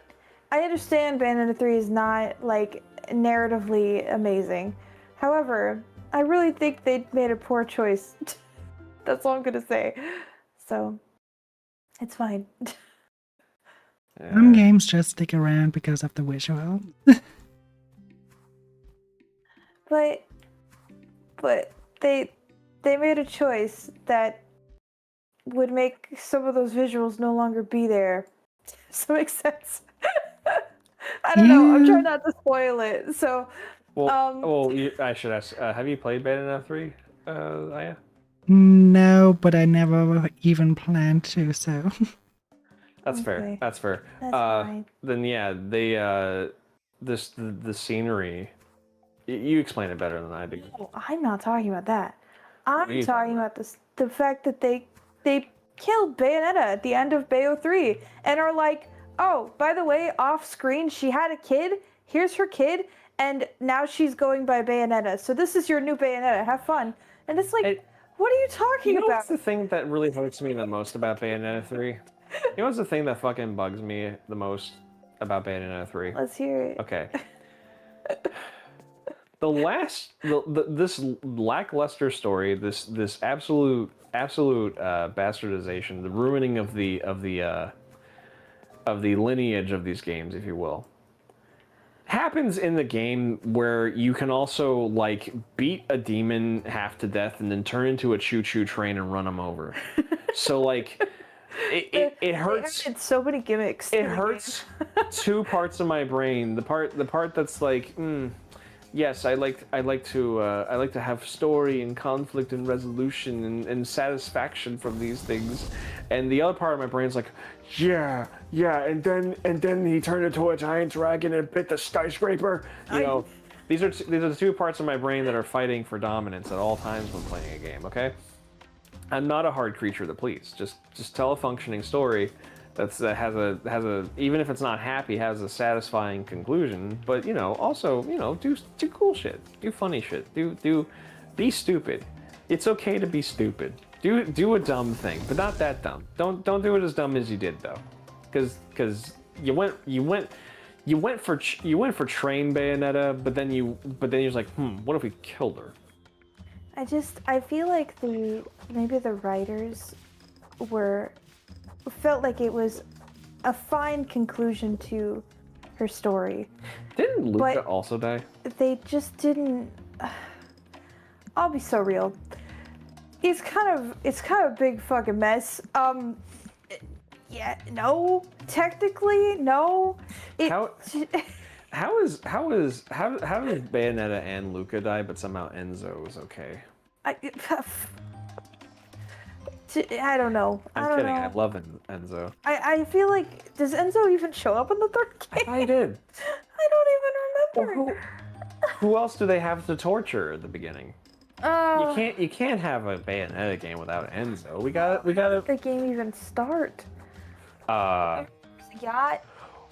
Oh my god, wait, no, Pumpkin, you know what we should do? What? We should do a stream where we try to reconstruct the story of Bayonetta 3 from memory. No. Okay. Yeah, we could do that, I guess, if that's what you want to do. That's fine. It's like drawing something from memory, like, see how close we get to the real thing. It's like drunk history. I also hated the fucking, the enemies, like the big bad, like how they looked. Oh, you mean Fucking- Colgate Man? Yeah, Colgate Man, yeah. Of toothpaste bros? Yeah, that's my Aya. Isn't that your favorite favorite enemy aesthetic too? Oh, Toothpaste. Code Geass? I No. hate them. I hate them so much. We went from like I beautiful. watched Code Geass, and Code Geass was enjoyable, but I wouldn't say it's one of my favorites. Oh, sorry. No. Okay, sorry. The enemies looked like they were made of they're made of like mint fresh, like a winter mint toothpaste. Looks like toothpaste. Yeah. So I refer to them as Colgate, which is a brand of toothpaste. That's a brand here. I'm sorry. Oh yeah, I know the toothpaste. We have the toothpaste as well. Okay. I just don't know the type of animes you're referring to. Yeah, it's okay. It's okay. I think maybe No, we were should just. move from the topic. No, No, we're not excluding Aya. I'm sorry. I'm sorry. And I love Code I Geass. just don't It's one of know my favorites. what kind of anime you mean that look like Two-Face. Can you give an Well, example? that's the- The enemy design in Bayonetta historically has been like biblically Ah. accurate angels, or like really the cool demons. They decided so the angels are very fleshy, so they decided to make the demons in the second game all very mechanical. There were very purposeful decisions for how the enemy design looked. Yeah. And in the third game, they're just gonna look like dudes, but their color palette is Colgate. Oh. Like minty green. It's Minty very- green interspatial dudes. Very, very upsetting to go from stuff that like I loved, I admired, I would study the enemy design because it was so beautiful, to like nothing. I was very upset. It felt like placeholders, and then they just never finished them. Yeah. Yeah. So that's all we're saying. Okay. It was a Bayonetta. Yeah, it was kind of a sarcastic way of saying, like look at this shit. Like, kind of Anyway. It was a very- Sorry, we can move on. very stupid decision made artistically. And the funny thing is that what's his face? What's his face? I don't need to bring him up. It's okay. We should invoke him, summon him, so he can block us. That's not what I'm worried about. What, are you worried he's gonna block us? No, I just want to move on from the topic. Oh, okay. I'm sorry. No, you're okay. They would look like Pepsi Man with red and white and blue stripes. Yeah. Yes. No, not even that. Nah. But yeah, no. It's just. it's Pepsi just Man one is of in Final Fantasy 14. those- as he should be. That's amazing. I would be pissed if he wasn't. Now, there's a fight where basically you're fighting a being out of liquid metal. And in one point it's just like a silvery guy, and everyone was in the Final Fantasy 14 community while doing that on the raid just called him the Pepsi Man because they reminded them of the Pepsi Man. It's so hard. That's amazing. Yeah, it looks very much alike. That is fantastic. That's great. It's part of the Yeah. Alexander raids. Yeah. But yeah, hold on. Real quick, Lemon asks if you've been teaching us German yet. Nah, I've been talking too fucking much, and that's the curse. So no one knows when to tell me to shut the fuck up. Remember when I talked about a German studio called the Dalek? Oh, I remember that. Yeah. Yeah. So they basically made fun of the German language by making up a slur word that is fucking long written. It doesn't make sense how it is written because commas were basically written out as comma in the word itself. So it's like just but it's for some reason that one stuck to me because it was so fucking funny to read as a German person back then. So first let me explain the scenery. Yeah. So the main character is called Edna. You are trying to escape from that asylum. That asylum's owner, the young boy from him, died, and he was someone who was bullying Edna before. So there, you are in front of the shrine that basically is for that young boy, and you remember the times back then how he was such an asshole to you, and they were basically all starting like, oh, he was an asshole, he was such a dickhead, and then this fucking long word comes, which is Kacktüten, Hirnkammerschwanz, Kotfressen, Polanco. What did you just say? Naming your slurs like a Welsh city. Damn. Yeah, Sounds like an IKEA furniture. but it comes out of nowhere. It's completely made up. It makes fun of the German language having such long words. Not every German word is that long. It's just very special ones that are that long, by the way. Right. Um, Yeah. But it is so fucking comedic because you suddenly have like, whoa, what the fuck? That's kind of amazing. That's oh my god. That fuck, But I don't yeah. know why that reminds. To teach you normal slurs, the word for asshole in German is basically a little translation. It's Arschloch. Oh, there you go. Ashhole? Is Arschloch. that it? Loch. Ashloch. Mhm. Mhm. Okay. There you go. Ah, there you go. See, That's hilarious. I feel like with a lot of German words are kind of similar to English sometimes. So I wonder Yeah, how many Germanic of these and I could... Anglo-Saxon language where Right. they were situational, very close to each other. So there's a lot of words in common that they have. I just wonder how many like German curse words you could say in it, like in America, and get away with it without people knowing you're saying a curse word. You know what I mean? Like I feel like that's the goal of speaking a different language here. Is so no one else understands you. How much can you say in Spanish and people think you are just, I don't know, making a Latin ritual or something? It's fair. It's fair.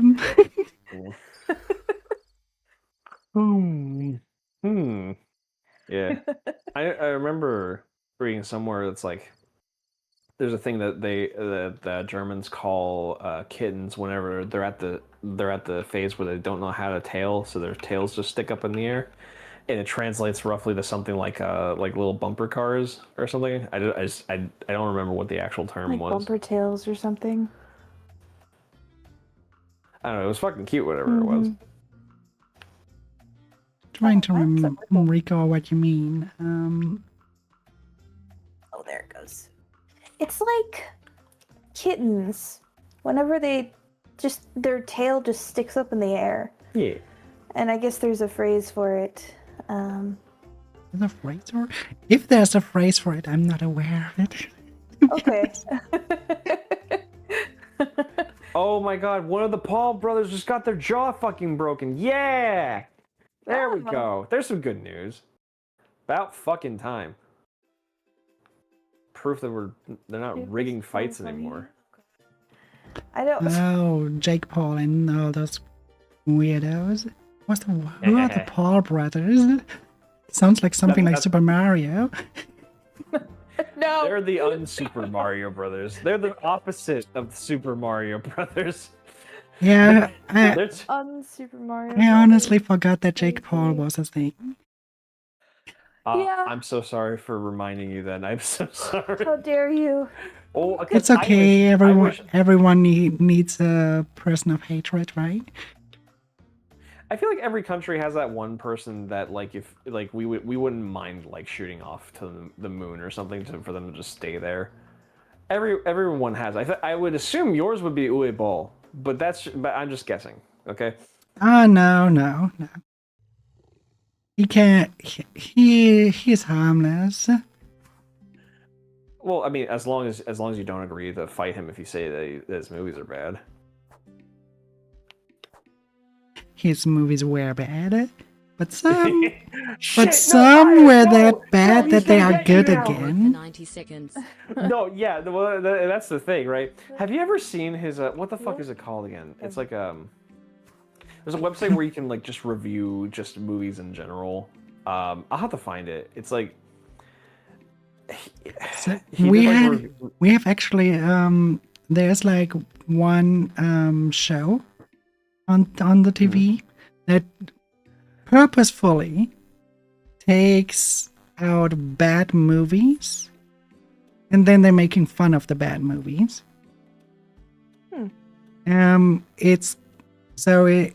they basically name it Schläferz for so the what it would say in German for what it stands for is schlechteste Filme aller Zeiten, so the worst movies of all time.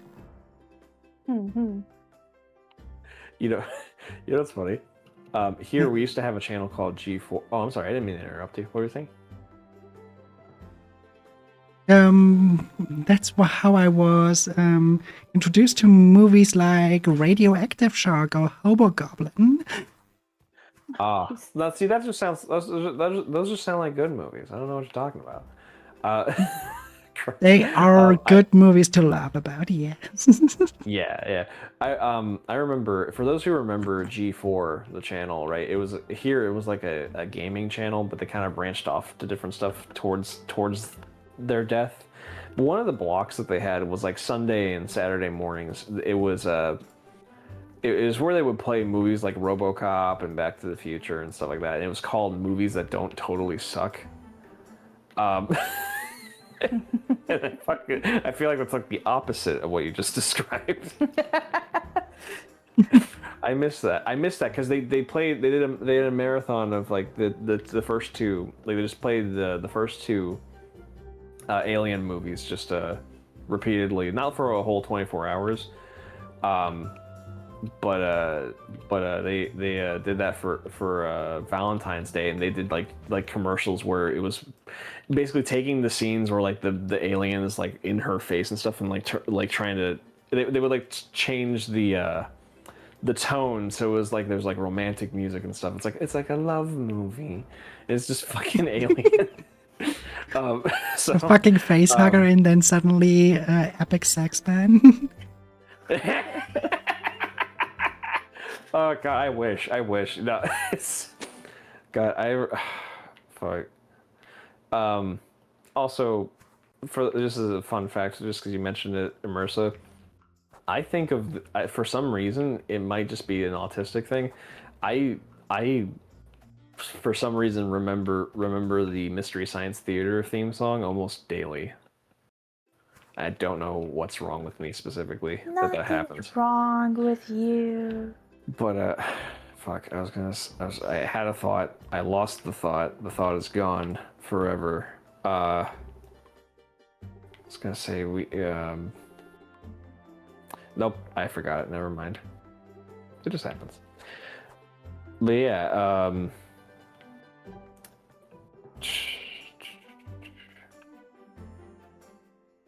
no, that's a wacky fucking thing to put in a game though, just a random ass insult like that. Some crazy shit. All the Della games were all about making fun of something. It was like they were point and click adventures, but they were all comedic. Yeah. They were all of comedic nature, but sometimes really fucked up. Like you had people die. It's kind of okay. So the humor in most of the Daedalic games were kind of similar to Monkey Island. Yeah, I was about to say, like, if you ever played those, because those were very funny too. The funny thing is, Monkey Island, if you were not fluent in English, sometimes you couldn't solve the riddles. Oh no!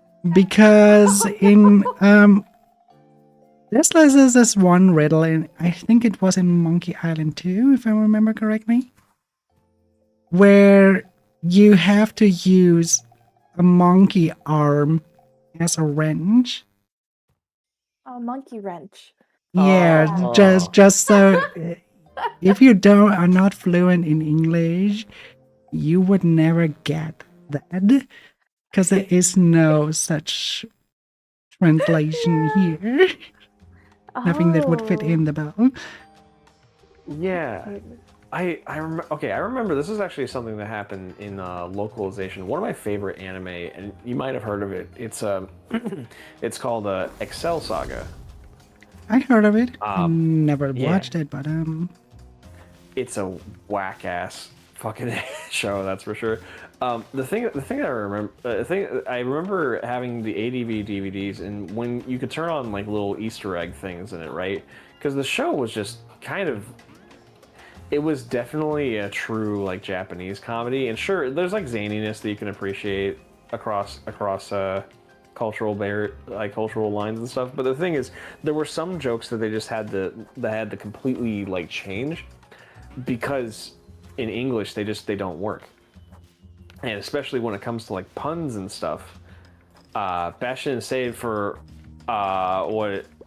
what is it, the mid 90s? I think it came out in the early 2000s because it was one of those shows that was somehow it did really well in that weird transition period between like hand painted cells and like digital coloring. Mm-hmm. So like it was completely digitally colored, but it didn't look kind of like it didn't have some of that wonkiness that a lot of early digitally colored anime had. It did pretty good, but yeah, we got it in the 2000s, I think. The Forbidden 20. Oh yeah, no.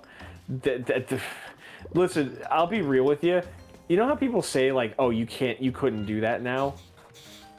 Like, there's a lot of stuff that's like, okay, you know, like I remember we mentioned Austin Powers earlier. I think they still play Austin Powers on TV. What Excel Saga did with its 26th episode is like, I don't think anyone's ever done that before, where they actually like, their goal was to make an episode that was so like outrageous that it would not be able to air on TV, and they succeeded. And it has, amongst a bunch of other like more like less savory jokes, if you want to put it that way, it made a joke about what was then a fairly recent like sarin gas attack on Japanese subways. That's like, Ooh, like if there were okay. anything that followed, Easy. if there were anything like that would follow the rule of like you can't do that these days, I think that would be one of them. I don't even think they would let it go to like DVD release. I don't know. That's kind I of feel similar like as if a series would have been coming out in 2012 and would not do 9/11 jokes. it would be like if you were doing 9/11 jokes like in 2002. like like it was there's soon, and then there's like the bodies are still warm. Like Oh yeah, 2002, not 2000. For some reason I thought it was 2011. No, it was 2001. I was fucking little back then. God. yeah. Yeah, no, see a lot of people my age, they don't have a lot of memories about 9/11. I do have like a memory, but I didn't comprehend it at the time because I was like fucking like what, 5, I think. Which is just that I remember I had done something, or I thought that I did something, because this is still going to like Baptist school as a little kid. So of course, if you do something like even simple, normal things that kids do, it might still be a punishable offense, right? So I remember I did something that would have counted as like acting up. But I remember one of my teachers was crying, and I felt really upset because I was like, I'm sorry, I didn't mean to do it. I didn't mean to make you cry. I'm sorry. It is just, I thought that I had done something bad, but no, she was just reacting to 9/11. So that's my memory. 2001, I think I was about 10 back then. Yes, I'm that old. You might not be okay. It's rude. It's rude to talk about. I'm just joking. I'm just making it a joke because there are a lot of kids out there that are like, "Oh, if you're above 30, you are old." And I once replied to one of those kids in the way like, I'm that old that I'm already Eldritch.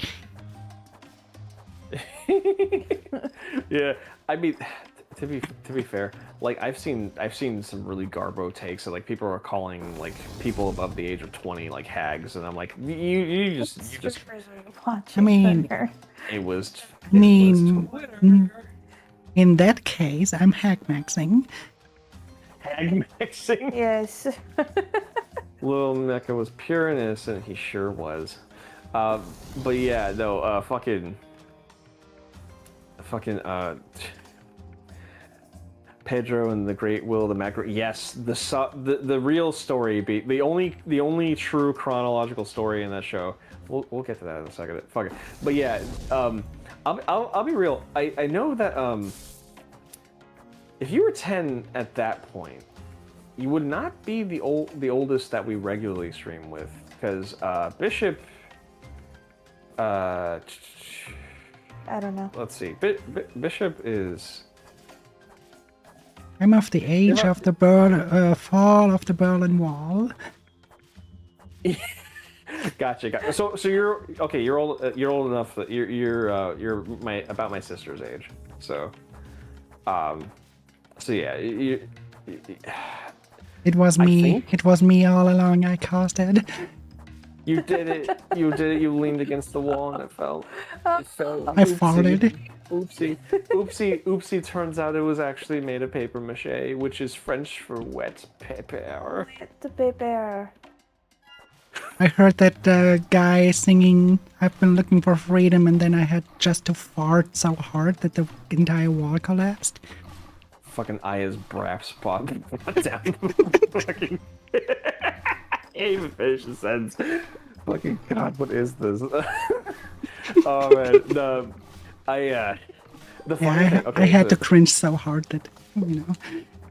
No, it's all. Fucking Christ, it's all good. You know, I will say, here's a story. So, my grandpa, he was in the army. He was stationed in Germany.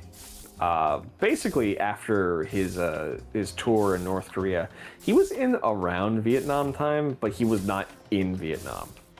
So he was just like a border patrol and stuff like that in case something funny happened, you know. But he was then, after he did his little stint there, they sent him to Germany, and he was basically just doing like transport, like truck convoys there. But one of the times, now mind you, this is my grandpa his recollection of something that happened, you know, decades prior to even telling me, right?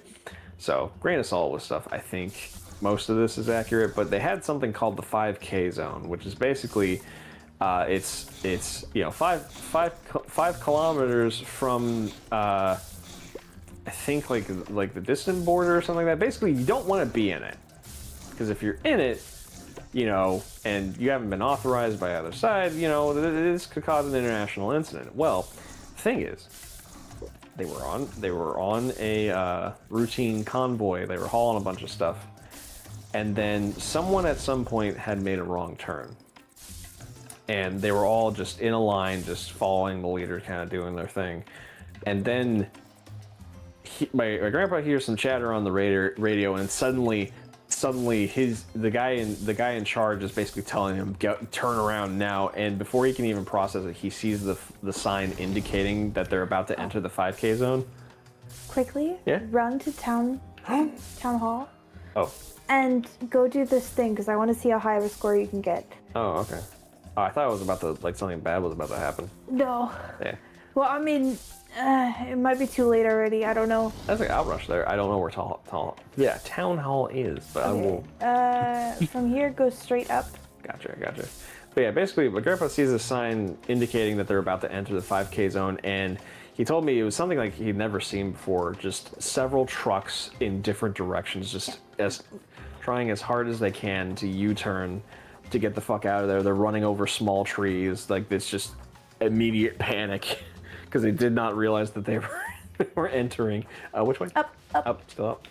And then over, and then up. Oh, I just noticed something. My game. Talk to her. I'm bugging. I'm immortal.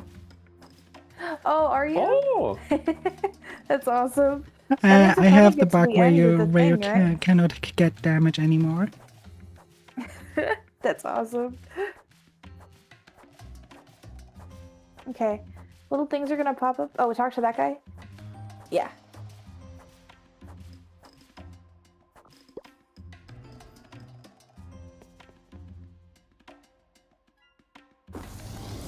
Basically, little guys are gonna pop up in the fields in the middle, and then you'll What do I? you'll see. What, can I just shoot them? Yeah, you can shoot them. You can swap them. With the swat them. You could slice them. Sorry, I realized. These? You can and swat just them. as many- FBI, open up. As many as you can get. I just want to see how high of a score you can get, because your stuff is way better than mine. That'd be a funny mechanic though, if you would have those creatures showing up and then you can send a SWAT team to them. Exactly. Swat them. Just SWAT them. I'm having a hard time. Hold up. No. You're doing really good.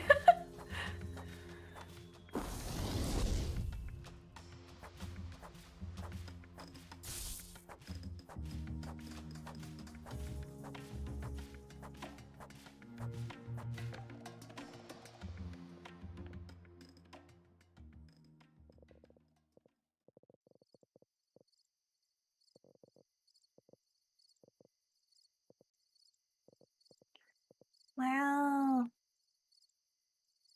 I damn it. I only got 51. You did really good. You got so many more than I did.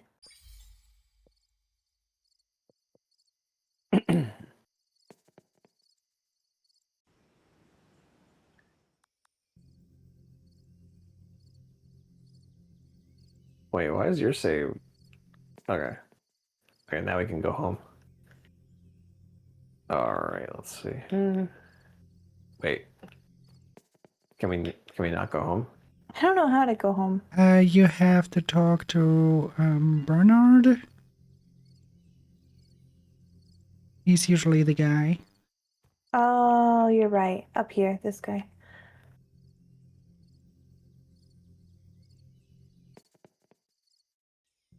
Oh God. It's your first mistake. You use Twitter. Listen, shut up. You're not wrong. You're not wrong.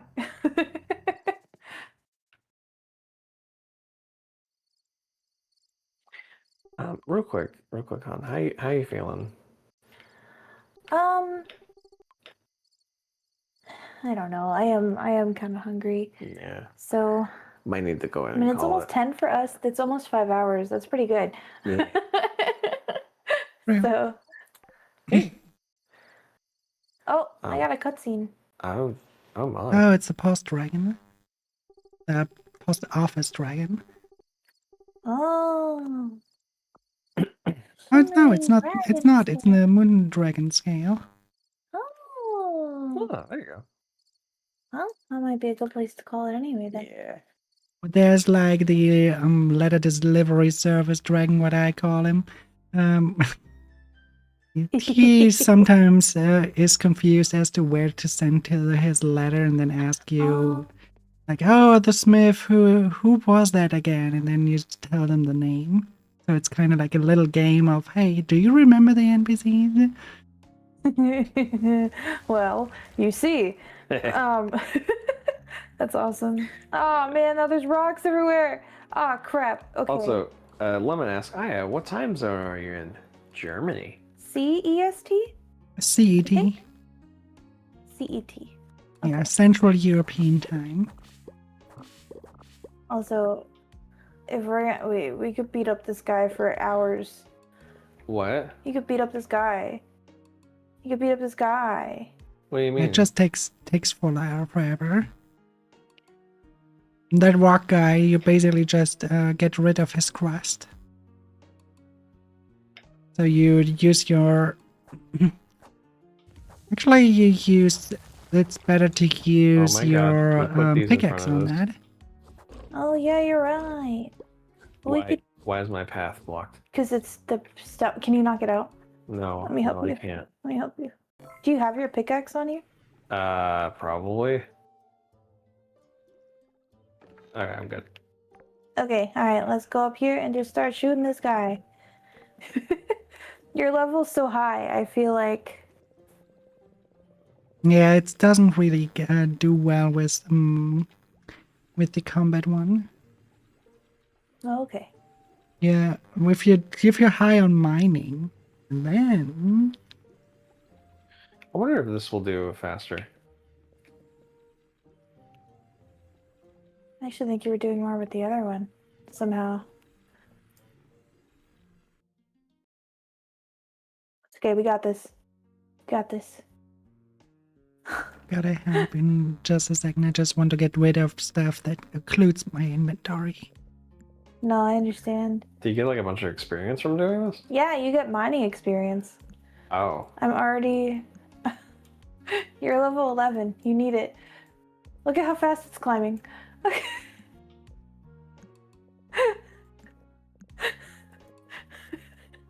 don't understand how that works. I'm shooting him. Oh, So real well, quick. it's a rock, so I don't know. Let me see if there's anything that makes like... Isn't that how it works? You shoot someone at a specific zone, and then you get experience in that what their zone represents. Oh, I never... Yeah, maybe, Eh. yeah. Is that not I think that why makes sense. all the university shootings are happening? No, I'm kidding. Jesus Christ. Oh, my. Oh. No, okay. Oh, not that one, Chief. I said it one time, but I say it again. My humor is darker than Wenda Black. Yeah. Yeah.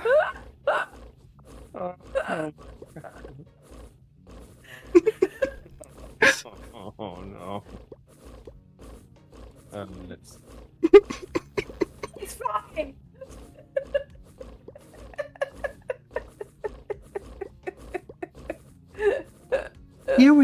Yeah, it's past 3. It's basically right now it's 3:48. Oh my gosh, that's so late. Oh no. So Okay. late for regular people, but it's basically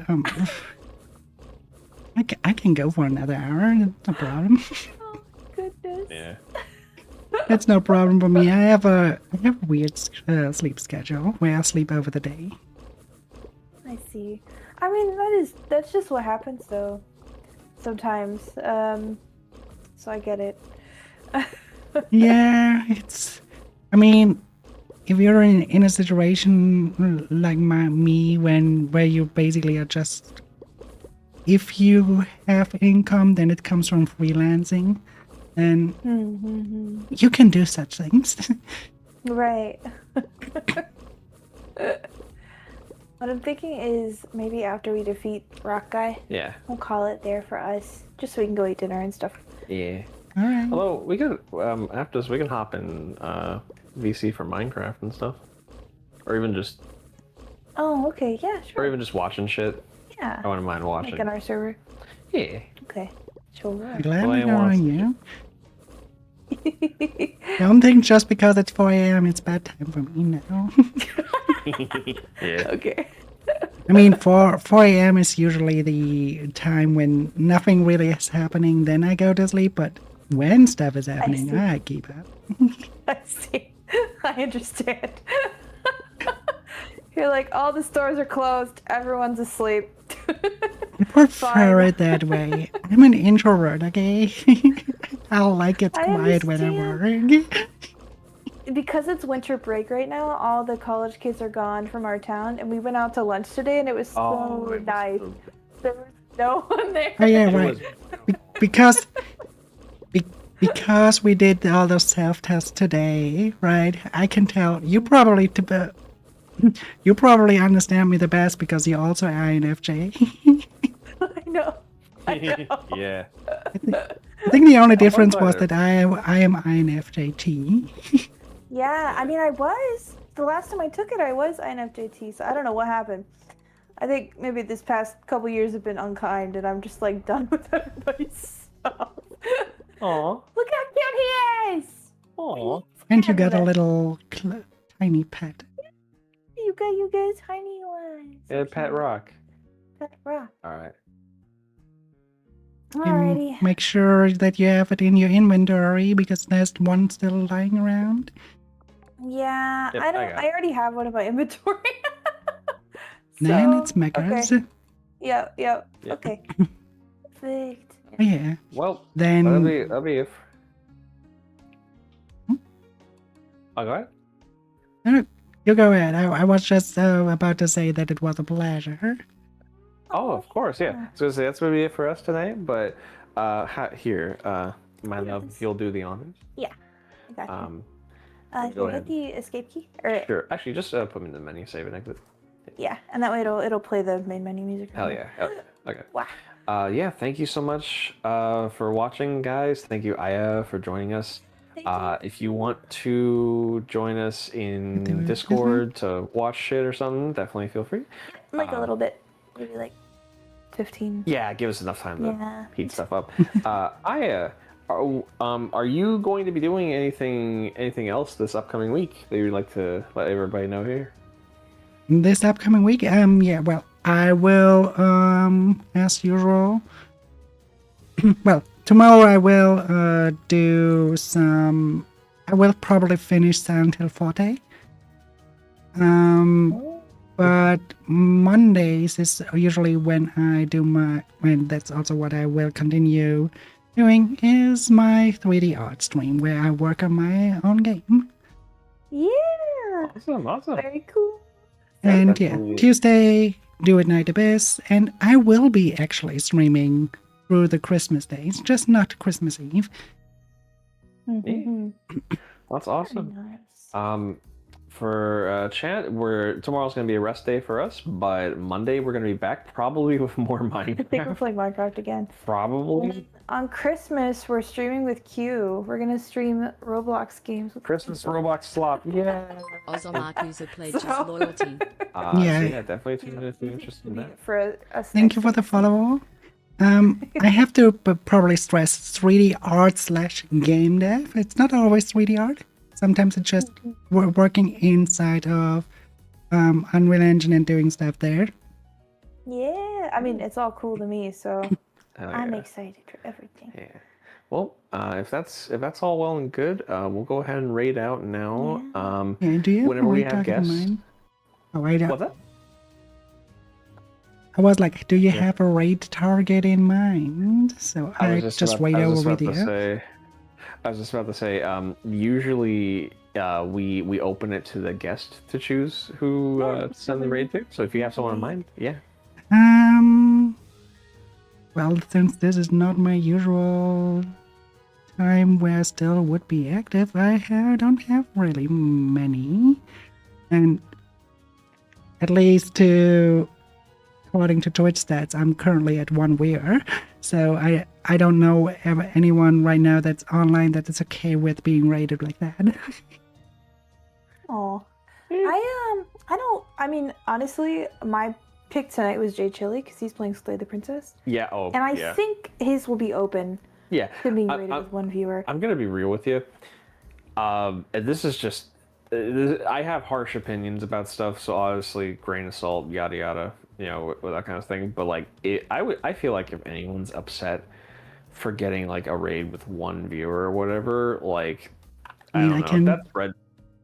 I can see through. I can see through stream elements that there are people in here. So it's just Twitch being a bitch. Okay. Thank you for sending me the name. Yeah, I just think that like people if a streamer is upset for getting a raid with 1 viewer, I feel like that's kind of red flag behavior. That's just me. It's kind of weird. Some people see it as people just want to grind basically steal viewers and stuff. And I can see the logic in that. I don't know. I feel like. Generally, people watch your stream for you, so it would be really odd that they would just suddenly jump to someone else. Are invading the void Yeah, in like 30 I don't know. seconds. So Either way, I just want to let you know, no matter what, feel free to rate us anytime, and we'll always welcome you with open arms. That's what I figured. And at the beginning, I always were like, okay, I want to at least have a few. Like at least 3 people before I rate you, and that's why sometimes I wait like those big distances between. And of course, when I am ending my stream about my midnight, and you start at 1 a.m. And of course, Yeah, I miss yeah, you we guys missed each just other. by 1 Yeah. hour. And that's Yeah. basically part of why they were like. Sometimes I were like, meh, maybe not, and then later on, but then more I rate you and talk to you guys, I were like, oh yeah, they are totally fine with that kind of stuff. Yeah, definitely. Like Yeah, checking waters first before you do it. I understand. I really do. It's really nerve-wracking to read someone kind of out of the blue, so I totally get it. And I'm just streaming for 1 year by now, like one and a. I started last year in end of September-ish. Oh, okay. Yeah. Actually, we didn't ask about your stream stuff at all, like your stream history at all. True. I kind of assumed you've been around for a while, to be honest. So, Well, I take that with pride then. yes, there's definitely a compliment. Yeah. I'm gonna go ahead and hit the raid button on our side so we can start this. Yeah, for, then I for will G2. it as well. Yeah. Good night, everybody. See you Yeah, in good night, chat. guys. See you guys Yeah. later. Yeah. Have a nice weekend if we don't see you before Monday. And we Bye. hope I see some guys of you in my channel. Because you Yeah. guys were amazing. Oh. Thank you. All right. Then we gotta hear. We gotta. Oh yeah. Yep. Stop. Shut that down. And